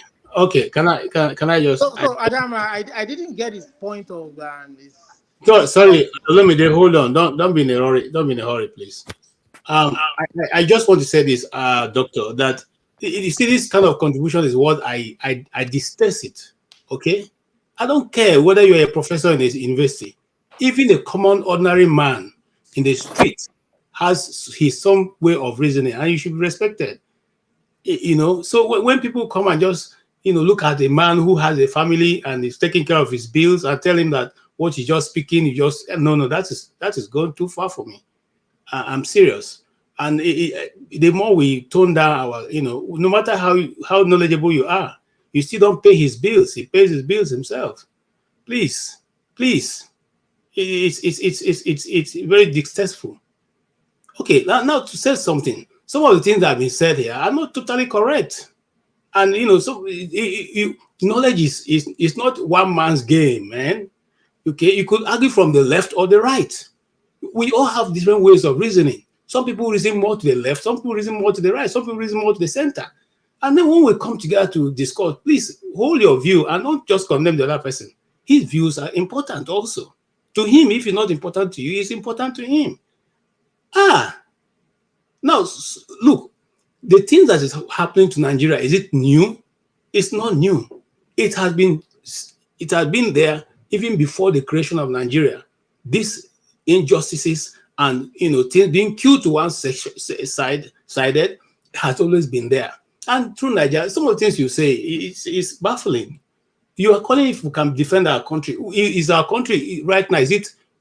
Are we safe? Is the Nigerian Federation as it is now? Is there anything that's stopping it from being taken over? If they want to take over, wouldn't they take over? Is Nigeria not the only country in the world where they have oil theft? Is oil theft, is it in a bucket? Who has done anything about it? Do you think you have a government that can defend you, that has not been able to defend its own people? How long has the insurgence been going on in Nigeria? How long have people been kidnapped? How long has that been going on? And you wake up and you just shout these things to people, and some people come and praise you. It's not good. It's not good. Look, we don't even have a government. That's the truth. We don't even have a government that respects the people of Nigeria, because the will of people of Nigeria has been subverted, not today. So when we come here and make it look as if, this just came on us now, how can we defend it? No, we have never been able to defend Nigeria. Not now, not before. There's no time Nigeria has been able to defend itself. So what are you saying? Let's look at this and discuss what's the issue Nigeria is facing now. We are facing an issue where the things that the government have been playing since 19 something has played to the fore. It has come to the bucket is full. That's why it's coming out now. It's not today they begin they render the people from the east. Okay, you can march out the whole army to Imo State, but you can't march it to Sabinsa there. You can't secure Plateau State. You can't. Half of Niger State have been taken over. Over 19 local governments have been taken over. You can't secure it, but you can march the army to Imo State and take over a city and make the people not be able to do anything. And then you come here, you justify that. Oh, no, it's not correct. And I think you should go home and have a rethink. If they are praising you, it's okay. I don't have a problem with that. But please, let nobody come here and shut anybody down. Allow the people to have their view. Allow them to say what they want to say. If it is correct, the people who are listening to them will know. If it's not correct, people will know. Don't tell us you know everything. You don't know anything. Thank you. AJ, you are very correct. Everybody's opinion must be respected here. When Naija was talking, I have a right to respond. Can you guys wait? Two people cannot be talking at the same time. Where is Olumide? Olumide, please. Gosh. He's gone. Olumide, please, I want to say this to you. As the moderator, if I tell you, please stay mute, and Ekene, please stay mute. Allow people to finish what they are saying. I will give you time to respond. I will. Dexter has been waiting patiently. Elmer has been waiting patiently. So you two are not just the only one here. So we have to allow other people to air their views. If you want to give a pushback, I will allow that to happen. Just wait. Let's have people speak. That's all I'm asking for. Please. Dexter, could you go on this? Thank you. Dexter, are you there? Could you mute, sir? Dexter. Emma, are you there? Could you unmute? Dexter is not there. Emma. Hello. Hello. Okay, Yeah. yes. You're next. Go ahead. All right. I just have a few rebuttals to make on what Kenny said. Kenny, although we have a backyard discussion, anyway, no problem. I think it's nice that you brought it to the open, and I'm not. I still stand on what I stand on. I think we need to understand that, especially you. I know there's a sense of nationhood. There's this nationalistic ideology that the average Igbo man has, but that is on the peripheral. When you go deep down, you understand that we have divisions, and those divisions must be respected. Because if you don't respect it, or if you are not aware of it, let alone to respect it, eventually you come out naive, and you might be punished for that. And I think that is what the average Igbo person is suffering from at this moment. There are a lot of punishment for an Igbo man. Look, an Igbo man has a business in Lagos. Some nefarious guys will just go and burn it down, but nobody will want to speak out on that. These are just the silent reasons. I'm not supporting it. I'm only just being fair in my judgment. And that's why I've made my statement. Now, you are saying something that if you are an indigent, you are an indigent by birth, and because you are born there, you are eligible to contest any election there. I beg to differ. I don't think that is right. I think maybe you need to go and revisit the constitution again, and maybe really? we'll come back. Yes, I am not certain that is correct. But with what I found, I think you have to belong to a member of that community indigenous to that state. And that is the emphasis there before you can go for such an election. So if you are not indigenous to that state, well, maybe they let it fly and it happens. But I don't think it's going to happen in every places like that. Some states or some group of people, some communities will go against it, and they might be right to do that. So I would advise that you go and revisit it, and then maybe you come back. So is Tinubu an indigenous of Lagos State? Now, Ekene, you cannot ask him a question. Let him have community, his submission, please. A community, we have a Yoruba community. You need to know that. And because there is a Yoruba community, some things can just be left without checking on such. So if you say is Tinubu an indigene of Lagos State, if the Lagosians accept him to be that is fine. That is with them, Lagosians. But that doesn't mean they will accept you as an Igbo man. You need to understand that.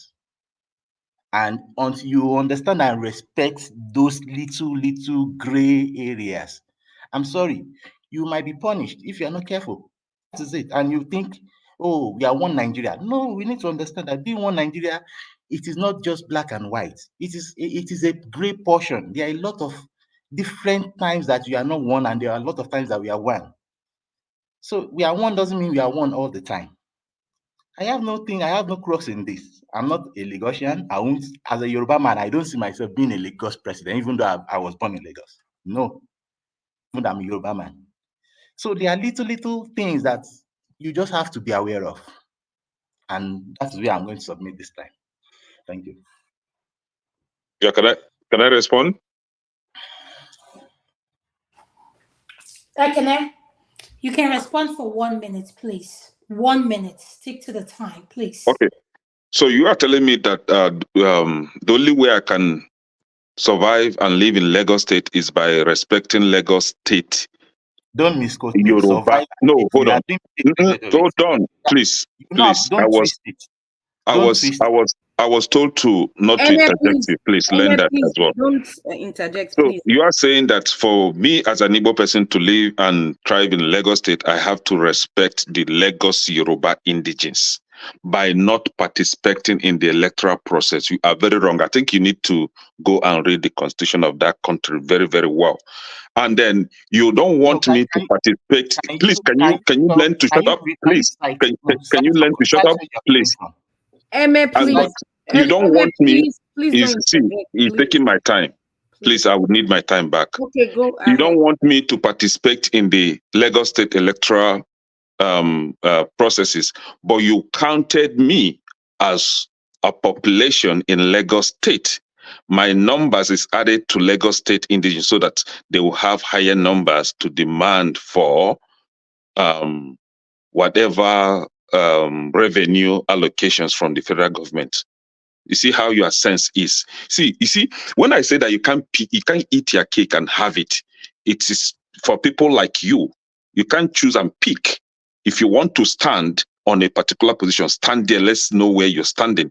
You cannot deny me the opportunity of participating in an election, and you want to count me as part of Lagos State. That is twisted. And again, let me tell you, you must not be a citizen by tribe. You can be a citizen by birth. In Texas, for example, I become a citizen by naturalization. So I have the right to contest as a governor of Texas. I have a right to contest for a Yeah, governor of okay, any but state thank you that I so become a much. citizen. Thank you. So don't come here and twist education. You Yeah, need to go and read the Constitution very well and yeah, thank you, understand it. thank you. So Adam, Can I I say haven't something made my before any own. other I person haven't made speak? my own rebuttal to. Yes, hold on. I know you have a Olumide, chill, pushback. please. Before you say it, I want us to be mindful of something. You do not have to like what someone else's opinion is, but allow them to have their own. Let them say how they feel about that subject. Whatever we are talking about, allow them to voice how they feel. Yes, if there's something you don't agree with, you want to push back, wait when it comes to your turn. Then you can push back. Olumide, I'm giving you 1 minute and I'm going to go to Mama H.O., please. Dexter, I'm Okay. taking the permission from you because Mama H.O. is here. She's an elderly and I want to recognize her. If you don't mind, thank you. Olumide, Okay. go ahead, 1 minute. Thank you. Quickly. So, OVA, you know what? See, I want to believe that you probably smoked something other than cigarette before coming on air tonight. No, Come Olumide, on. you can't do that. You can't do that. No, Okay, I Olumide, take you it can't back. do I that. take it back. I take it back. I take it back. Okay. So, you know what? When you want to speak to an issue, you know, I don't know how to describe what you just did. You want to come on here and attack my person, and you know what? I'm not going to take prisoners myself. If you try that shit next time, I'm not going to take prisoners myself. I'm going to give it to you very hard because when I spoke to Nigeria's point, I didn't tell him he doesn't know anything. I didn't tell him he lacks sense. I attacked his issue. I said what you said about this English law or ordinance is wrong. What you said about this constitution is wrong. I took the issues and I gave my own view of what it should be. So come and give your own view. It'd be like saying you don't go read about Justin Trudeau tonight before you come on air. And you won't tell the only thing I know Okay, about Justin. Olumide. Let me be honest with you. The only thing I know about Justin Trudeau is the fact that I want to vote him out in 2025. That's all. All That's right, all I thank care you. about. Okay? Thank you. Thank you. Thank you. Mannerless human being. Oh, no. Olumide, you can't do that. Please. Olumide, You don't do can't that. do that. We cannot reduce ourselves where grown men are insulting another grown man. Is this the level we are now? We Adama, he did can't. it, first did it to me. He attacked my person, telling me that I don't know anything. He attacked my person. He should have addressed the issues. If there was anything about the issues that he wanted to address that I said to Nigeria, he should have addressed that issue. He shouldn't All come here right. and tell me I don't know Okay, anything. All I right. Thank you. apologize, Can you Olumide. know something? You don't smoke banner. No. Thank you. Okay. Thank you.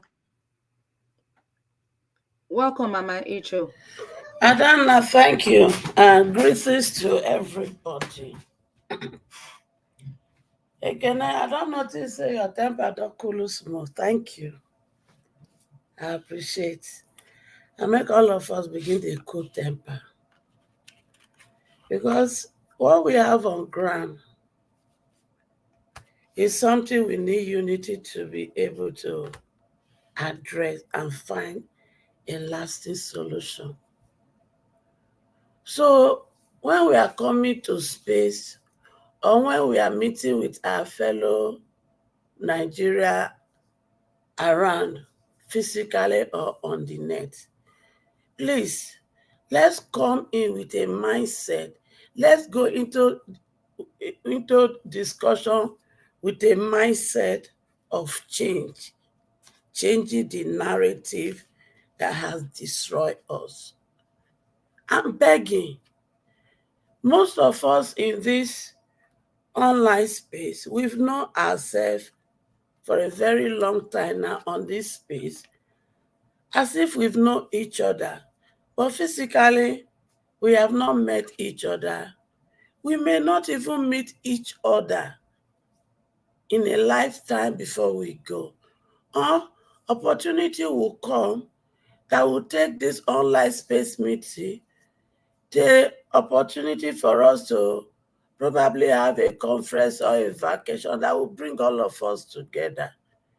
And all of this will happen. So okay, he said it this way. Since he didn't say it the way he would have to me, then we will begin to try to want to prove a point. Because some of this argument, we are just trying to prove a point. No need to prove point. And see, let's say things to one another with a mindset that this thing when I want to talk or want to say, is it on the issue or on the person? Let us not begin to attack our own personality. Let's attack the issue. And when somebody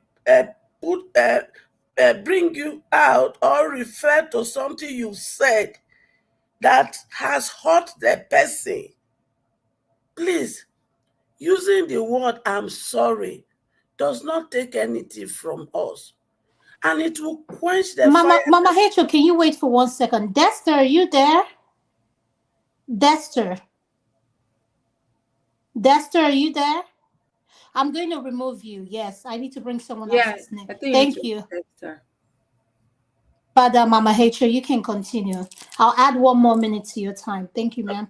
Okay, so using the word "I'm sorry" will just quench the fire. I beg. I am begging because that is the only way me and you and all of us can work together and find a solution to what is on ground.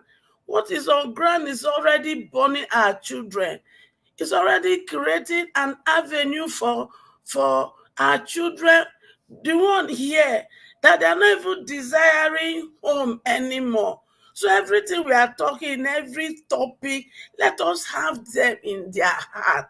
You see, it gladdens my heart yesterday when me and Tunaja met in a platform. And when he was making his summary fall into our children. Oh, when he made that summary, it gladdened my heart. And I say, hey, to Nigeria, when they put security on head before. So now it's now beginning to understand that everything will affect our children and everything we need to begin to discuss or finding a solution to what is on ground. We should almost have our children's heart and sound behind that. And I'm going to say that I see in our religion that they talk, but I can't enter now. We don't enter security. We don't enter a lot of things. So please, when we bring topic like this, they interest me because it has caused a lot of trouble, and let us be focused. And to those of us each one of us have bruised their hearts, please, whoever that has offended you in this platform this evening, now my pikin offend you, and I take blame for that, and I apologize on behalf of that pikin. Make una cool temper, forgive one another, and let us work together. We will definitely achieve that we are looking for. Thank you. Thank you so much, Mama Rachel, for your submission. I'm going to go to Olumide. You're next. Olumide, can you hear me? Olumide is not there now. Hello, Okay. Hello, Adama. Sorry. So I think I'm going to go to you next. You're the one to speak. So I really don't have anything to say right now. I mean, I've spoken to all the issues that I wanted to speak to. Okay, stay mute there. Let me go to. Except that if that that rude guy comes on here to make any other statement referring attack me personally, then I'm going to make a strong rebuttal. Okay, Okay, it I'm won't going. happen. Don't worry, I'm Ovie, here. please, no personal insults, please. Yeah, please. I'm going to ask Ovie to unmute himself. Ovie, I feel that you need to apologize for the statements you made. I think we have not come to the level of all grown men disrespecting each other. We need to be mindful of our words. So Lumide felt you insulted him. So he's on the platform. I don't know if you'd like to apologize to him. Well, my intention was to just because he actually responded, and I take no offense as I said in the comment section. My intention was to just come and I had my own permutation to what is going on. Asking me to apologize, I don't think there's a need for that because one, the intention is not to insult. I don't think I insulted him, but if he felt that way, he has already responded. He had responded and he called me name and all that, which I took it from a lighter and I laughed over it and I said, we go. So I don't think there's a need for what you're asking for. Okay, so Ovie, yeah, is saying is equal balance right now. You insulted No, I him. know. Yeah, I said it. Now. I said, I'm not. But now, yeah, what I said now, what I said has been said. I take no offense. I meant on his or he felt that way. But I mean, he responded. I'm cool. Okay, Let's warning to everyone. Please, no personal insults. Please have your say. Ovie. Why All right. Papa said that, Ovie, is there anything you want to Yeah. say? Yeah. I mean, let's continue with the national conversation if that's okay.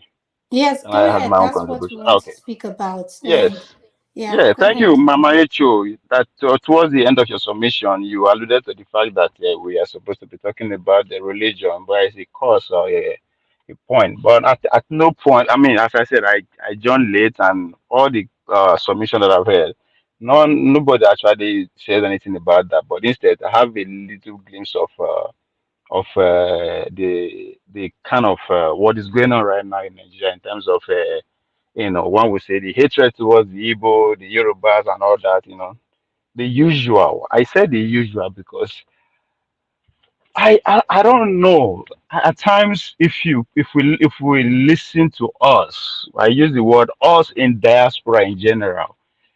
It's as if we are living in a different world from what the reality on ground. I said that to say because we are more fortunate in terms of having access to various varieties of information, even on one subject. You can do as some of us who live as especially America, Canada, or Britain, or anywhere in Europe for that matter. You have access to various sorts of avenue of news. But it baffles me that we oftentimes fall into the trap of the Nigerian elite, what they want us to talk about. Maybe because we depend on we so much rely on the elite news, the channels, the arise and all that. Because what is happening right now in terms of na Igbo, na Yoruba, na Igbo, they eat us. It's not different from what happened 8 years ago when Buhari took power. Now Fulani was Fulani and Saudi. That's all from the beginning to the end. The country continues. The men, the elite profit as the country continues. We just occupy ourselves with a narrative. It's the same thing.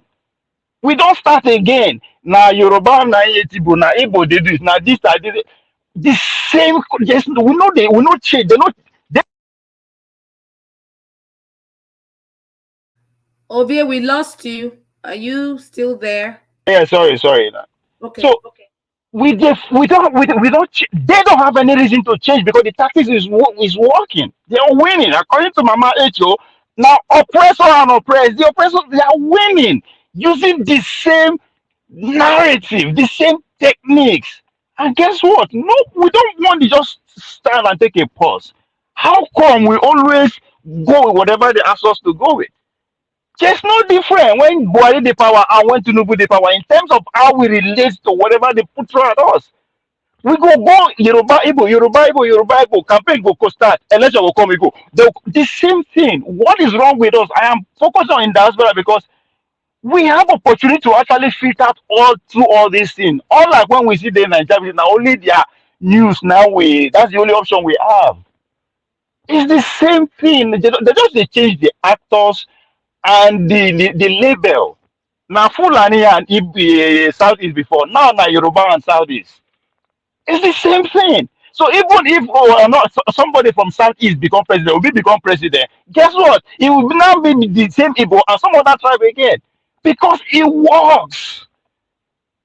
So if we don't change the conversation, if we keep following their own conversation, nothing is going to happen. As I said, they don't have any reason to change because it's working. Now we will change. Again, now they say they won't protest again. The last one they said there was a victory that I cannot record. It was a campaign. Another one is about to take place again. The same thing all over again. So what is wrong with us in diaspora? That we can't just actually sit down and just see through this nonsense. That is the same thing. Thank you. That's my submission. Okay, thank you. Before I say anything, I want to go to Niger. Then we'll have our final submission. Then we'll go 5. That's going to be our final. To Niger, I'll go to you. Thank you. Thank you. Thank you for having me. I think the argument I was making was very simple. If it's basic deductive reasoning. If you have the same problem with other people and yet they are functional, why is your own not functional? Why is it that we think the tribal divisions is what is the core of our issue? To divide people is so easy. I've played a video when I was hosting a show here to let people know that dividing people is so easy. You can divide the people just by one paragraph in a letter. And human beings don't understand their mind. They don't even know the mind that they have. How easy it is to divide. Haven't you guys seen families fight to the death? Haven't you seen people, even friends, fight to the death because of one disagreement? Human beings are easy to divide. But with all that, you can still function. The ones that believe in the right things should come together and do what needs to be done. All these people that are arguing for division as the reason why is for paralysis. I even had somebody say there's no solution. How can you think there's no solution? There is a solution, it's clear. Other people are divided, they are functional. Even Asians, if you look at Asians, even within the nations, they are divided. China hates India. Japan hates China. They hate each other. But yet, look at how advanced they are. What does that tell you? It tells you that what truly matters is what the ones that have common sense decide to do for their people. And the ones that have common sense right now haven't had the space in Nigeria. Hasn't had the space in most African countries. Because the ones that they handed power over to are the collaborators of the British or the French or colonizers. They are collaborators. These are the people that were working on behalf of these people for generations. When they handed power over to them, what do you think they will carry on doing? They will oppose them. They didn't fight them. They never fought for any freedom. And they've never had any reason to fight. Hence, they think division is our biggest problem. That is a luxury. Other nations are divided, but they have bigger issues and they confront it. Europeans, they went to a Second World War where they slaughtered more than 60-something million people. And they went straight ahead to create the European NATO, ECOWAS, and all the rest. Look at what they managed to accomplish. You think they don't have division? They literally remember the people that were responsible for destruction of their families, their towns, and all the rest, and yet they are still functioning together. Do you know how many people died in Dresden? Hundreds of thousands destroyed, lives destroyed, just out of the West decided that they want to flatten it. Japan, that is an ally with the West today, America killed almost 1 million before they even dropped the nuclear weapon in Japan. And yet they are functional. What did we do to ourselves? We think we are divided. We are not that divided as we like to think. So some of all these people that come from diaspora, they are some of the worst. I think I agree with but they are some of the worst people that think that they know something when they don't really know, because they find it hard to really study. They don't really look at these things closely to find out that, you know what? Yes, we have our divisions, but that is not the reason why we are where we are. If your nation is more functional, vast majority of the people will be happy, and they will be ostracizing the people that are trying to cause division. And we should start learning how to do that. When the last time when they brought up that bill, the hate speech law, which I prefer to call unity law in the context of Nigeria, where you have to punish people that cause divisions. How can you allow people that just cause division between the people just to be roaming free? If you do that, it's like allowing people that are corrupt to be roaming free. You will not give space for the honorable ones to emerge. The ones that will do things that is actually good for your people and good for the generations to come. You will not give them space. You have to deny these people space. Because if we start fighting each other, where are we going to go? We all know the saying, a house divided, and if you put a broom together, it's stronger than one strand of the broom. We all know these things. We should have to promote things that gives us strength. As a society, we can't afford anything else. There are consequences to this waste of time that we are wasting. We think this thing doesn't have consequences. It does. When the day of reckoning comes, there will be no mercy then. Personally, I will stop talking then because it's over. The judgment has come and we have been found wanting. Every day you live in this world, you are building onto a day when you are going to face challenge. And if you don't have enough in reserve to face that challenge, your generation to come will pay. We have paid this before already, and we still refuse to learn. We still keep acting as if division is the first issue. You can divide people just because of football. Arsenal versus this in Chelsea. People get divided very easily. It's the way our mind works because it helped us survive. But right now, it is paralyzed Nigerians to think that is the way it's supposed to be. And I blame some of our people because our leaders are part of us, isn't it? Because they go on, when you see something happen, they wait 78 hours. Some of them wait a week before they even condemn it. As if they don't know what is happening in the country. If they don't know, then why are they even there as leadership? You see something bad happening, you don't condemn it. I was here, we were hosting a channel here when they were attacking Southeasterners in Lagos. Did you see people come out on, the leaders come out on TV? Did you see Solinka? Did you see the president? Even Buhari, none of them came out. They remain quiet.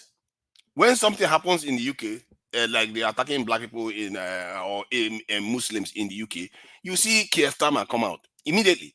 You see leadership, Labour MPs, Tory MPs will come and start condemning it. And they'll condemn the ones that are supporting it too. But we just pretend as if we don't see it happening because it's our tribes person that is doing it, because it's our political party that is doing it, or our religious person that is doing it. We saw what El-Rufai said. We saw what Nnamdi Kanu said. All these divisive figures, they are part of your problem. Because if you are advocating dividing amongst our group right now, you have a problem. Even barely arguing against dividing among Africans is a big problem because the challenge we face is on that scale. We are not facing one country challenge. We are facing NATO. We are facing Asian nations that number into billions. Can you compete with that? Have you ever gone to Olympics when you find that the people you are competing against, they are 20 times stronger than you? That's not a competition. That's a massacre. That's what we are facing. I don't want to be talking all these issues on a minutiae level because the one that is more consequential is that bigger scale. If it wasn't consequential, I wouldn't be talking about it. I don't care about those things if they didn't affect our lives more. I wish it was this divisive stock we are talking about here, all this Awasa Fulani, and if that was it, I will be very happy to join the Nigerian crowd in talking about these things. At least that will make me a bit more popular. Thank you so much to Nigeria. I appreciate your views. Now we're going to have our final submission, and I'm going to start. Let me finish what I was saying, please. I'm just going to round up. So, go ahead. At the heart of it is that we have to seriously, especially the men, you have to seriously learn how to think about the things that truly matter. Ask yourself, those things you're arguing about, do you own them? The land that you are fighting for right now, do you control it? Maybe you should take control from the people that are controlling it first before you start arguing whether you own it or not. Because right now, none of them we own. We should take it over first and find out that whether we want to be together or not. And you find that at that time it wouldn't even matter because the UK had the same experience. They were fighting each other. When they took over the world, did you see them worrying about whether they are divided or together? If they are divided, they will still be fine. If they are together, they will still be fine. It doesn't matter. They are fine either way. So that's why it's not a big issue for them. Because the important thing is that the people are living well. You give the people good quality of life, give them security, give them a future, something that they see light at the end of the tunnel. That is what you should be aspiring for your people. Thank you. Thank you to Nigeria for your submission. I'm going to start with Uncle KJ. This is your final submission, and it's over to you, sir. Thank you. Thank you so much. And I want to commend you also for putting this together.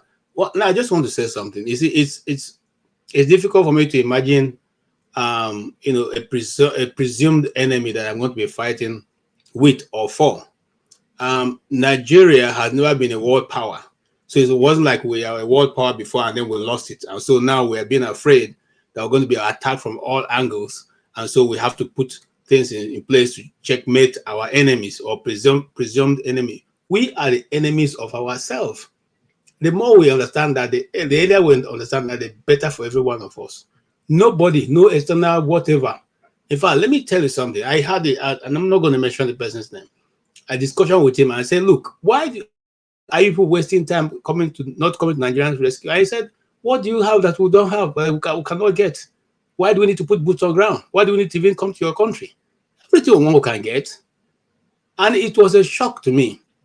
I said, look, if people really want to, if you think if you want to develop your nation, it has to come from within you. Your leaders, they are, sorry to say, I don't want to use the word he used, but it simply means your leaders do not care about you. So it's not the people who are presuming our enemy. Those people, if they wanted all of the land, they will get it. And we will all still be enslaved the second time. They're not interested in the land because it will cost them money to put the people there to control you. So they rather use your so-called leaders to get their things, whatever they want. So let's go talk to ourselves.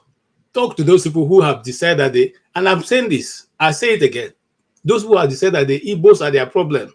As long as they continuously to see the Igbo man as a problem for them, and they go about, whether you call it bigotry, whatever. You see, the only time it becomes bigotry or the time it becomes trivial is when the Igbo man responds. If he doesn't respond, we will continue to do it. But whenever he responds to the so-called injustice being done to him, then everybody draws out their knife and they come for his head. Until we come to that point where we now look inward and change that action or whatever it will call it, that hatred that becomes so much, we ain't going nowhere. The Igbos are not, going to give up because, like I said, or like we know, they will keep going for whatever, They will, if you say they are Nigerians, we will keep fighting for that space until the day you decide to say you guys are no longer Nigerians. They will know. I mean, that's the truth, and I don't know if that's my opinion. Now, secondly, just quickly conclude. The more we see that we are trying to build a nation and we have laws that applies to A, B, or C, irrespective of where they are coming from, and the simple rule of law is applied across board, irrespective of whose earth is God, we aren't going anywhere. Nations are built on righteousness and justice. The America will talk about, every other people, they do not compromise on the standard they've set for themselves. If you come short of it, you will pay for it. And that is the reason why the nation is still standing. No nation who decides to flout its own law at every bend and twist, that will come to something. It doesn't happen. If there is anyone, show me the example. And Nigeria cannot be an exception. So my appeal to everybody is that since we have said that we should all be one, then let us act as one. Let the law be applied amicably across board, and then we'll all be happy. But if we're failing to do that, I'm sorry, we are still very far away from our point of from taking off. We're not even a departure hall yet, so I don't even know where we're taking off to. Thank you so much for the opportunity to talk. Thank you, Uncle KJ, for your submission. Pastor Andrew, you're next. Could you please unmute? Thank you. Your final submission. Thank you very much. Well, everyone, and thank you a lot for your contribution. We have to see how we will push for unity rather than division. The Igbo man is not our problem. Neither is the Hausa man or the Yoruba man is our problem.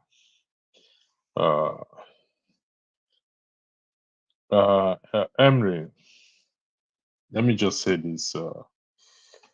Everyone have a right to vote, regardless of where they are. So that argument that certain individuals should not vote while in Lagos State, that's absolutely not right. Nowhere in the world that happens. As long as they're living there and they are registered to vote, they have a right to vote. And that's how it happens all over the world. So that is not the message we preach here. The message we preach here is unity. So I hope you will take that back, because it's not in any book, no matter how you want to defend that. It doesn't promote unity. It's a word I use for it is discriminatory in nature. So that's not correct anyway. In terms of not preaching divisiveness, we will go forward in that subsequent ladies segment. I will preach, bring up topics that will unify us, that will change our mindset, and our forefather said, what really matters to us. That is what we will have to be now talking about, not this. I will reorient ourselves from this tribal and ethnic issue, and going forward. So I have nothing more than that to say. Thank you. Thank you so much, Electricity. I'm going to go to Mazi Prince. Your final submission, sir. Thank you. Could you please unmute?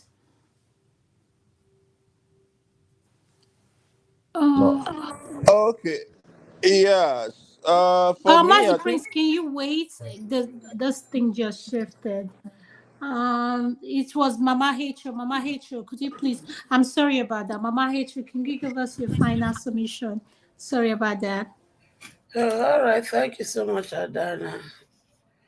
I want to say, when I was away, I was broken down. I was.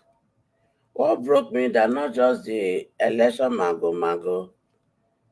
What broke me down is that when I begin to listen to what was being said on the space after the election, and we are not really discussing solution, and some people will say, oh, Nigeria not go better again. And I begin to look, and I begin to get scared. And I was like, so does it mean we are in a hopeless situation and we can't come out of it? And in the midst of all this, we are seeing all the buy up and down, the hunger that is taking place, the burdens on us who are in diaspora, the demands we are getting, and every day I ask myself, so there's not going to be a solution. So there's not going to be a solution. Is it what we are going to leave behind? I'm telling you, that really took me down to the pit. But I now noticed one thing, that especially in this space, I realized that there is no time, no single time that you people will be online, I will be there. That when I look through the comment section, at least one person will say, where is Mama H.O.? We miss her. That really begin to bring healing, that my voice has an impact, whether negatively or positively, in the heart of a lot of people. Then to those of you who reach out to me in person, I say thank you. Some of you went to the extent of going to look for my phone number from Dr. Dameji to reach out. I appreciate all that, because those were the things that I was beginning to think over. And I knew there is power in my voice. And I said to myself, Wake up, wake up. They want to silence you. Your children are perishing. There's need for you to wake up. But the waking up wasn't easy. So I'm taking time to explain this to us today because I know there are many of us out there that still need to wake up because a lot has not really woken up from the election palaver. Then if you say something, the people that are after us, they want to continue to cause division, and they want us to begin to speak their language of division. And as long as we are going to speak the language of division, there is no time we are going to begin to think and plan concerning if we are going to take it through election for us to begin to plan our strategy 2027. So please, we have a nation to rescue. Let us begin to think of it. Let us begin to think of it. And please, to our men, and not so na ego dey up. Like, let's put those ego aside. Anything any person say to you, yeah, as long as you don't remove that cloth when you wear, as long as you don't remove food for your table, as long as you not turn you to homeless person, please, please, let's remove it. We have a job to fight. Let us see ourselves as that bunch of broom that is only when we are together that they cannot break us. And it is only in unity of purpose that we can achieve this. Like I said, you see, before, I used to be so mad with my children that are with the APC. But recently, in my trying to prepare myself to come back, and I realized that I have some 3 group of children. The one that belongs to Showore, the one that belongs to Obi, and even the one that are going with APC and PDP. These are my children. So what am I going to do? It is how I can win them together so that we can achieve this goal. So while we are trying to do all this, I want to beg all of you, home and abroad, you are intelligent, you are smart. And those of us, personally, if I have not come to this Western world, the things I have come to understand today that is making me to take this stand to say, you know what, we have to fight to put power in the hands of my children. I wouldn't have learned and know it. I'm telling you the truth. I would have still be behaving like those at home. So it is a privilege for me and you to come here to learn all these things we have learned. Having learned this, let us begin to see how we can join fully, hold it together, and use it to get what we are looking for at home. Righteous man used to say something, diaspora, we are waiting for you. He's right, because we have the opportunity to have learned all this, and we've known that our country can become better if only we have good leader. And good leader cannot be there when the good people have refused or choose not to go in and participate in politics. So therefore, in order to achieve this, let good people begin to get ready. Get ready. Anyway, anyone you choose for yourself, which area you want to participate. Is it mobilization, or you want to contest for this? You want to contest for this? You want to contest for this? These are the things we should begin. Talk to our brothers and sisters out there. Begin to feature good people, because we will need them in House of Rep, in House of Senate, in the House of Assembly, in governorship, in councillor. In all this, begin to fish out those people now while we prepare. As for this, I want to also beg you, if I reach out to you and I need a phone number of somebody, please, these are my way of wanting to start working behind the scene. Do everything possible. Reach out and find that phone number for me, because I have a role why I am needing that phone number. I beg you. And if you know and you know another person that will help me behind the scene on how to address all this issue on ground, please reach out. We need to work together. Because all these people, they will apologize. All those that needs to be called back will be called back. Because this Amaka, they are using to set example. And that example, it will be applicable to all those that have been said in the past. And it will stop people from talking on this area. Thank you so much, and God bless all of us. Thank you so much, Mama H.O. Mazi Prince, you're going to be next. Thank you so much for your wonderful submission. Mazi Oh, Prince, you're next, oh, sir. Thank you. yeah, okay. Thanks, Adam. And even thanks, Mama H.O. for taking over, because my son was already pushing me for disturbing his whatever he's watching. I think it's called Bluey or whatever. He was already pushing me. Yeah, he just said, I gotta go. Okay. So for me, there's nothing much to say other than the fact that I've already said it. If you love yourself, you will love others. You know, forefathers, thank you for ruining my evening by bringing the thoughts of Asians coming to Nigeria. Eh? That right there is kind of like something that will give someone a nightmare. But I know it's not gonna happen. And for now, I don't even support anyone being recruited. Okay, those ones that have been recruited, let them fight the fight. That's all. That's all I can say on that part. But good to see you back. Where have you been? I haven't seen you in a while. It's been quite a time that we've seen you make submissions and all that stuff. But it's good to see you. Um, you know, uh, I still repeat my point. Nobody have a right to stop another person from voting where they want to vote.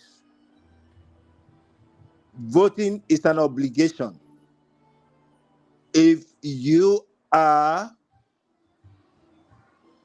a citizen of that country, you can exercise your right to vote or to be voted for and participate in general. We're all free to support whoever we want to support. It does not matter. But where it matters is when someone is taking another person's, right away and talking about, oh, go to your state to vote. Then they shouldn't be collecting the taxes. They shouldn't be collecting the taxes and all the money they've been collecting from those people.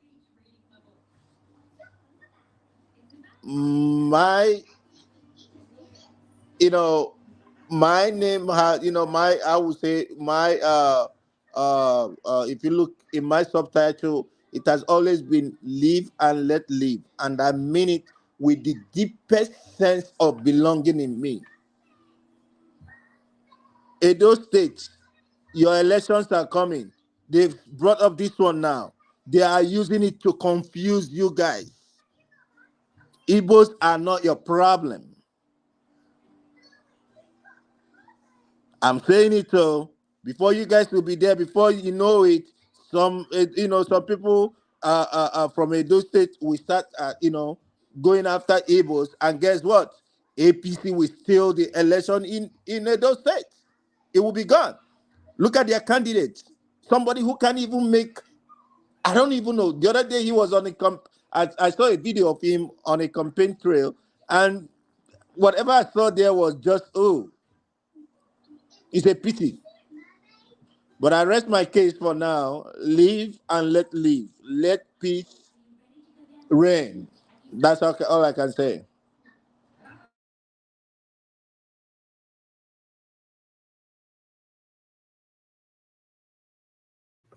Mazi Prince, thank you so much. Eme, you're next. Could you please unmute, sir? Thank you. All right, thank you. Um, it was a wonderful discourse we had. I respect everybody's opinion, and I'm going to give it a thought again. No, but as of my present status, I am still saying that yes, for us to unite, we must still respect our differences. We are not Western cultures at this moment, so we must grow to that point. For me, I don't have a personal Sorry problem if I with that. interject, Let me ask you a question, please, if you do. Hold on one second. When you say respect our differences, would you mind Yes. shedding some light? What is this different? What is or are these differences that you want us to respect? Is voting considered as our differences or a right of everybody? Yeah, by constitution, it is your right. I understand. So I wouldn't say it is not your right to vote. It is your right to vote. But the thing is that you can't. Anyway, let me just. I think it is my own assumption, though, and I have seen it play out. That is why I am sitting on that stand here. That you can't decide for the landowners the way they want to rule their land. Let me put it that way.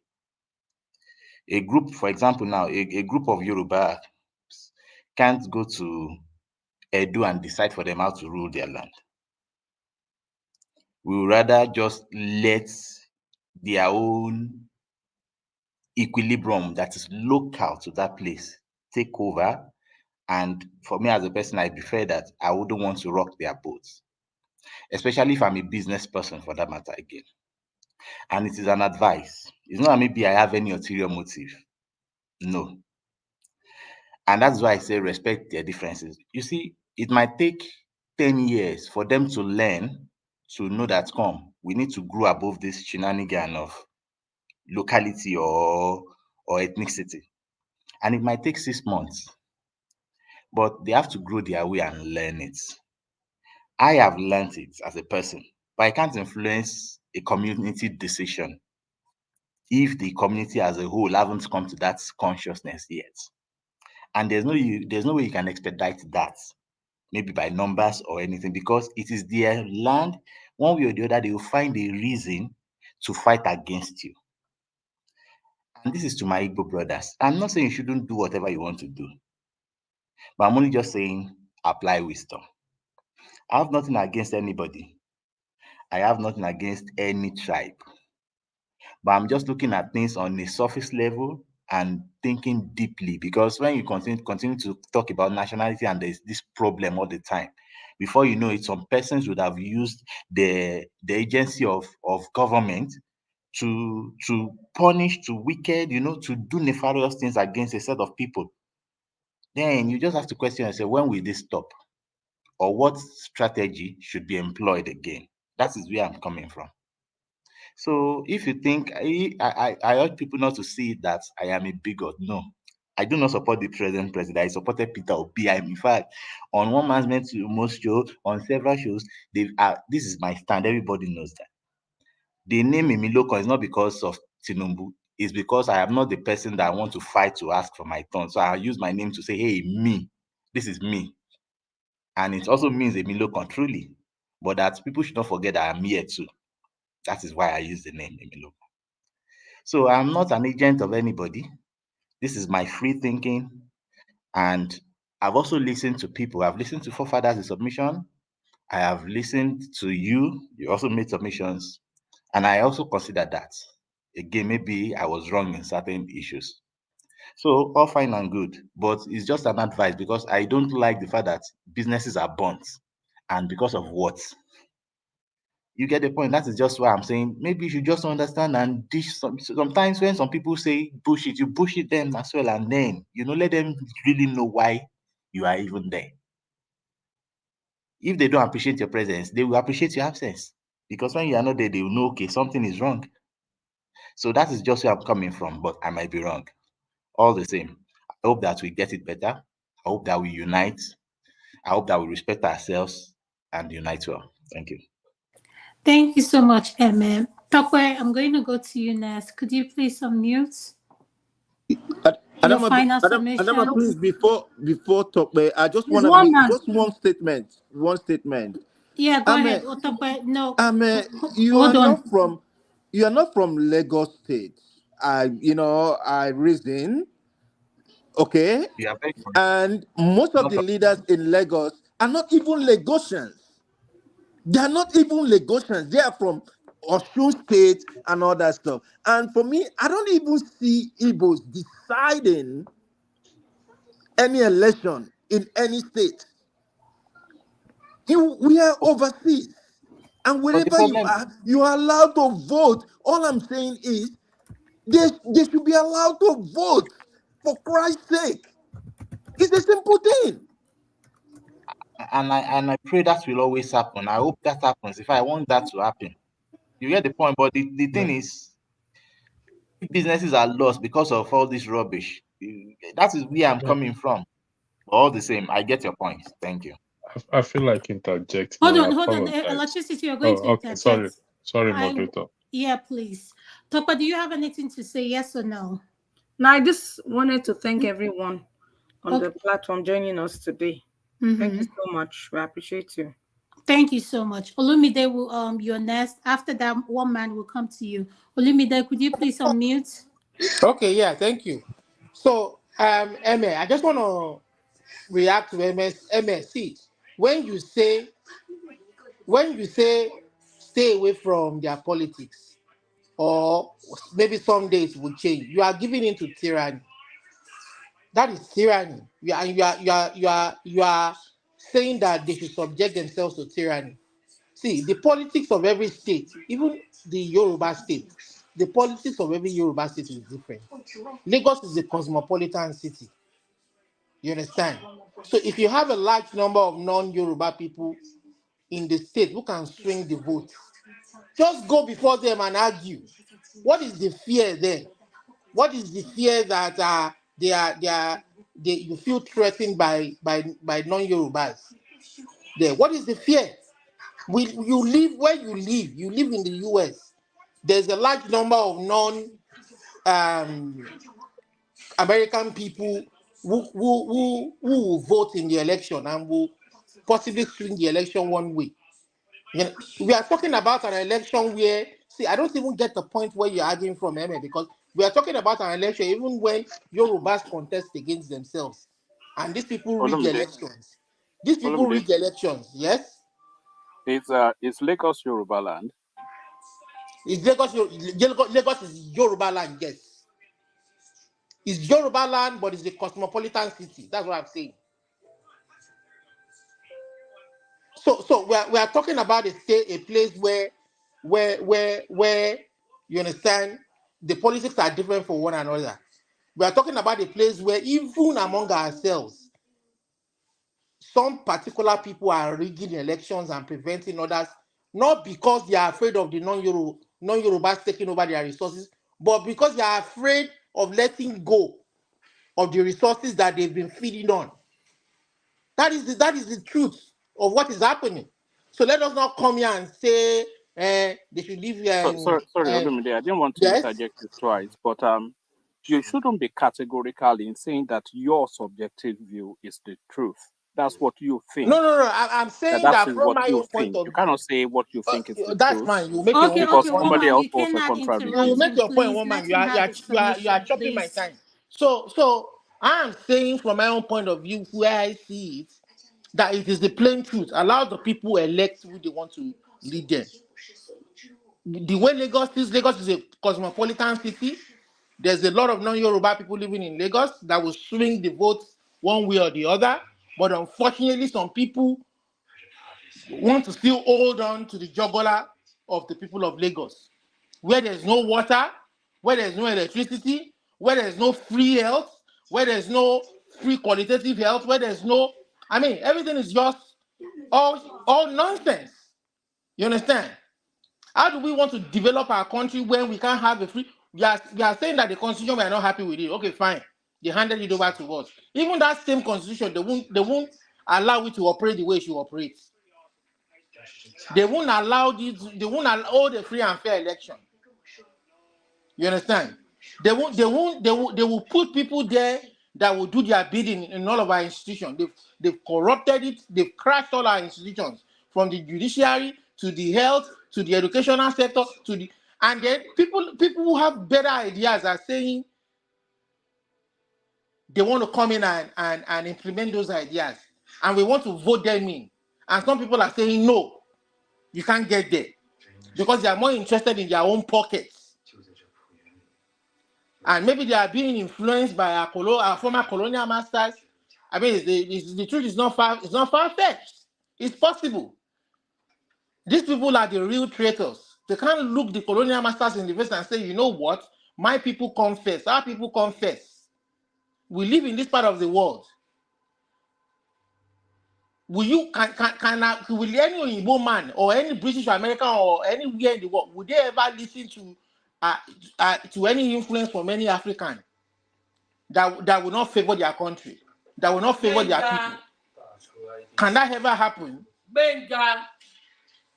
We need to be objective when we the fact that Lagos is a cosmopolitan city and some people will swing the vote one way doesn't mean they are taking Yoruba land away from us. It doesn't mean they are taking our state away from us. We've seen it happen in this part of the world. I know Schwarzenegger was German. He was governor of California. Did he take California away from California? Did Obama take America to Kenya? Yeah, I don't understand how we reason. Eme, and you are coming here, and I mean, I'm disappointed. Eme, I respect you, but this your opinion that you hold. I just hope that you change it very, very fast. And don't let some people feed you with some irrational thinking. Let's not think that way at all. Let's not think that way at all. Thank you. Don't Yorubas taking over our traditional institutions. We still have our traditional Obas, we still have our traditional institutions, we still have every. I mean, if anybody, if for any reason, even if these non-Yorubas are buying Yoruba lands, who is selling it to them? As selling it to them, and they are making money from it. Okay, thank you so much, Olumide. Thank you, I appreciate it. One man, welcome to the show. Could you please unmute your nest, sir? Thank you. One man, can you hear me? Yes, I can. All right, welcome to the show. Thank you. Yes, thank you, Adama. Thank you for having me. I'm coming half blind into the conversation because obviously for reasons of being otherwise busy. But I only really came in really just because you and Tokwe I thought you were talking about more lifestyle stuff. But sorry, where are you? Because I only came in really. We're talking about the religion. Then we went. We're talking about the video in regards to the lady that was threatening to kill people. You know, the Canadian lady. The Otapia woman. Yes, the Otapia. But first, our topic was on religion and what it does to our people, and how the religion has, blinded a lot of our people. So that was the first topic, and now we are talking about the Otapia lady. Yes. All right. Let me just whiz through. And by the way, I don't know the backdrop of the conversation so far. So if I'm talking off piste, I'm really just talking, just freestyling it. So on the religion, I think somebody says it's the opium of the masses. I think that's the quotation. Religion to me really has always really been. It's always been just and it's a mass manipulation tool, just to because if we don't have religion, then how will society structure? So there has to be some sort of formalized, agreed structure within which society should function, and that is the role that religion plays. Because there's a lot to it. There's the Darwinian theory, and then there's the theological theory. So what's trap line then? So if you go with the Darwinian theory, then religion has no base. And then if you go with, religion is the abdication of logic, because religion hinges on something they call faith. And you can't have faith and logic coexist in the same paradigm. So you have to abdicate one for the other. And with religion, because it's faith-based, then you have to abdicate logic. And once you abdicate logic, then you coalesce behind some sort of so religion really, I see it as a tool just to not so much to manipulate, but to structure some sort of society. So that's just the broad strokes on that. But to this Otapia per woman, so I see this Otapia per woman as an offshoot of elections lost that has not yet been let go of. Because that's the narrative. We cannot say it's not, but we all know that that's the narrative around which it wraps around. So it's starting to crescendo, and the way this thing is propelling, it could lead to spaces that a lot of us might not be able to pull back. So I think those sort of rhetorics now needs to be pulled back. They will say, "Oh, did Tinubu wife not say X, Y, Z?" We actually went to dig out the clip of Tinubu's wife saying whatever it is that she was saying, and it was patently obvious that it was banter between two people that knew each other deeply, and there wasn't anything that was excessively over the top with that. So, but is it acceptable? Maybe not, but certainly not in the same parameters as somebody, a healthcare professional, invite. You heard what she said, and I think the authorities wherever she is are already on her case now. So, but it does have to stop. And there's only really one person that can pull it back, and I think we all know who that is. But that narrative now needs to be caged, card. We're only 2.5 years next to the next election, so it can be tested again. But all this drum beating, ethnic jingoism, excessive use of language, now crescendoing into this sort of putting a tapia in people's food. That is not form, and it's not acceptable. So it must stop. The rhetorics needs to be dialed back, because a lot of these platforms, you hop from one to the other, and they ratchet it up and they ratchet it up, and then the propaganda dies. And then when you want to bring a contrary view, they beat you down, they how you down, they screech and squeal. So it just needs to be toned down. So that's just broad strokes of it. Like I said, I'm coming blind into your conversation, and I don't know how you've crafted it so far, but that's just my little insight. Thank you so much, One Man. I appreciate your input. Thank you for joining us. I'm going to go to Niger for your final submission, sir. To Niger, are you there? Could you please unmute? Thank you, Yeah, sir. thank you. Yeah, thank you. I agree. I think I agree to an extent with what one man said, and a few other people, and we are beginning to realize that people that are causing this type of division should be called out and ostracized. We can't keep allowing them to keep dividing and not allowing the nation to function. And some of all these elements are actually given spaces to do these things, and you find that some of them are overseas, and to be fair, some of them are in positions of power in Nigeria. And the leaders we have in Nigeria, they buy into this narrative because they too use it to get away with whatever nefarious activity they are up to. And societally, the people have to realize that these people are a problem.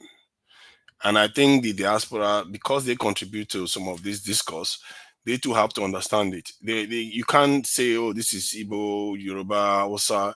They are in all societies where they show up. We have to condemn them and ideally have a kind of hate speech law or unity law to curtail these people, their comments, because they inject divisive discourse into the state, and they weaken the state. They cause instability. That's what they do.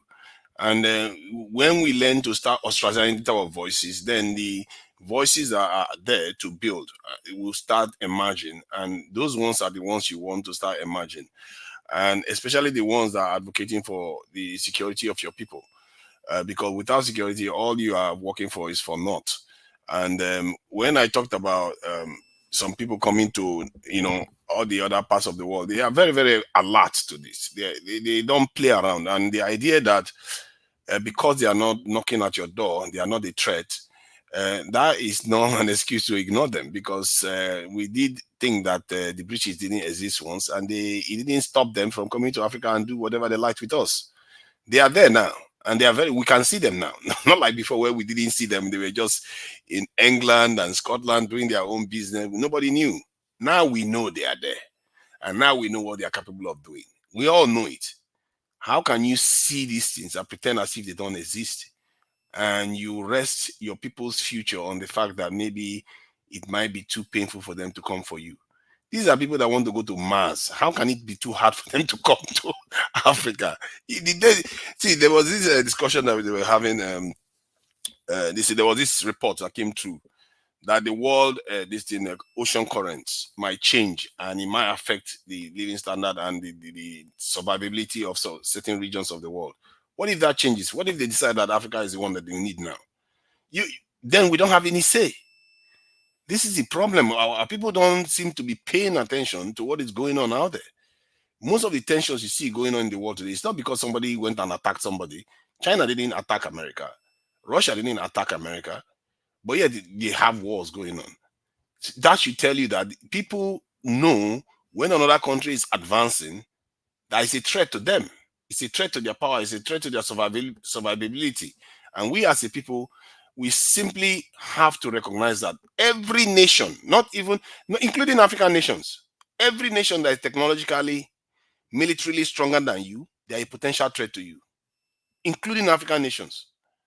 You can't completely eliminate that possibility that one of them could come for you, because resources is the whole battle of the entire world. In short, it's the whole battle of living and creatures.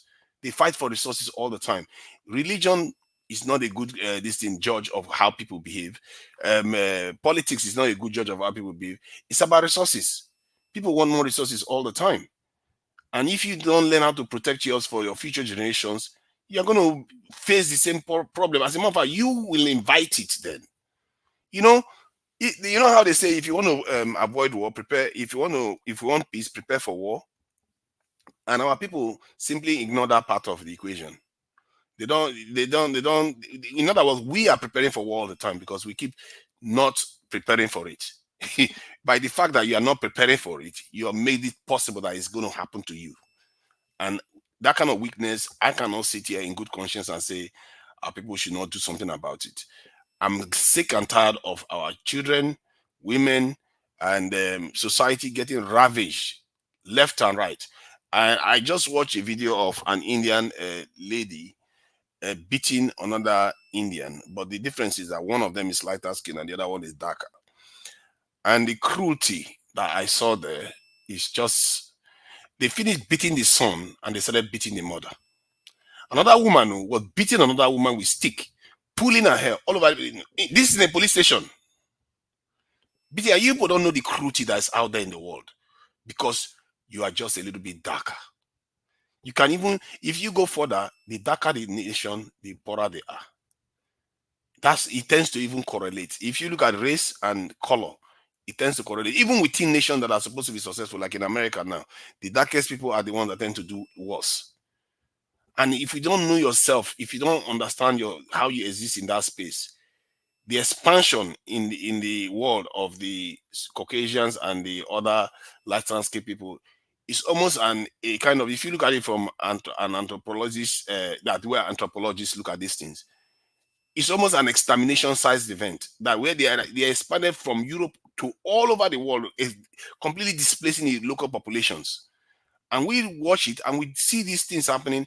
If you see from the eyes that I see, you know that you are supposed to be, that all these Yorubas stuff goes away completely. Because you are worried. You start thinking, oh my God, what is this, the world my children are going to come into?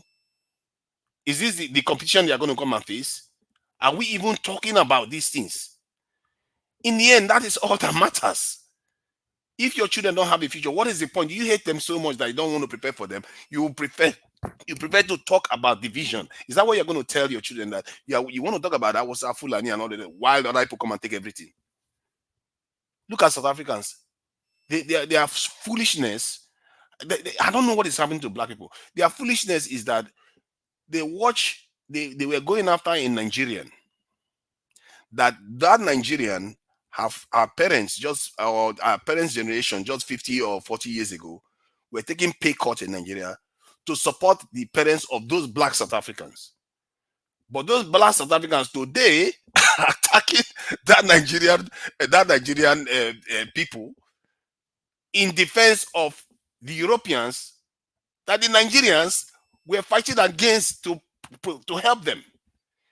Our people are crazy sometimes. The way we think is just the level of depravity that we display sometimes. I don't think I've seen it anywhere in this world. It's so bad that it's like how can we get this brainwashed to the point where we think that fighting each other is the solution, when we see clearly with our own eyes that other people are nuclear powers, they have hypersonic missiles, they have satellites in space, they are capable of all kinds of different. We see it. We live in those nations. Why don't you want that for your people? You want to kill your people? You are inviting that to. There is no, for me, it's very simple. If you don't do anything about it, there will be consequences. And on that day, it will be too late. You know how the Bible says, on the day of tribulation, woe unto the woman with a child. Because that day is too late. This is when you do it. This is when you stop this divisive behavior. This is when you start making sure your people are protected. They have all good things. They are competing in the technological space. Because without technology, you can't compete in this world. Technology is the reason why a small country like UK came and colonized the entire, almost the entire Africa. Okay. Technology is at the core of it. No, Can I you need round to up, finish this. Yeah, please? I need to finish this. This is important. Technology is the reason why in this tiny nation like Belgium is able to colonize a country that's more than 20 times its size. And do we take that seriously? No, we don't take it seriously. But instead, we will promote divisive behavior. We will promote religious divisions, as if religion gets us anywhere. I saw a video of a pastor selling this thing, blessings the other day. And the crazy thing I saw there that was really strange, and it affects our people all the time. You see the pastor promoting a black devil versus a white this thing, angel. We worship religions that don't even value us. We worship people that don't value us. Our whole mentality is so opposite what it should be. We are busy getting divided amongst ourselves. And most importantly, I really think people need to understand how easy the mind is to divide against each other. I think if we understand that, we'll equip ourselves a bit more in terms of being divided. Sorry, I've not spoken for years here. Come on, let me just finish what I'm saying. No, but you need to round up because I will round up. Let me finish, Jerry. Father, you finish. Let's go to the next person. You need to round up. Other people need to give their submission as well. Okay, go ahead. No, go ahead. Finish. When you finish, then I'll go to the next. No, go ahead. You can finish your submission, but I'm just reminding you, be mindful of your time. Other people need to give their submission as well. Yeah, I'm mindful of my time. I'm mindful of my time. If you have a specific time, you can let me know. Then I will stick to it. I'm giving you extra 3 minutes now. So after the 3 minutes, I will. So the point I was making was that I will give him my time. Adama, I will give him my time. I would like him to continue. Let him speak, please. Thank you. No, but I will speak before you triumph. So you can't just jump me. That's fine. Triumph said he's giving him his time. But he can't jump me. So let's Nigeria. So he has to wait for his time. Submission. Please, let's not interrupt him, please. Thank you. So when you have a pastor that is promoting a black Jesus and a white angel, and you have our people advocating divisions amongst our people. Our women, they want to look like Oyibo people and Arabic. I've spoken to Nigerian men that they admitted that they see other people as looking more beautiful and all the rest. If you don't value yourself, I don't know. Maybe we are already dead, but we are just don't realize it. Maybe we just are going through the motion right now. Because I feel like sometimes our people don't realize the consequences of what they are doing. When you promote other people over your own people, what do you think you are doing? You are advocating the demise of your own people. When you refuse to defend your own people, some people say, I think what somebody said something about, we don't need to recruit one more person. Okay, let's not recruit now. Let other people come and take whatever they like from us. Don't complain. Why are we complaining that life is hard for us? Life keep getting harder because other people are doing what we refuse to do. I don't understand it. You can't eat your cake and have it. If you want to prosper in this world, why are you not ready to defend yourself? If you say you value your people's life so much, why don't you value life? Why don't you defend that every single strand of hair on every Nigerian's head? Why don't you defend it? I made this submission before that our people don't value life enough. That's part of the problem. And maybe that's our greatest sin. We don't value life. We treat life as if it's just something you can just use anyhow, while other people use it to enrich themselves. They value every single human being that they create, and they use it to create great nations. Look at this thing. It's in the way we traded our people as slaves. Till today, we are willing to have our people travel overseas to go and settle there, never to return again, because we think we are playing a numbers game. A numbers game that will never win. Look at the result we have right now. All over the world, we are the poorest. The top poorest 40 countries in the world are almost exclusively black. Even if they are not in Africa, you go to Haiti and other parts of the world, it's black people. What is it with us that we refuse? What else do we need to see the truth of the situation we are in? Things are really bad. If we cannot see that and we want to be excusing all these divisive people, and anytime anybody says they want to pass a law in Nigeria to shut these useless people that keep dividing us down, we should support it. I think what Nigerians tend to do is that when they see a law, they think it's always about shutting their freedom of speech down.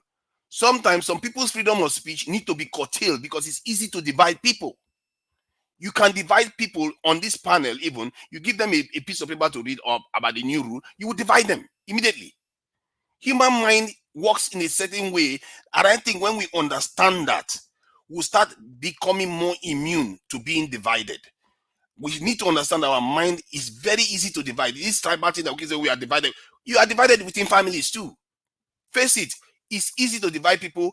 Start equipping your mind against it so that you will be more rational. You'll be able to see the actual truth. Because if you don't equip your mind, what happens is that if somebody just triggers you with that divisive talk, you fall for it. You fail to see the bigger truth of the situation, even if the result is there all over the world, telling you that look at the Europeans, they killed each other in the millions, and why are they still functional? Why are they traveling between each other's country today? They are able to do that. How did they do that? Don't you ask yourself that? It's not because they don't know that divisive stuff exists, because they know they have to do positive things to progress in this world. We have to start learning that lesson. And the people that believe in these things should be condemning all these people, especially if they are from your own group. I don't like this idea. I really, really have a problem with leaders sitting down for days. They know somebody has said something bad and they keep quiet. What are you trying to do? Wait for people to start killing each other on the street? This is how the civil war happened in Nigeria too. Something will happen, one person will keep quiet and pretend as if they don't know. And the other side will be fuming, and before you know it, bloodshed starts. Tonight, we are tired, though. You can go to Tonight, Nigeria. are you done? Become Thank commander. you. That's what I was doing. I was getting ready to Jesus tell you. Christ. Tonight, we've had enough. Thank you. Thank you, sir. See, Thank somebody you. needs to say these things. And if I you're know, tired, I but prefer that I you're know tired. one thing Thank you. about you. You like listening to yourself sometime. So it's good after you finish the show, you can, while you're in bed, you can be playing it so that you can be listening to your voice, you know. Oh my God. You see, now there's no need. That's below the belt. If I don't believe these things, I won't even have time for you to hear today. So don't play that with me. It's not edifying. You are highly welcome, forefather. Understand? It has Thank been you. long we've had from you. Don't worry. Yeah, you're highly welcome. Thank you very much for your support. Thank you. I keep quiet. Thank you. Mr. Triumph, are you the moderator? Thank you. Okay, it's my turn, right? Yes, Ekene, Okay. it's your turn. Thank Thank you. you. Forefathers, I thank you. You said that tiny Belgium was able to colonize a country, and that reminds me of the population of the Biafran nation, which is more than 14% the population of Belgium. So Biafran is right, calling for secession and having its own country. And again, I don't think you start fixing your country from outside. My people say that charity begins at home. You should fix the inside of your house before you go outside. So if you, forefathers, you are always calling for security, how to defend Nigeria. But I wonder if you are part of the military, Because if you want to defend Nigeria, please go and join the military and defend Nigeria the proper way. Don't sit behind this platform and start bamboozling people to come and defend a country that will never be defended, a country that is as useless as something that I don't know. Again, my brother, one man, I don't know if he's still here, but if he's not here, hear me, I don't know if he's here, but I will want them to answer me this question. Is Kwara State a Yoruba land? This question that was actually directed to one man. I don't know if he's here. We'll need answer from one man. Is Kwara State a He's Yoruba not land? here. He's not Yes, here. and okay, let me answer it for him. Kwara State is a Yoruba land, but Kwara State, the emir of Ilorin, which is the capital of Kwara State, is a Fulani man. And Kwara State, I don't think Kwara State has ever have a Yoruba man as the emir. It has been taken over by Fulani people. They are in the leadership of Kwara State. So how dare you now come and tell me that an Igbo person that was born in Yoruba land, Lagos State precisely, born in Lagos State, grew up in Lagos State, invest in Lagos State, bought a land, owned that land, build his own house in Lagos State, is not authorized to take part in the election processes in Lagos State or even contest for governorship position in Lagos State. How dare you say that? That is very, very condescending to my people. You have no such right. If you cannot say that to a Fulani man, you cannot say that to an Igbo man. It's because of say finish. So for an Igbo man that have purchased the land in Lagos State, you don't come back and tell me that they don't dictate for the landowners. Who are the landowners? The owner of the land, that Igbo man that owns that land, is the owner of the land. How dare you tell me that my own house, I bought the house, I bought the land, I built house, and my own land that I bought and paid for belong to Yoruba man? How dare you say that? If you come to the east and buy a land and build, that belongs to you. I cannot come to your house and say this land belongs to me. You live abroad. Hold on.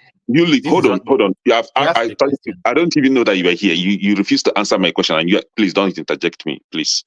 I'm very sure you live abroad. You bought your house in abroad, and you are not telling me that one Caucasian person or one American person will come and tell you that this land belongs to us. See the double standard that you have. See, our education sometimes, I think our education is a wasted effort because we get to school, get educated, but we don't have common sense of reasoning. We don't have it. And this is why it is okay for you to claim the ownership of your property where you live abroad, but an Igbo man in Lagos cannot claim ownership of his property. It is okay for you to say, I'm an American, but an Igbo man in Lagos State that cannot say that he's a Lagosian. He must be a Yoruba. That is double standard, meant for people that don't have sense of reasoning. Now, you are telling me that you are advising us to stay away from Lagos politics because you think you're a good man to advise us. Please keep your nonsense advice to yourself because we are not listening to that. If our business is ever touched in Lagos State, we are going to retaliate. Can you tell your people that? Please, we don't want that kind of useless advice. If you think that we will be attacked because we are participating in Lagos State election moving forward, let them try it again. We are not trying to run away from that country for anybody. We are part of the country, so nobody can bamboozle us. Carry your bag, come back to Nigeria, come and stay in Lagos and do whatever you want to do. I think that is the best thing to say. I ask you a question. I ask you a question. Is Kwara State a Yoruba land? You refuse to answer it. That means you're a coward. If you can't answer that, right? Please, you can't use those kind of words, please. The current emir of Kwara State today, Ibrahim Salu Gambari, is a Fulani man. Can you tell him to move to Fulani land? That he cannot be emir of Kwara State?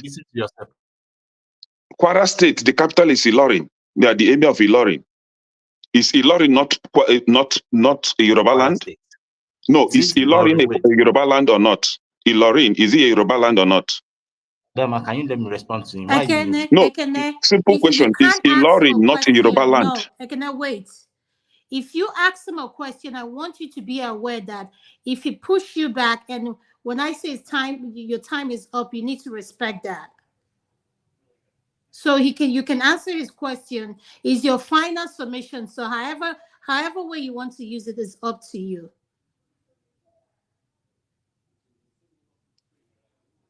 So what do you want to do, Ekene? Ekene, you're on mute. We can't hear you. Okay, sorry, I was muted. For one man that said that he came here blindly, and that reminds me, he came here blindly and he ended up speaking blindly because he has no knowledge of what he was talking about. If you are saying that what Amaka said was due to the offshoot of the election that she couldn't let go, are you not telling us that what Bayo Ononiga said against the Igbo people was also an offshoot of the election?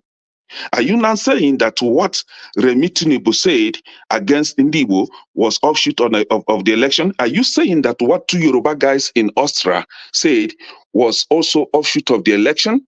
Are you saying that what wounded civilian and the guy in Italy has been saying against the Igbo people is also an offshoot of election? See, this is the kind of cunning people that will come with the idea of claiming that they are or trying to pretend they are clueless of what is happening. And indeed, they are very clueless. Clueless and at the same time wicked and tribal haters. I don't even know how to equate this kind of people, especially that one man. If you are talking about Otapiapia, you've never seen Otapiapia before. More Otapiapia is coming for people like you that don't want to speak and stand for the truth. For people, for a tribal bigot like you that always want to defend your people when they're spewing nonsense to other people. I cannot wait. You need to be mindful of the words you use. That I was just reciting what one man used here. No, I'm just putting it back to him. He used it here. You did not use any curse word, please. He used Otapiapia. Ekene, you've been saying Otapiapia when you came to your money, the 12th distance segment. You said you were Googling it. I heard when you said that. That I was doing what? Let's be mindful of our words. Listen, we are all adults here, so we need to be mindful of how we speak to each other. We're not kids. No, he spoke to us like a kid. He spoke to me like a kid here. I'm putting it back to him. I'm fathers, sorry, especially. Just don't, one man especially. Disrespect Eme, and I don't want Eme to feed. I did not disrespect Eme. I asked him a question. Who is the emir of Ilorin? I'm not going personal to these people. They know what I'm saying. If I say that somebody is cunning, that person is cunning. If I say that somebody is deceitful, that means he's deceitful. There's no two ways that I can't put it in a different way. That is what they're doing, and they know themselves. I know these people here for a very long time. I know them on this platform, especially one man. I know him.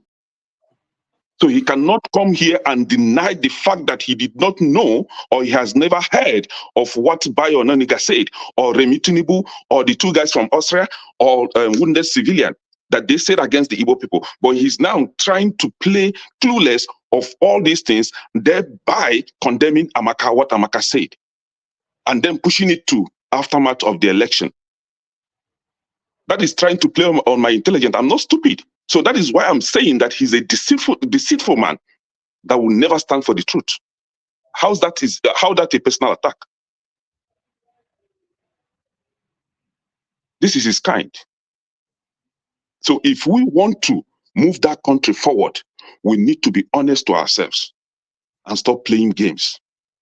If we continue to play games, there are people that can play that games better than you can, than you. So the best thing for you is to know that you are not a game player.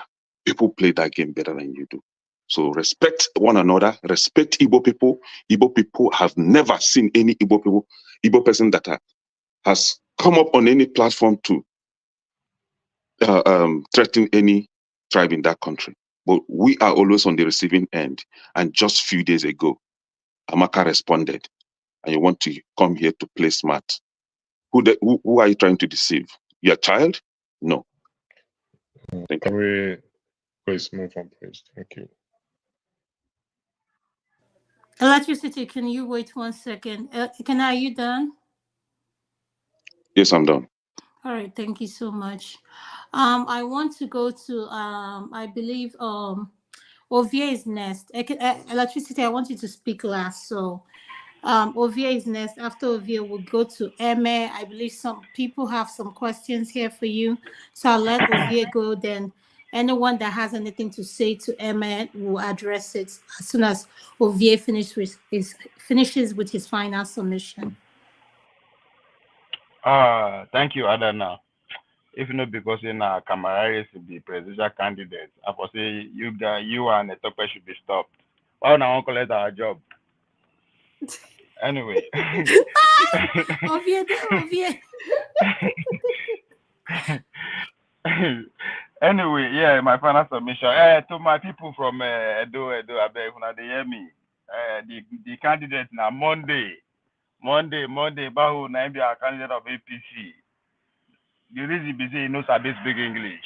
That's the reason we want him. You get why? I don't know more why. I'm gonna come on politics. So that's the guy. The pure reason he don't know how to speak English, which is good for us. Anyway, to Niger, once again, thank you. I think the reason why what you always paranoid about, I mean that in the good way, anyways. Only the paranoid survive. So that's why I use that word. The reason we always that your paranoians always fly over our head like tail by moonlight is because we Nigerians in generally we are all under this illusion of freedom. We think we are free, We think we are independent, That's why what you are alluding to all the time is hard for a lot of us to actually digest. And because they don't teach us history. And our way to those people who actually are interested in going deeper to what two Nigerians are already talking about, all you need to, we need to go back to 18th century or that. Just go back to 40s and 50s, a country called North Korea, what they experienced within that decades of 1940s and 1950s. So he's talking about Japan. There's an island, almost a country called Timor. Go read about Timor between them and Indonesia, right? Go read about the real reason. We talking about the massacre. We're talking about the current one that's actually going about in Gaza or even our Rwanda country. Examples are all over the place, and most of these things, all the whatever they went through, all the atrocity, all the slaughter, all the extinction, they have one thing in common. Anytime a leader or a movement rise, just try to be free. When they just try, say they won't be free, just to be free to think their own, live their own way. Go ask what they did before them across the world, not just the continent of Africa. Cuba, right there. Cuba, you see the feeling today. All they wanted to do is just be free. All these countries, they just wanted to be free. Nobody saying nothing else. So the illusion that we are under and that we are off here, that's why tonight your message is very hard to call across. But you rightly said it. With time, when it don't happen, you will keep quiet. I think it will happen because by the time the majority of us realize that we are not free and we try to be free, or we have a leader who trying to keep freedom, people like our Murtala Muhammad, which is pretty much the last patriot that I can think of. And we all know what happened, right? So that's on that. On religion, I think Adana and Tope, when I asked me about religion, this same question, either it's good or bad for Nigeria, maybe 2 years ago, I will give you direct straight answer. Say either yes, it's good or bad, it's not good, and I'll give you a reason. But over time, I begin to carry the experiments. And one thing stick out for me. I look at the doctrine of the Catholic Church, right? What they have as God, the Father, the Son, and the Holy Spirit. 3 in 1, right? Just use that to look at Nigeria when it comes to religion, right? We have the religion, we have Nigeria, we have the religion, then we have politics. What do I mean by that? I say a Muslim in the north or any part of Nigeria is a Nigerian. A Christian in any part of Nigeria in the south is a Nigerian. So now one person be that. And this same person, if they feel the good and bad of politics, that means the way we coexist. That's what politics is all about. How do we coexist as humans? It's what politics is about. It's about give and take, persuasion, and all whatever you want to put it. Like my brother from Canada always like to allude to, the bastardize and they corrupt the process and all that. But the cocoa be say now one person be now just one Nigeria, you as a person. Now be all these three. You are a Nigerian, you are either a Muslim or a Christian, but politics will affect you. So when we begin to see from that angle, we will learn how to take advantage of the structure that the religions have. I say structure because the most organized sector or group of people in Nigeria as we speak today are the political elite and the religious group. Whether we like it or not, the religious group are tight. They are organized in their hundreds, thousands, and millions. They have structure from. I mean, just take a look at Redeem. If you are from America, if you look at Redeem mission, just look at McDonald's mission and vision of doing business. It's the same thing. Every 5 meters, every 5 hours, you see McDonald's. You see Redeem Christians of God. The same thing in Nigeria. Actually, it's in their mission that every 5 hours also you should see a Redeemed Christian Church of God. Then when you look at that of Winners Chapel, right? Just look at Walmart in America. Every major town or city in America has Walmart. The same thing, Winners in Nigeria. Every major town in Nigeria, local government village, just Winners. So they are organized. So we should learn how to take advantage of those structures. Let's organize along those structures. Because some successful movement across the world came from that angle. The civil rights revolution is the one typical example, right? The supreme leader there is what? Martin Luther King is a reverend. Why we have to take advantage? Because then they feel whatever anybody is feeling. A Christian is feeling whatever a Muslim is feeling. Just like Obi will say, a Muslim is not buying bread cheaper, a Christian is not buying bread cheaper. If you don't believe in this religion, you are still feeling the brunt of the political elite movement. So for the fact that we have religious structure organized in every local government, state, everywhere, even in our offices, we have group of fellowship. How do we start talking about the real thing that actually affects us, which is our daily life, which is our security, which has nothing to do with religion, either Muslim or Christian? So I'm coming from the angle of, instead of either condemning them now, how do we who understand the importance of politics that is all over, because the idea of the elite is to make sure that these things don't they coexist. Yeah, the difference between a state and religion, like America will always say. But if you go into the coming of Trump, the second coming of Trump, religion is going to be announced as a national religion in America. I'm not saying it's a good thing or bad thing, but what am I trying to say? There is value in organized structure. That's why the elite, no one will show.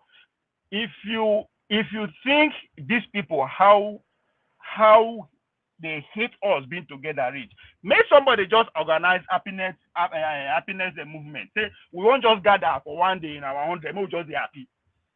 And see how long they will allow us, then we just be happy they go. But so since it's becoming difficult for us to come together physically and all that, let's take advantage of the structure that is already existing, which is the churches, in their offices, whatever. Let's start preaching along what we believe. But most importantly, as far as I'm concerned, is freedom. And again, these our leaders understand that. If we go back to history, we call what it calls war and every time. There is no point in Nigerian history that they agree, the three regions agree to stay together. There's always no, yes, no, yes. But at some point, they were able to get people who say yes, yes, yes, yes, and that's what we call as freedom. So, religion is good if we really want to use it to achieve our goal. Because politicians, they use them. APC will quickly to tell you that, yes, daddy tape. Right? Even though there's nothing wrong with that. Because the people where they say, yes, we go out, they are all Nigerians too, that they have to participate in the election. So, we should formulate a way, or we know where they put on now, but how do you take advantage of the structure that the religion has built for you? Either you go in there, convince people, preach them what is necessary, because this division along that line is very profitable to the few, for the elite. When we are divided along that line, they have their way. Nigerian cannot people who don't will be no carry Christian running mates. So that means, however they want to do this thing will always be with us. We cannot talk it away, we cannot wish it away, but let's take advantage of it, and hopefully we'll get to our promised land. On that note, please, we will not forget Monday, Pablo of APC, Edo State, because knows I speak English. That's our one time. Thank you so much. Thank you so much, Ovie. Electricity, you're going to be next. You said you had a pushback, and I believe you said whoever had a question for Emmy, this is the time to ask the question right now. Yes, Thank I have you. a question for him. 1 minute. Adama, did KJ have his say? KJ has given his final submission. Yes. Oh, okay. All right. So I have a question for Hemi. Can I go ahead? You can ask him the question. After the questions, we are shutting Yes, it down, Hemi. please. And my question to you is, like I asked earlier, Ilorin in Kwara State, is it a Yoruba land? Ilorin is a Yoruba land. So why is it that the emir of Ilorin is a Fulani man? Okay, there's a story to that, and Tell I us would the like story. you to Summarize it. Yeah, there was a war that happened, and there was a negotiation between the Yorubas there, the rulers of the Yoruba there, and the Fulani people, in order to solve that war. So Ilorin is a conquered land. Is that what you're saying? It's not conquered. So why is Fulani the emir of Ilorin? Now, it is a kind of what do you call it now? How do you call that? Is it sold to Fulani people? No.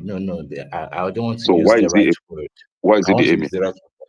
Yeah, but I think I would love you to go and read about it. I don't have No, that. tell us. Tell us. I have said I don't have that details, but the So you don't summary know. is that it is not that it was conquered, but all the same, I think later Is we it can sold? discuss that. Maybe Is it given to Fulani people? Okay, so what's the point? No. Is it sold? Is Ilorin sold to Fulani people? What is the point, please? No, the point is, if you can allow a Fulani man to be an emir in Yoruba land, Okay. why would you then kick against an Igbo man that came to Yoruba land, purchased land from you, gave you money, you used the money to enjoy yourself and sold the land to him, and he basically have his children there, and his children are basically Lagosians by birth. All right.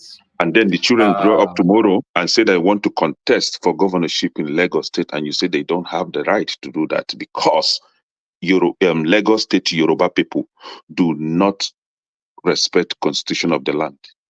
Okay, no problem. Ekene, I want you to answer it. Why will you say that to such an Igbo person? Is it because you hate them?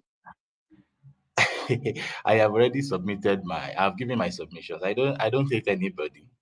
I am just an observer. I am not from Lagos. And I can never, as a Yoruba man, I can never be the governor of Lagos State. I don't even have, I can't see myself. If you want to observe something, you observe both the positive and the negative. Hold on. You have asked me a question. I think I deserve to talk now. Okay. You see, you need to understand something. That you can speak strongly or you think you know what you're saying doesn't necessarily mean that you're right. But it is none of my business to do that. I think you can just go and observe. I have given my own advice. Okay. Although you might think it is foolish, no problem. No. But now you wait. When the people in their land say this is how they want to do it, let them, your people too are part of those people in that land. Let them contribute the way they can contribute. Let the nature of the people there take charge. Okay, why did you now ask Igbo people to go back to Igbo land and vote instead of Lagos State? If that is the way you could comprehend my statement, all fine and good. I don't think I can explain more than that to you. But Okay. I believe some persons here understand what I was saying. They could think deeply and pick my nuances, which I am sorry to say I can't explain beyond that to you as a person, because I see I don't your know. mind is already made up. No, So, no, but all the same, that is my submission. no. My That mind is is fine. not already made up. I was asking you a question so that I will understand where you're coming from, but you said you have no answer. Yeah, You that's see fine. now. I So I why have will you no then reason. say that I've made up my mind while I'm trying to interrogate to know I what you just know, I and don't think you couldn't tell me? that's fine. I am not. I don't have any obligation to answer you So beyond now, where I feel. basically, you've resorted to be an observer. Please continue to be an observer and leave us alone. We know that we have every right to participate in Lagos State election, and nobody can deprive of us such right. But All if the anybody best. thinks they did Go it ahead. last year, they will do it again. We had Hausa people then that always go against the Igbos whenever there is maybe they made caricature of Muhammad in the Europe, Western country, they will invade Igbo traders and begin to slaughter them in Hausa Ekene, land. all the In best. Do 2006, eh, 2007, until we you retaliated. yeah, That didn't stop. But in 2006 and 2007, we yes. put that to an end. But if any Yoruba person thinks that Mm. Igbos are that tiny that they can be bullying around, see, we can only endure for some You time, see, but at the a fact that you point still we can't couldn't have it any longer. the fact that you Please, can't even still understand my statement, it is surprising because you're you making say it you don't look have like anything to say. Look at I am me. the one fighting I you. gave you time No, to respond. You say you don't have anything. You don't Mr. have the Man, answer. I don't have business with you, sincerely speaking. In Me too. I fact, don't have business with you. Do I look like I have business with you? go and fight whatever you Okay, want to fight. can I have you Enjoy yourself. Emma, Hmm? have you answered his Enjoy question? your observation, please. Enjoy yourself. So Please, have you I guys think finished with the question? I'm I Adama, done think with I him. He made has no my answer for Okay, me. thank you. Mr. I Adama, Triumph, think I'm going to come to you for your final submission, I sir. Adama, think I have made my submissions, and Adana, I You did your believe that No, submission. no, no, no, for you. I'm saying Mr. for Triumph. for Adana, please, can I just put in something here, Yes, please? yes, ma. You can, ma. Yes, ma. And I am listening to you and Ekene behind the stage, and I'm shaking my head. Ekene ask you a question. I can tell you are not truthful to yourself. If you do not have the information to provide, I want to ask you, go and get the information because me, I want to learn. So get the information and bring it to us so that we can learn. Because there is Mama. only one way. Please, let me Thank be you. done. Let me be done, my dear. There is only one way for us to come out of this we are in. Truth. Standing for the truth. Whether it is from my tribe or not my tribe, truth must prevail. We have lived too long with lies. We have been built with lies. And the only way out of this is truth. So if you don't have the information, say you don't have it. I do not want us to continue to send a wrong narrative and run with it, which is what this elite want us to continue to do. So if you don't have it, you don't have it. Because if Fulani can rule in Kwara State, which is Yoruba land, as an Igbo child of mine that is born and raised in Lagos, and his parents has been paying tax, and you are telling me they don't have right to vote in Lagos, I want to say no. It won't happen again. It will not. What happened in 2022-23, that is the end. And that is what we want to fight to put a full stop. Thank you, and God bless. Thank you, Mama H.O. Mr. Triumph, your Mama final Icho, submission. Then uh, I can close down the show. Thank you, sir. Thank you, Adama. Ibiagozo. Tokwe, thank you for your concern. For Father, thank you for your submission. We love it. Thank On putting everybody in the house. I know that everything went successfully today. happy to see that. Everybody express him or herself. And one thing just that I agree with Eme, what he just said. We cannot go to somebody's land and start dictating for them. Nigeria is not all that civilized as for now. We are not open. Look who they talk through. We never reach that stage. I know it at the talk. I don't want to say I want to go and visit Adama and Tokwe be asking for visa. I don't want it to. Let everybody live their peace. Make peace reign, first of all. 2023 has come and gone. 2027 is coming. Leave that one first. Let's talk about today. Today. Tata. Frank will say aujourd'hui. The religion is already a problem in Nigeria. Mama Ishu said earlier in one of these that the problem we have in Nigeria, we don't read. That's why pastors are using our head. And that is true. When I came to Europe, my eye open. So every day they talk about me, I will read back that Bible to them. Now like this, now like this. So that is it. Moderator, is it okay to ask him one question? Let him finish his submission, then you can ask him the question. Ask After that, my we need brother to Ikene. close. Ask Okay. My brother, Triumph, right? No, let him finish his submission. Don't interrupt him, please. Okay, thank you, Adama. You know, sweetie, oh. For now, Lagos is a Yoruba man's land, whether you people like it or not. Whether people like it or not. Don't come and start saying, look who they talk through. Even Delta State, as an example. Igbo no gree say Delta Igbo na Igbo. Making a hear this one. They put us for our level. So look who they talk through. Nigeria, we are not yet open for that discussion as for now. Nigeria, we have it's just a little thread holding all of us together today. Bikuno, Ejo, we want peace. We want peace as for now. Leave the other girl, what's it called? Amaka in Canada. At least now she will learn how to talk. What matters a lot, what can destroy, what can build. We should be careful the way we talk these days.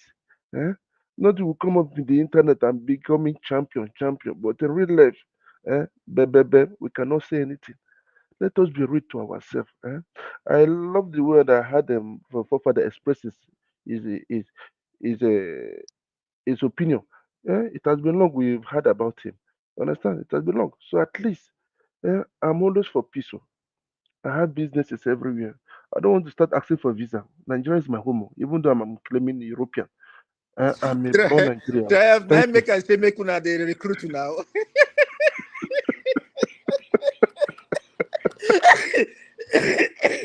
His village people should be recruited, man. For real. So can I ask you now?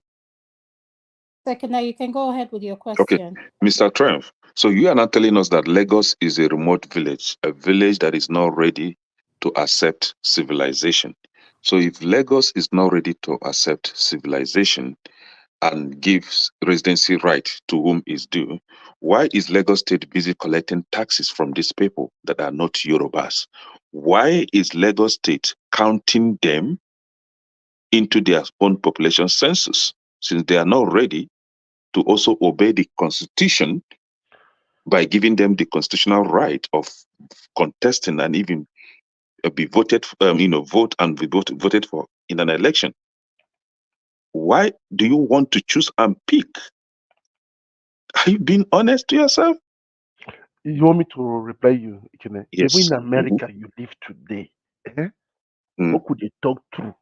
Even the black American, not even accept black African. Yes or no? It's not true. It's not true. Ekene, Why will you say that black Americans don't Ekene, let accept him black answer Africans? the question No, because you asked I me a really question. want to. Yes, let him answer, listen, please. let us be real. Let us be real. Let us be real. Even brother, that place you are in America, you are not welcome 100%. I am welcome. I can go and vote anytime I want to vote for whomever I want to vote for. What are you saying? One thing is that let us be real at times. Understand? Because of I know what we blacks are facing in the Western Africa is our home. When the Baka go start, all of you go run go back home. The world is boiling now. Forefathers said something, you guys are not paying attention. The world is boiling now. Everywhere want to explode. And we are not prepared. We the blacks are not prepared as usual. Eh? Kama soro toto no ni. We are not prepared. Sometimes it pains me inside. There is something what we need now in Nigeria. All in Africa, we don't love each ourselves. It's not only in Africa we want to pull another black man down. A black man want to pull another black man down. And when we see the opposite color, we start worshiping them, worshiping them, worshiping them. I see it every time, even in my businesses. And I shake my head. I say, Kidele you. Eh? Kibunke. Understand? So that is just it. Ekene, eh? Let us accept the truth. In your place in the southeast, if a Yoruba man comes now, say he wants to be a governor, will you people accept it? Like, Can I answer him? Yeah, The head of civil service in Anambra State in last governorship. I'm talking Triumph, governorship. Triumph. I'd asked Kenneth that same question. If you read my comments in the private chat, it's the same. I agree with you, Triumph, and Kenneth should be told. Can I answer both of you? Answer? I'm being muted. I can't even respond to all these questions. Why am I being muted? Let me answer. And my answer is yes. A Yoruba man can come to Anambra State if he is an indigenous of Anambra State. A Yoruba man by birth, he can contest for an election in Anambra State. And I told you that in last dispensation or last administration, a Yoruba man was the head of civil service in Anambra State. That was difficult for you to understand. That was okay. I think that's enough question for the night. They can contest. The question is, are you going to win? The question. We've answered the question. We may not be okay with whatever response we got, but I think Ekene, we are going to go deep on this further. This is not the last time we're going to talk about this. Before I say anything, Uncle KJ, are you there? Yes. Uncle KJ, do you have anything to say, sir? Yes, I just feel that Mr. Trumpet is being disingenuous, because what you have said doesn't hold any water anywhere. You know why I say that? You are living in a Western world, and I'm sure you own a house there, and I'm sure you are free to participate in the election and the governance process. And I'm sure you also make contribution in the either the county or the local government in which you belong. And nobody has ever said, no, you cannot speak because you're a black man. Let us tell ourselves the truth. If you do not want Igbos to participate, because I don't see these things happening to a Hausa man, I don't see it happening to a Jukum man, I don't see it happening to a German or any other ones outside of their states when they go to other places. If you look at the geography of Nigeria, it's only the Igbo man who has nationally spread himself, go to a location that he does not own a place, develop it, build houses, rent it to people, do business as if the place he's living is in his own hometown. Those houses built there, those hotels built there. Agura Hotel is the first hotel in Abuja. It's owned by Igbo man. Okay? When you guys will not put money in Abuja, Igbos went there and put their money down and built the town. Tomorrow, you wake up and say, Igbos don't have any right to vote in Abuja. Okay? Now, this is the same thing that goes on. So if you do not want, since you know that the country is not developed enough when people can now go to Lagos, with over almost 25 million people, and say it's a metropolitan city and people can be able to live and express themselves.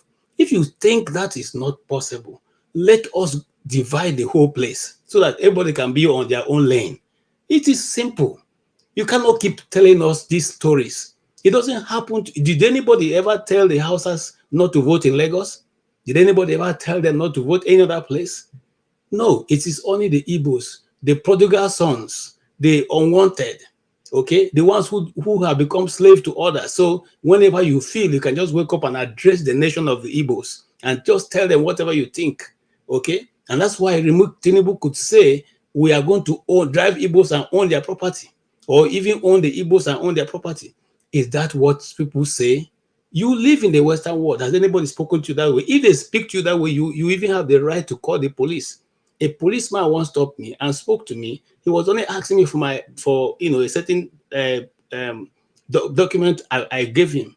And then after that, you know what he told me? He said, sir, if I have not treated you well, here is the place you can give me a card, a total card I can, press for charges if I don't think he has treated me properly. And I said to him, it's okay. I mean, I don't. He said, no, you can have that, the standard procedure. If I didn't speak to you the way you like, if I didn't treat you properly, you have the right to make a report. Okay? And so that is people who regard other people. I'm not even a white man. I is a white man talking to me. So when we who have been together and you stand up and say, let us speak the truth. What is the truth? Are you not a nation? Is Igbo man not a Nigerian? What is the truth? Sometimes when people say these things, it really triggers me off. What's the truth? That I leave my backyard and cross over to your place and I become a stranger, or because I'm Igbo? Come on, guys.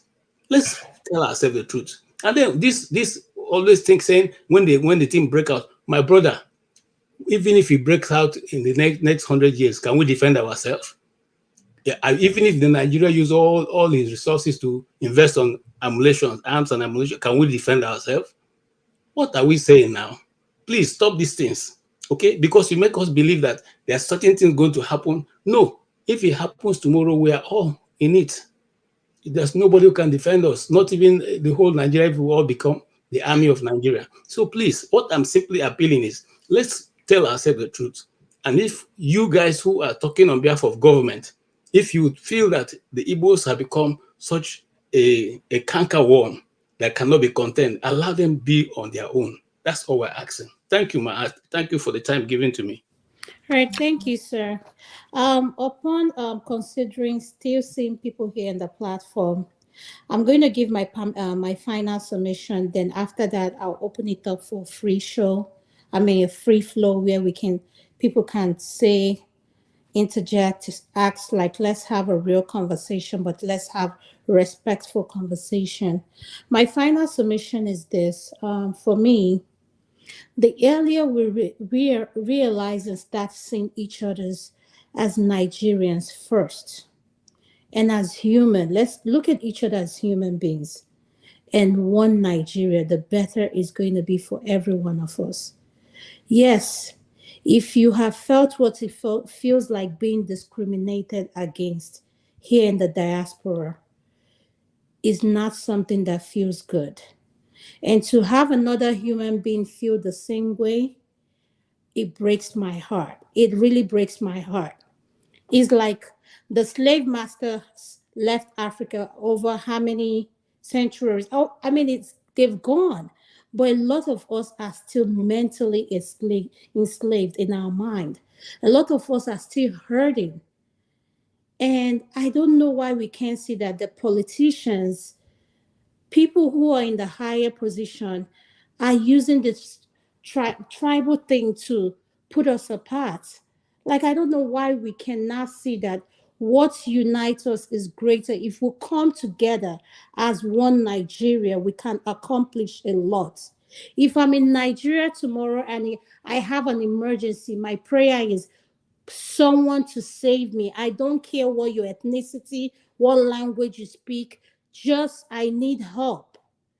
We need to start looking at things differently. We need to start, because this tribal hate has been going on for so long. We need to get healing. We need to learn to forget, let go of the past. But I don't know how we are going to let go of the past if every little thing that happens, the tribal card comes out. This person says this. I understand that each ethnicity has their own faults or whatever challenge they are facing.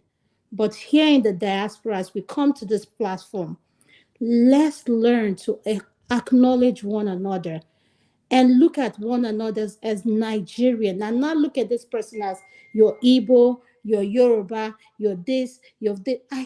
I mean, I cannot function like that. That's just me personally.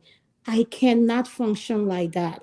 We need to start healing. We need to move forward. At the end of the day, the elites are getting richer. Our resources are being transported all over the world. Look at where our economy is. And to add on top of that, we are so divided.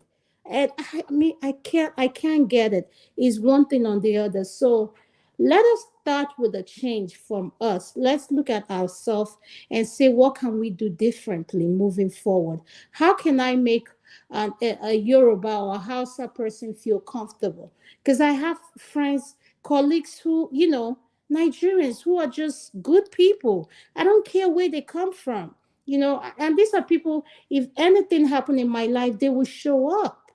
So please, we need to be so mindful, because when we die, trust me, we came naked, we're going home naked. All of this will not matter. So, but the legacy you leave for your family or for those loved one, it is what that will carry on. So tonight, I'm going to start with you. This is a free flow. Let's say it or get it off, whatever we have to say. But for now, I'm done. So go Yeah, ahead, we're tonight. gonna end the Yeah, show. I will start with the 45 So minutes far, we're not submission. ending. It is a free flow. Yes. Okay. Yeah, let me start with the 45 minutes submission since I like to hear my voice. So yeah, but uh, that has to. So yeah, I don't know why did KJ just say that after 100 years we cannot defend ourselves? Then why do you bother with tribalism or discrimination? Might as well dig a hole and bury ourselves now and call it a day. Other people have had the same problems we have had, and they stood up in about 10 years on average. Most of them rose back up. China rose back up, India rose back up, Singapore rose back up, North Korea rose back up. North Korea, if you think we have suffered, North Korea, all their structures were destroyed, 80%. When you know what it means for a whole country, 80% of its structure being destroyed, it means some towns, nothing was left standing by the Americans. They destroyed everything and they built it back up today that America won't even mess with them. So you can stand up if you choose to stand up as a man. All those people are men. They are actually smaller men than we are. We like to think that we are bigger and we are this and women love us, but we can't even stand to defend our own heritage. We should be able to do that, and we can't lie down and die. What is the point? If that is the case, then if we just say we can't defend ourselves, let's call it a day. There's no point. Let's just wait for it. And the idea that we have to be careful some of the language we use, calling other people masters. There are young people watching. If your young children are watching you calling other men masters, what are they going to think? The moment they start looking at other people, they think, "Oh, this boy are our masters, eh? Oh, okay. How do you compete with that?" When you are watching your own parents calling other people masters, they were your colonizers. They invaded you. They destroyed your heritage. You should remember that. We have ancestors lying under the ground, that have suffered, but you just were not around when they had the chance to have this colonization end. So their children became collaborators with the colonizers. Until today, we are Tonight, still can under I that spell. interrupt you for 1 second? I'm Yeah. sorry, I didn't mean to cut you off. It's free flow now. Oh, yes. No, I don't mean to cut you off. I just wanted to say something. I don't want you to feel I was interrupting you. Sorry. I just want to say, can we move past this Amaka thing? We've spoken for it for 4 hours or 5 hours. So please, let's not go back to it. I'll appreciate it if we don't. I don't want us to go back to it. Please, guys. Please. Thank you, I sir. was just responding to what KJ Yeah, said. go ahead. It's a free flow, but let's avoid this Amaka of a thing. Well, We've been I'm not. discussing it I for it. barely even spoke about her. I Yeah, just thank you. my Thank you, position sir. is I ostracizing appreciate people you. that just create division Thank because you. it doesn't Thank matter. you. They are Thank all you. part of our society. So I'm just saying, from my point of view, that we have to be preparing for the world that is actually in front of us, and we we really need to start having those discussions strongly. These things are coming fast, thick and fast. And even the UK now is now already looking to recruit people from the Commonwealth to go and fight their war again. We just did that in the Second World War. What did you get for it? They barely even recognize us that we fought for them. They use us as cannon fodder whenever they need us. And then when they are done, they put us in poverty. Our children, when you go to Nigeria, people are living like animals compared to the rest of the world. The way we've accepted it. That is even worse. That we now think it's a way of life to live like that. How dangerous is that? Because if your people live like that, and other people are living in a totally different this paradigm, you're asking for trouble. I really feel bad for our people, how we have become conditioned to accept this level and standard of living. You will see people living in literally sewers, and then they will go there and they will make food in that area and people will eat. We have to truly start having some serious conversations about moving ourselves forward, not looking at and just dismissing all these people that are distracting us. Some of them are actually paid agents. We all know now that the people are paid to undermine us. There are people that have come out to testify, even in South African societies. They will go into the black community and go and cause division among them. These are testimonies that they have out there on YouTube right now. We don't, all these things, dismiss them and truly face the true challenge we are facing here. We are facing a world that is competing for power, and they are using us as their cannon fodder.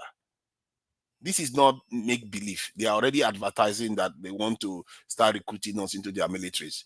They are already thinking about forcing their people to join the military. They are not even at war yet. Nobody is coming to attack them. They are the ones preparing for it because they know they want to oppress other people. And we just sit here, want to argue amongst ourselves. And for me, our men have to start waking up to their responsibilities. Because we can't, personally, I can't bear to watch our people suffer. But I don't want to interrupt you again. No, that's the more you are reason free. you You are go free back to to interrupt. No. Nigeria.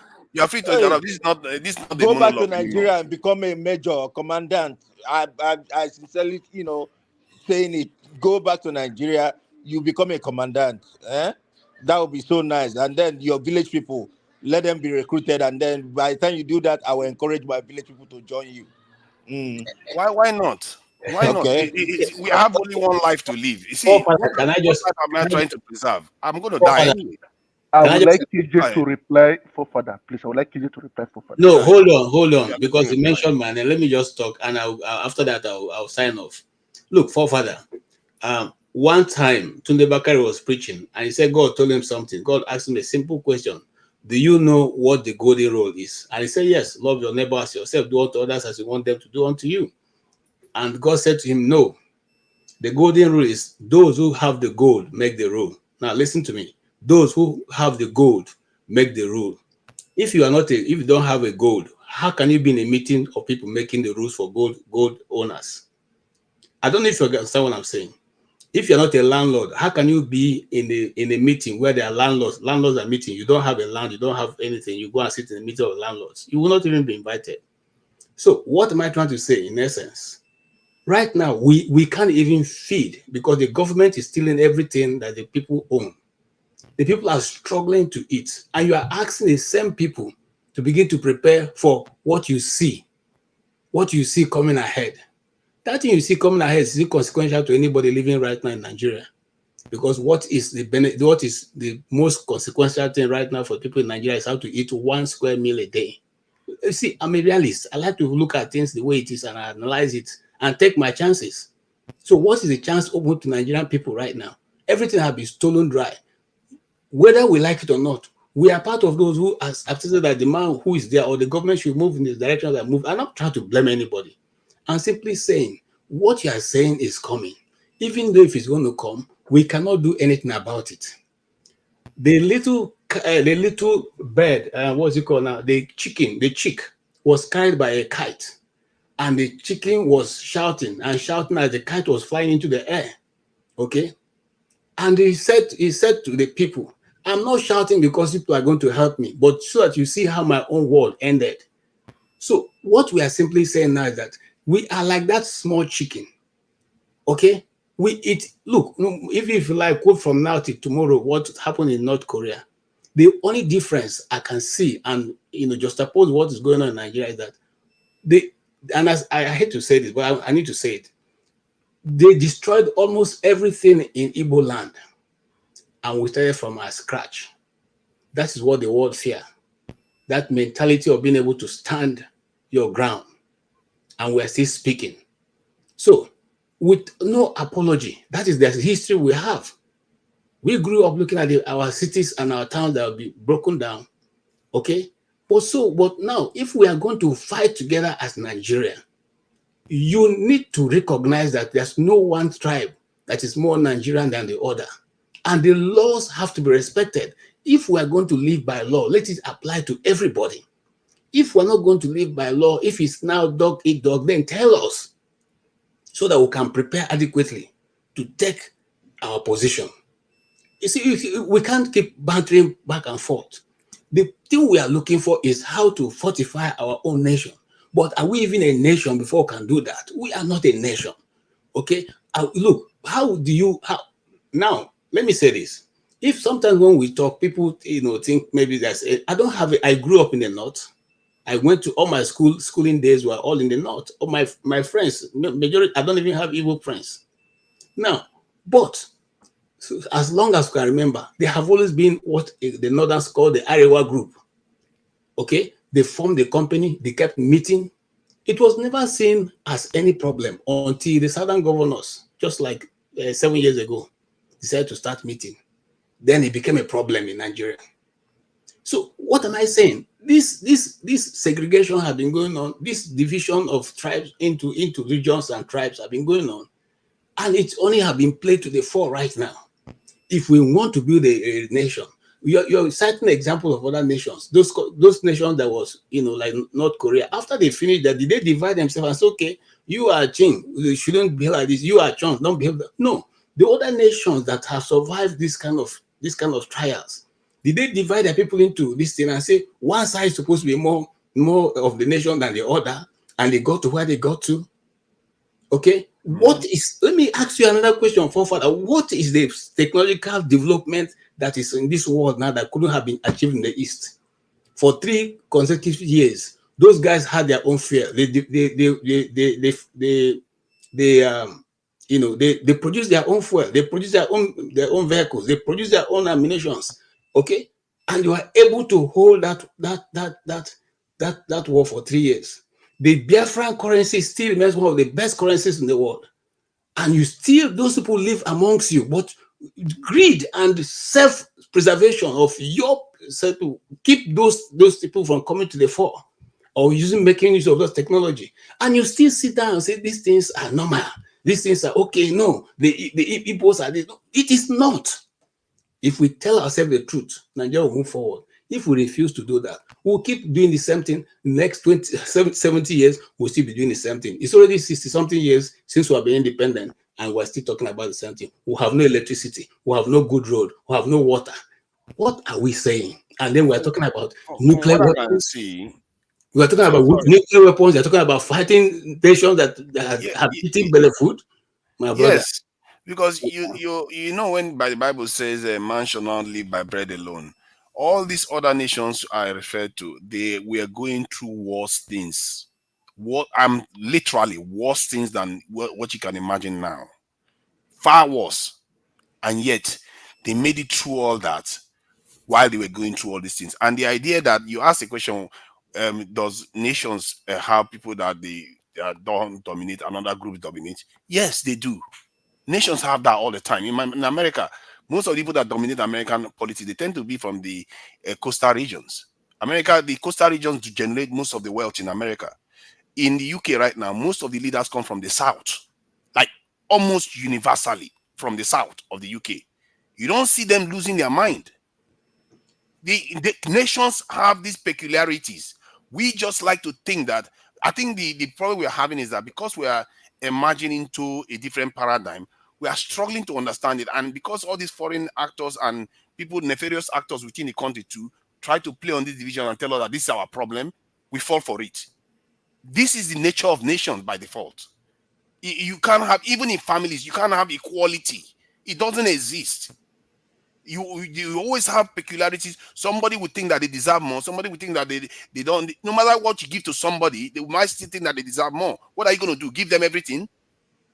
There's always pressures. Your job is within that nation to be able to fight your own ground without undermining the health of the nation, without undermining the protection of your own people. You can do those things and still do the other aspect, the most important aspect, which is giving people stability. Let your people be able to go to school, advance, do research, grow, while you have these arguments. People in America, they are having these arguments, but yet does that stop them from advancing, testing all their sophisticated weapons and all the rest? No, it doesn't stop them. The same thing in the UK. That's what I'm arguing. If you have people that are causing this type of problem, ostracize them. then the people that are willing to have these conversations, let them have this conversation in a healthy way. Father, Then to Niger, allow the nation to we truly don't hear you. function. I beg, we don't hear Oh, you. okay. If you The have other something to say, room, say they call something me, now. Mbok. We don't hear you. I'm I beg, responding nobody should directly argue to what with he you. said. He's winner. Yeah, we'll recruit another person, please. Please. I'm not saying, did I say we should recruit now? I'm just responding directly to what he Okay, said. which one?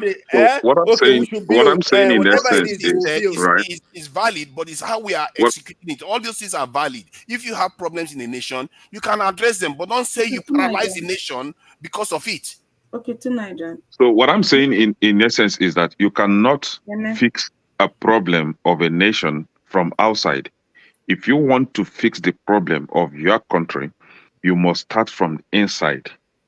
You cannot be all over around your neighborhood trying to fix their problem when your own house is in disarray. So to Niger, I'm still trying to make sense of what you are trying to say, but it's not adding up.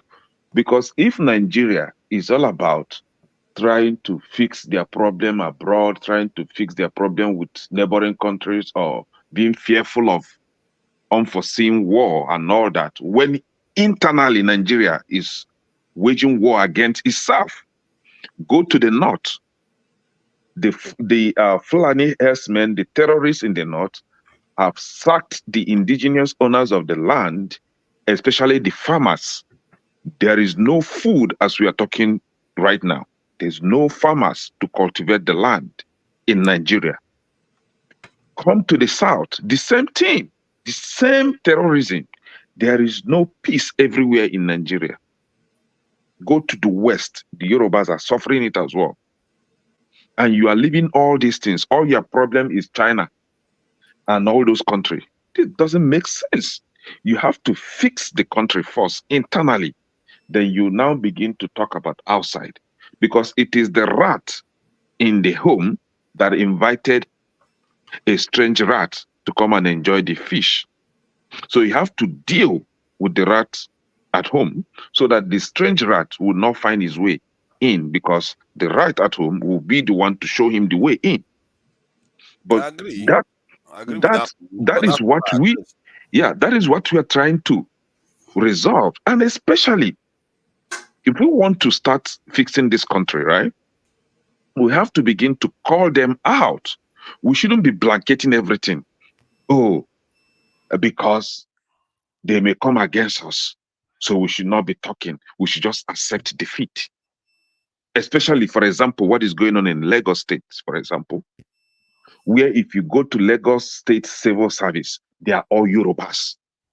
If you go to Lagos State Teaching Hospital, the medical doctors, nurses, and the administrators are all Yorubas. But it is not the same in my state. When I make comparison of my state and Lagos State, I'll be asking, what is so special about this Lagos that everybody is glorifying? Lagos is just a glorified village. If you come to Anambra State, for example, in civil service, you find Yorubas, you find outsiders in civil service. You find those from Cross River, they are all in civil service. The head of the civil service in Anambra State before the current one now was the Yoruba man. He's not even an Igbo, he's not even an Iberian by birth. He came as an adult. So he's not even qualified to be an indigenous of Anambra State. But he was made the head of civil service. If you go to teaching hospital in Inewi, you will see Igbo people, you will see Yoruba people, you will see Cross River Line people. In teaching hospital in Inewi. And if you go to Nnamdi Azikiwe, there are other people in Lagos too. I don't know what point you're making. No, the one I know, I don't know about others, but the one I know, for example, that teaching hospital, Lagos State, is what I'm telling you. I know that one for sure. But that's just teaching hospital. There are other areas where other groups also. Other areas now, for example, in the politics now, in the leadership, why can't an Igbo person participate in the election in Lagos State? Why can't they? And then somebody will now come and tell me that is because the Lagos State Yorubas do not respect constitution of the land. But the same Lagos State Yorubas respect the constitution of the land when it is Hausa person or Fulani person participating in the electoral process. But when it is Igbo, this is when they don't respect it. This is when they are so clueless, or when they are so stubborn that they cannot respect the constitution. And you are not telling me to accept that. No. Are you saying that they are specifically targeting Igbo, but they accept other? Exactly. So Because the we saw question that is not we witnessed that whether in the they. just concluded election. Yeah, but where that is the nature of people, though. People have certain people they don't like. They like other people more than they like hold other on. people. That is the The nature. nature. Okay, hold on. The nature of people that you want to share the same nationhood with. And I ask, where is the nationhood if you don't like me? If They you don't hate me, have how to can we? like you. How can I be proud to say that you are my brother? No, see, the way For it us works to is be, that they like some people. Yes, no, It's not no. because they hate you you, they hate cannot you. They see don't have to like you. again. They don't as long as they don't do anything to I damage thought we you. were ending, They no, for damage me Christ's sake. already. Forefathers, they damage me because they collect my tax. They counted me as part of them in the census counting, the population census. They counted me to beef up their numbers. But when it comes to me choosing who becomes my leader, they will tell me that I'm not from there. So they are damaging me already. Then what you want to do is find a way, just like the other groups that they accept what they do. You find a way to be like them. No, I cannot be like you. We are Can you guys created hang on so differently. that we can move to the I next can't be person? like them. I can only be Niger. like me. Can Do you understand? I wait? Maybe it's your PR then. Can I You wait? have to do a better PR No, than the other people. no. Forefathers, I can only be like me. Can you guys Can- round or let so Do you let understand? somebody else You can't force me to behave like others. Okay, If others are behaving like fools, you can't force me to behave like fools so that I will be accepted. Can I Can answer I my give me 1 second? Give me 1 second, please. Okay. To Niger, when you go to Lagos, right? And they Mazi say, Prince, Mazi Prince, can you please hold? Something was brought to my attention. I'm looking to it. To Niger, Uncle KJ, are you there? Yes. To Niger, did you write something in regards to KJ or say something to No, him in regards it's to him not going to school? all now Why would politics. I do that? It's all Oh, now I know you will politics. not do that. Oh, okay, sorry. All now politics. Ovie, if you're listening, please, that's not right. Please, you run a platform. You know you cannot be there disrespecting people. Let's try as much as we can. And I see Alaba as well writing all kinds of stuff there.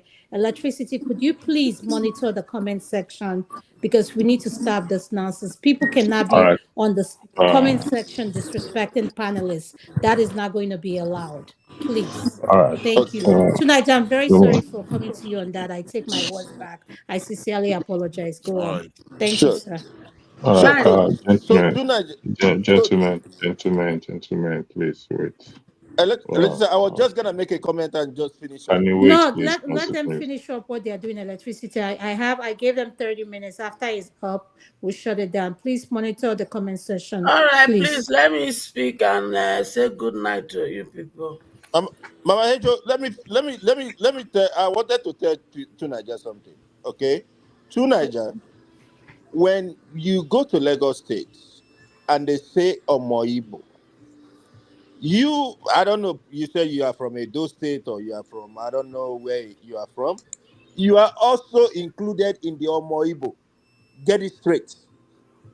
Okay, the only people that is exempted is either you are Hausa, or maybe your other part of Yoruba land, and that kind of a thing. So when you say, oh, that they should emulate other tribes or whatever, it, Mazi, we lost you. It's very laughable Mazi that Prince, are Tuna you just say okay? that. You're coughing. Are you okay? Mazi, are you okay? Mazi Prince. I just ate some peppery nkwobi, so So you Get dey me eat to okra, you dey food my dey talk.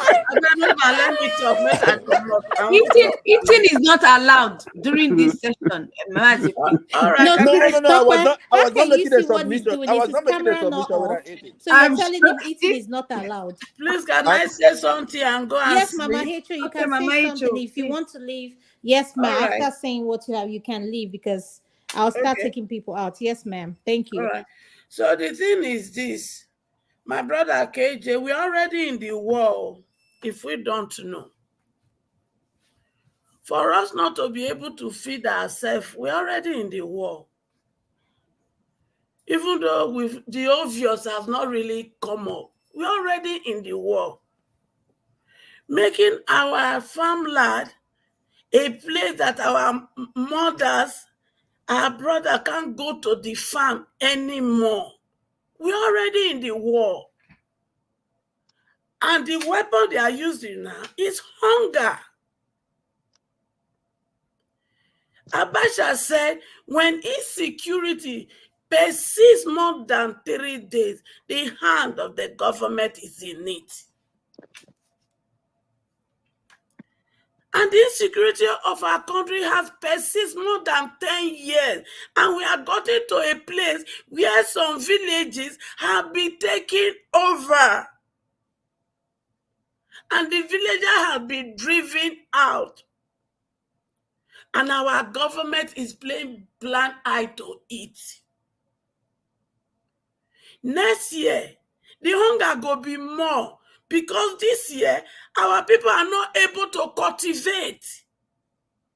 So those of us who think we are not yet in the war that Tunaja is talking about, we are already in it.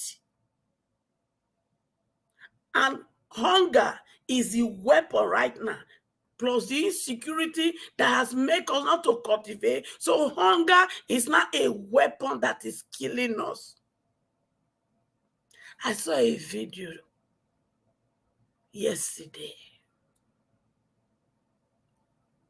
My own person, my own Nigeria, put whether eba or tuwo or fufu in the hand. And he was using gota water as soup and touch it and eat it. Do you understand? So we're already in the war. Growing up, there are no street children in Nigeria.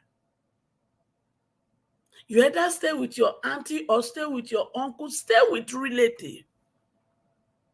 It's only in the north that they have their children as amajiris. But look at us now in the south. Did you see our children on the street? There was a video I also saw. Children 10 years below to the essence of age 6 when they were on the street. They interviewed them. Do you know where they were coming from? The east. They came all the way from the east to Lagos. And what did they came to do? They come also. Are we not sad? So we are already in the war. Our children that were supposed to be in school, they're on the street now, hustling. So when they now become teenager, they become youth. What do you think they will become? They will become kidnappers. Have you not heard story of some of us who traveled to Nigeria and they didn't come back because of kidnapping? They end their life there. So we are already in the war. So this one, when they come here, come begin they narrate the story over and over again, thinking we are not in the war. Make we stop them. Let unity. Let's see ourselves as broom that must stay together and fight. And the fight that I talk about here, not be physical fight. And let us come into space with an open mind to learn, and let us begin to unlearn those things that is inside us, that is making us to argue and fight ourselves. Those are the things we have to unlearn and begin to learn new things that will make us to stick together as a broom. I am begging. Don't do it for yourself. Do it because of my children, your children. Thank you so much. If peradventure I've offended you one way or the other with my submission, please forgive me. I Good forgive night, you. and God bless you. True. And finally, Edo people. Hey, I don't forgive Mama Ichu. Edo people. Mr. Chayo. Hey, they bring person like Tinubu for APC when no one talk to na. And now one vote for her. Those when they promote her. Congratulations. No. Let me tell you one thing. 3 of una candidate one at the project, none of it will fit Edo. I can tell you that. But then, shine your eye and choose well. If not, what did they happen for the central? Now they can't happen for Edo. And those who are thinking Akpata, LP, I want to tell you now one thing. No. The one when came into LP and they are in House of Rep and House of Senate, how far? That does not mean I am endorsing APC or PDP. Because the real person una not project am. So now one chance una they go, but then shine your eye. Thank you. And God bless all of us. And good night. Thank you, ma'am. Thank you. Does anybody have anything else to say? If not, we're about to close it. I just want to thank. Let me. I want to talk now. Okay, Let Mr. me go. Triumph, you can Move go first. ahead. Move Well, first. before you start, hold on. Before you start, let me start from the top with Uncle KJ, then we'll walk it all the way down. Uncle KJ, do you have any final thing to say, sir? Uncle KJ. No, thank you so much. I think I've said all I need to say. Thank you, sir. Thank you for joining us, sir. I much appreciated, sir. Pastor, how about you? Do you have anything to say, sir? No, nothing. Thanks for everyone that attended. Much appreciated. You're welcome. This one Tope, I'm how dead about for you? you. Nah, I already said thanks to everyone for joining us. I just want to thank all the panelists that came. Uncle KJ, Pastor, thank you for all the good work you do for us. Kenna You is didn't always ask me. here. Is it because I'm not a panelist? I wanted to preach to our people Kenna here. Zueke. Some word of God. Just few lines. I know you come to your turn. You come to Okay. your turn. I mean, you guys are disrupting my vacation. I'm here still hosting. Zueke Gagulam. You threw me off. Okay, then I really appreciate you always joining us every week. Mazi Prince, thank you, sir. I really appreciate you. Emmett, thank you and welcome to our show. I really appreciate you joining us. Mr. Triumph, thank you for your unlimited support, even though sometimes I don't want to bring you in. I guess I have no choice. Oh my God. Kene, you're next. Do you have anything to say, sir? Yes, I want to encourage our brothers and sisters that are hurting. Our brothers and sisters that have hatred in their hearts. Our brothers and sisters that don't love their neighbor as they should love themselves. Our brothers and sisters that are afraid, that are scared of someone else's progress or success, or jealous let me put it that way, to please seek the face of God and begin to repent from your evil thoughts and ways, so that this small world that we are into, that this small world that we are in, will be able to accommodate all of us. One day, will not be here any longer. Will not even know all this Igbo, Yoruba, Hausa, Fulani that we are shouting, carrying on our head. We won't even know if we were naked or covered, and our body will be rotting somewhere. We don't even know. Can we begin to learn to accept one another and live in peace? And stop fighting for politicians that don't even send our papa and our mama. Please. It's a small world. Others have lived and gone. We are here, we'll be gone. Others are coming. Please, let's begin to, if you are outside, if you are Fulani, what they call it, Muslim, accept Allah as your Lord and Savior. If you are Christian, accept God as your Lord and Savior. Non-religious believer, accept whatever you believe to protect you. Do not put your trust in man, which is the politicians. They will never come for you in time of need. Put your trust in God and respect your fellow man, because in man you find God. Thank you. Amen. Can you call all this other name? You know, call us we the Jewish people. Eh? I really feel slighted. You did not call us the Jewish people. No, Mazi, please don't where the listen to Jewish people are Ekene. coming from. Ekene is sounding this way because So with all what you've Olabawago done, is going to bed. He with knows all what what he's you've planning. said, So he's trying to, his tone has changed. exactly. So, Ekene, you know I know you will. And then for 6 hours, with all the fire cracking in you, you now ended with the grace. No, what we are doing is the word of God. It's all charity. It's all gospel.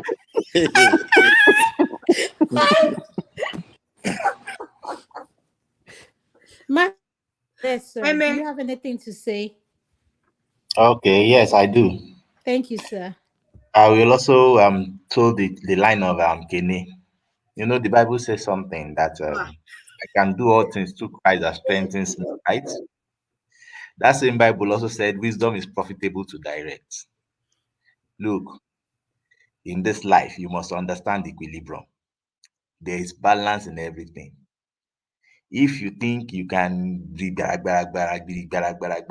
you don't apply wisdom, there was a time David, in all his anointing, he had to form like a madman so that he could escape some things. That is wisdom. He didn't say, "Oh, I have the anointing of God, then I will go and fight that war." Then he used wisdom. There's wisdom in this life. If you don't use wisdom, you will burn if you are not careful. May we not burn, no. Do you know monkey?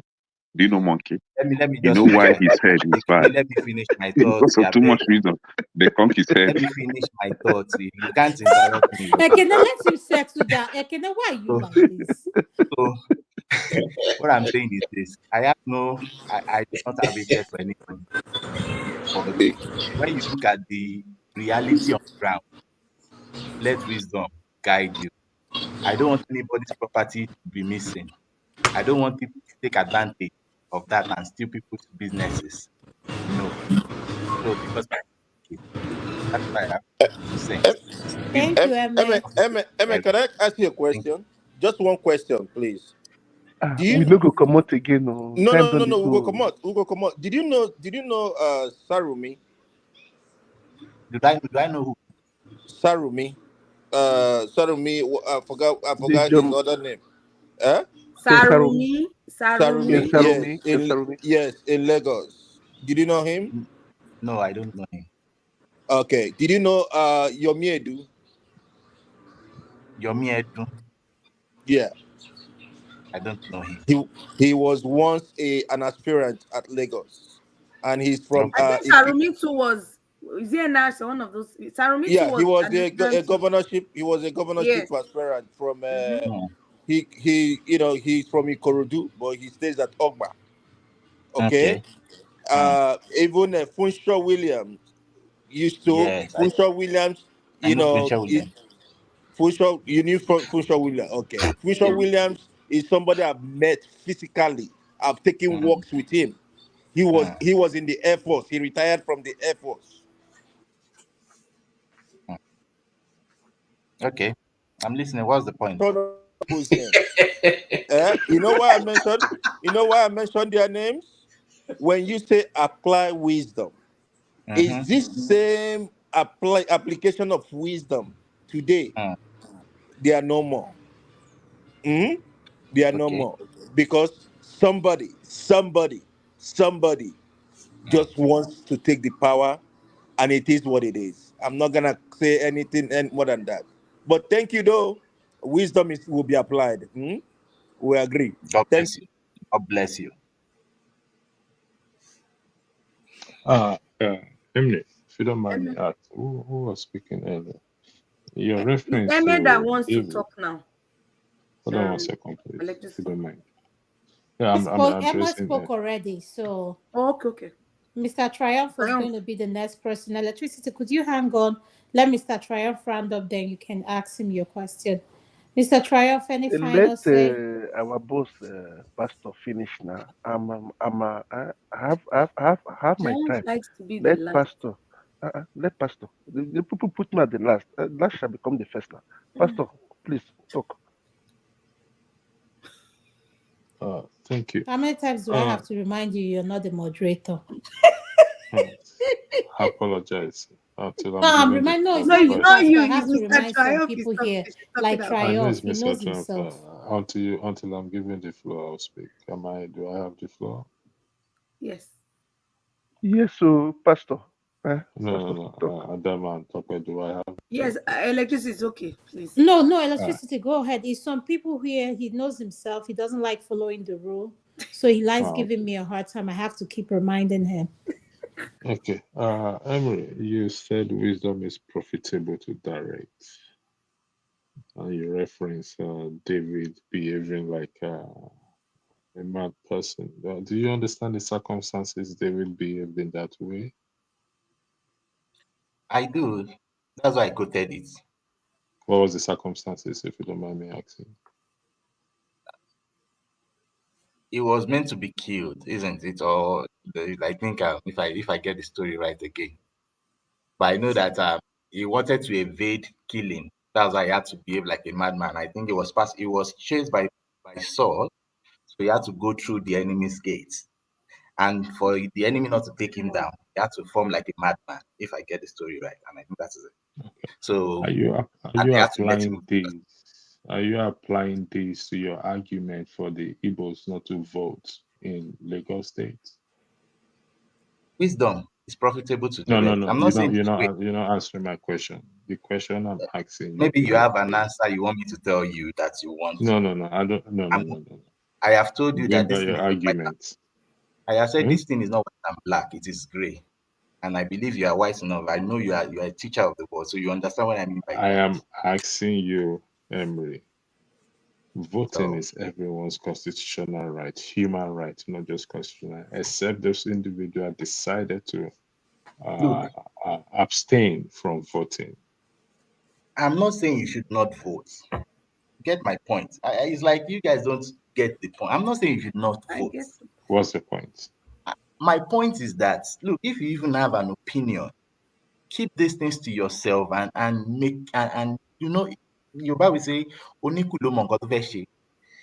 Look, if you think you just have to be plain, it is not everybody that appreciates plainness like that.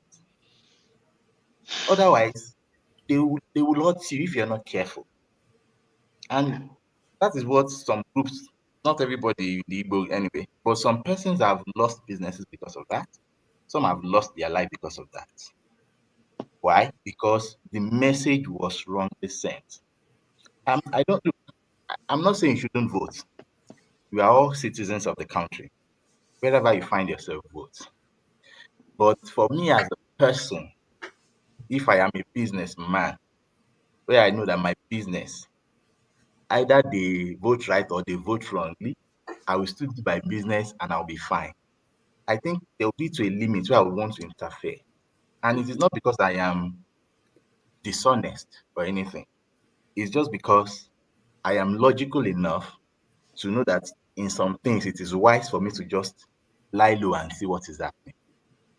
That is my own opinion. You see, So I grew up if in if if Lagos. you Uh, if you hold on think one that second. you can Hold make on your one opinion second. known as a group of people I and grew up in decide, Lagos.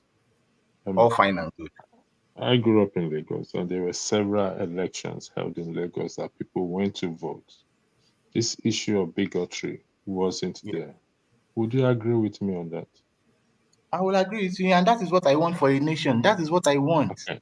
So it is certain individuals, minority, perpetuating this bigotry. So your suggestion comes across, I mean, your argument comes across to me as let's walk away from this problem.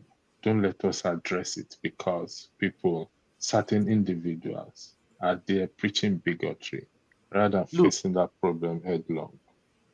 now that might look like that, but when you go deep down, you have to ask yourself that what is the real crux of this matter? And I'm just being fair enough to look at it and say, okay, I think this is it. Look, what do you call linen and cotton? They are not the same. If you are going to join them together, you must follow a particular rule. And once a linen thinks he's a cotton, that is deceit. He's not being truthful to himself. Once a cotton thinks he's linen, even if you like, put the law there and say we want to make one single clothes, it won't work. And it is not, look, I have no crux in this. I'm only just telling you what I think, Okay. the way I Thank God for you to say it's your thinking and not a set of rules. And let the record reflect that voting is everyone's human and constitutional right and God-given right, absolutely, except the absolutely, individuals decided to abstain from voting. They have yeah, the well, right to vote because their vote counts, their vote matters. That is how we'll get things fixed. If we keep checking out, we ain't going to solve this problem. I yield the floor back to you, Triumph. I mean to the moderator. Thank you. yeah, that is I know it's a joke, Pastor. Mo fẹ́ sọ̀rọ̀ nísìnyí o, ẹ jọ̀ọ́, my women, let me talk now. So I leave the floor for Adama and Tope. I wrote something in the private chat for me not to forget. You know that everything going on in Nigeria now is all about politics. When an Fulani man was there, we were complaining, Fulani, Fulani, Fulani. Today is a Yoruba man there. Everybody now complaining Yoruba, Yoruba, Yoruba. I bet it with you. If an Igbo man comes in there, it will be Igbo Neo, Igbo Neo, Salo. You don't carry our money, run away. And that is it. They are just using it. All these guys, all these politicians, they are I playing don't the think game. anybody is calling Yoruba man, please. Let me land now. Ekene, Biko, Biko. You have the whole day now. And I talk little by little. Ejo, it's like this. In this world, we must learn something. I agree with Amy, Mr. Amy. He said something. Even I wrote in the private comment that even in money during that election crisis, he went to go and even video it and give somebody gift. He used wisdom. He doesn't want anything to affect his business and his money. He knows what he's gaining. Triumph, that kind of business is a different thing entirely. Bro, You Biko, know that. It's a different Biko, thing. Biko. It shall not, it's a topic for another day. Okay, you understand now.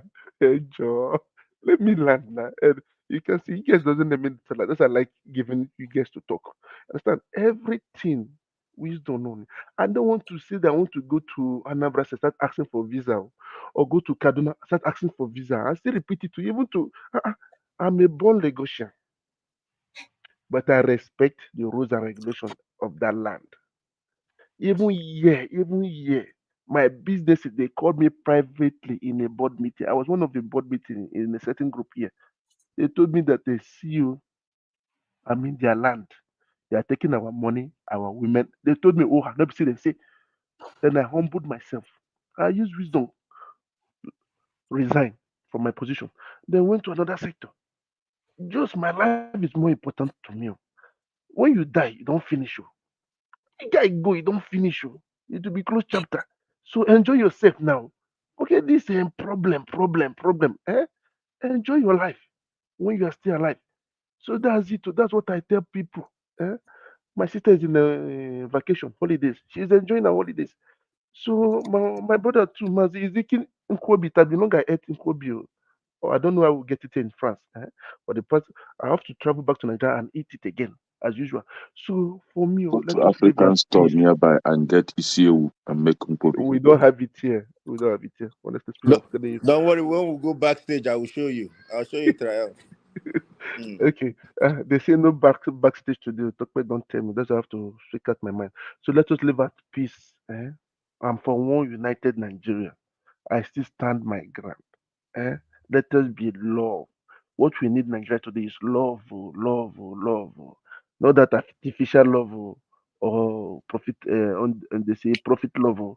The real love. When you love your Okay. neighbor, you will do Triumph. more to protect. They say love your neighbor as yourself. Gentlemen, thank you very much. Okay, I thank would you. like to say appreciation to everyone who have participated, those who have given super chat. Let me highlight your super chat again, starting with Mama went to more. Thank you very much. Top our own person. Top thank you for your super chat.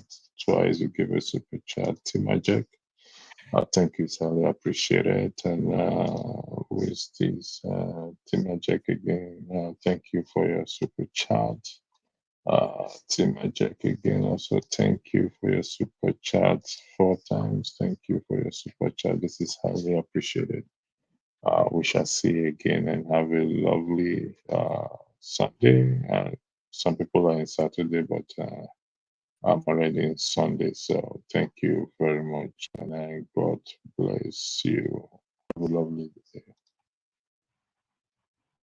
Thank you so much for watching. Thank you. Have you subscribed? Yes, you. Have you subscribed? You. Yeah, before you go, click. It's free. Click. Just that's it. Have you subscribed? You're laughing. Have you subscribed?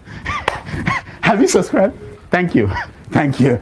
Thank you. Hey, madam. Thank you so much. I can see you. We have to get to 100,000 subscribers. This by the end of the year. How are we going to do that if you don't subscribe? Yes, you. Yes, you're about to click off. Why? Have you subscribed? It's free. If you don't, ask your son, ask your daughter how to. Just one click. Thank you. Thank you. I see you. Aha. Thank you very much. Thank you very much. I'll see you tomorrow.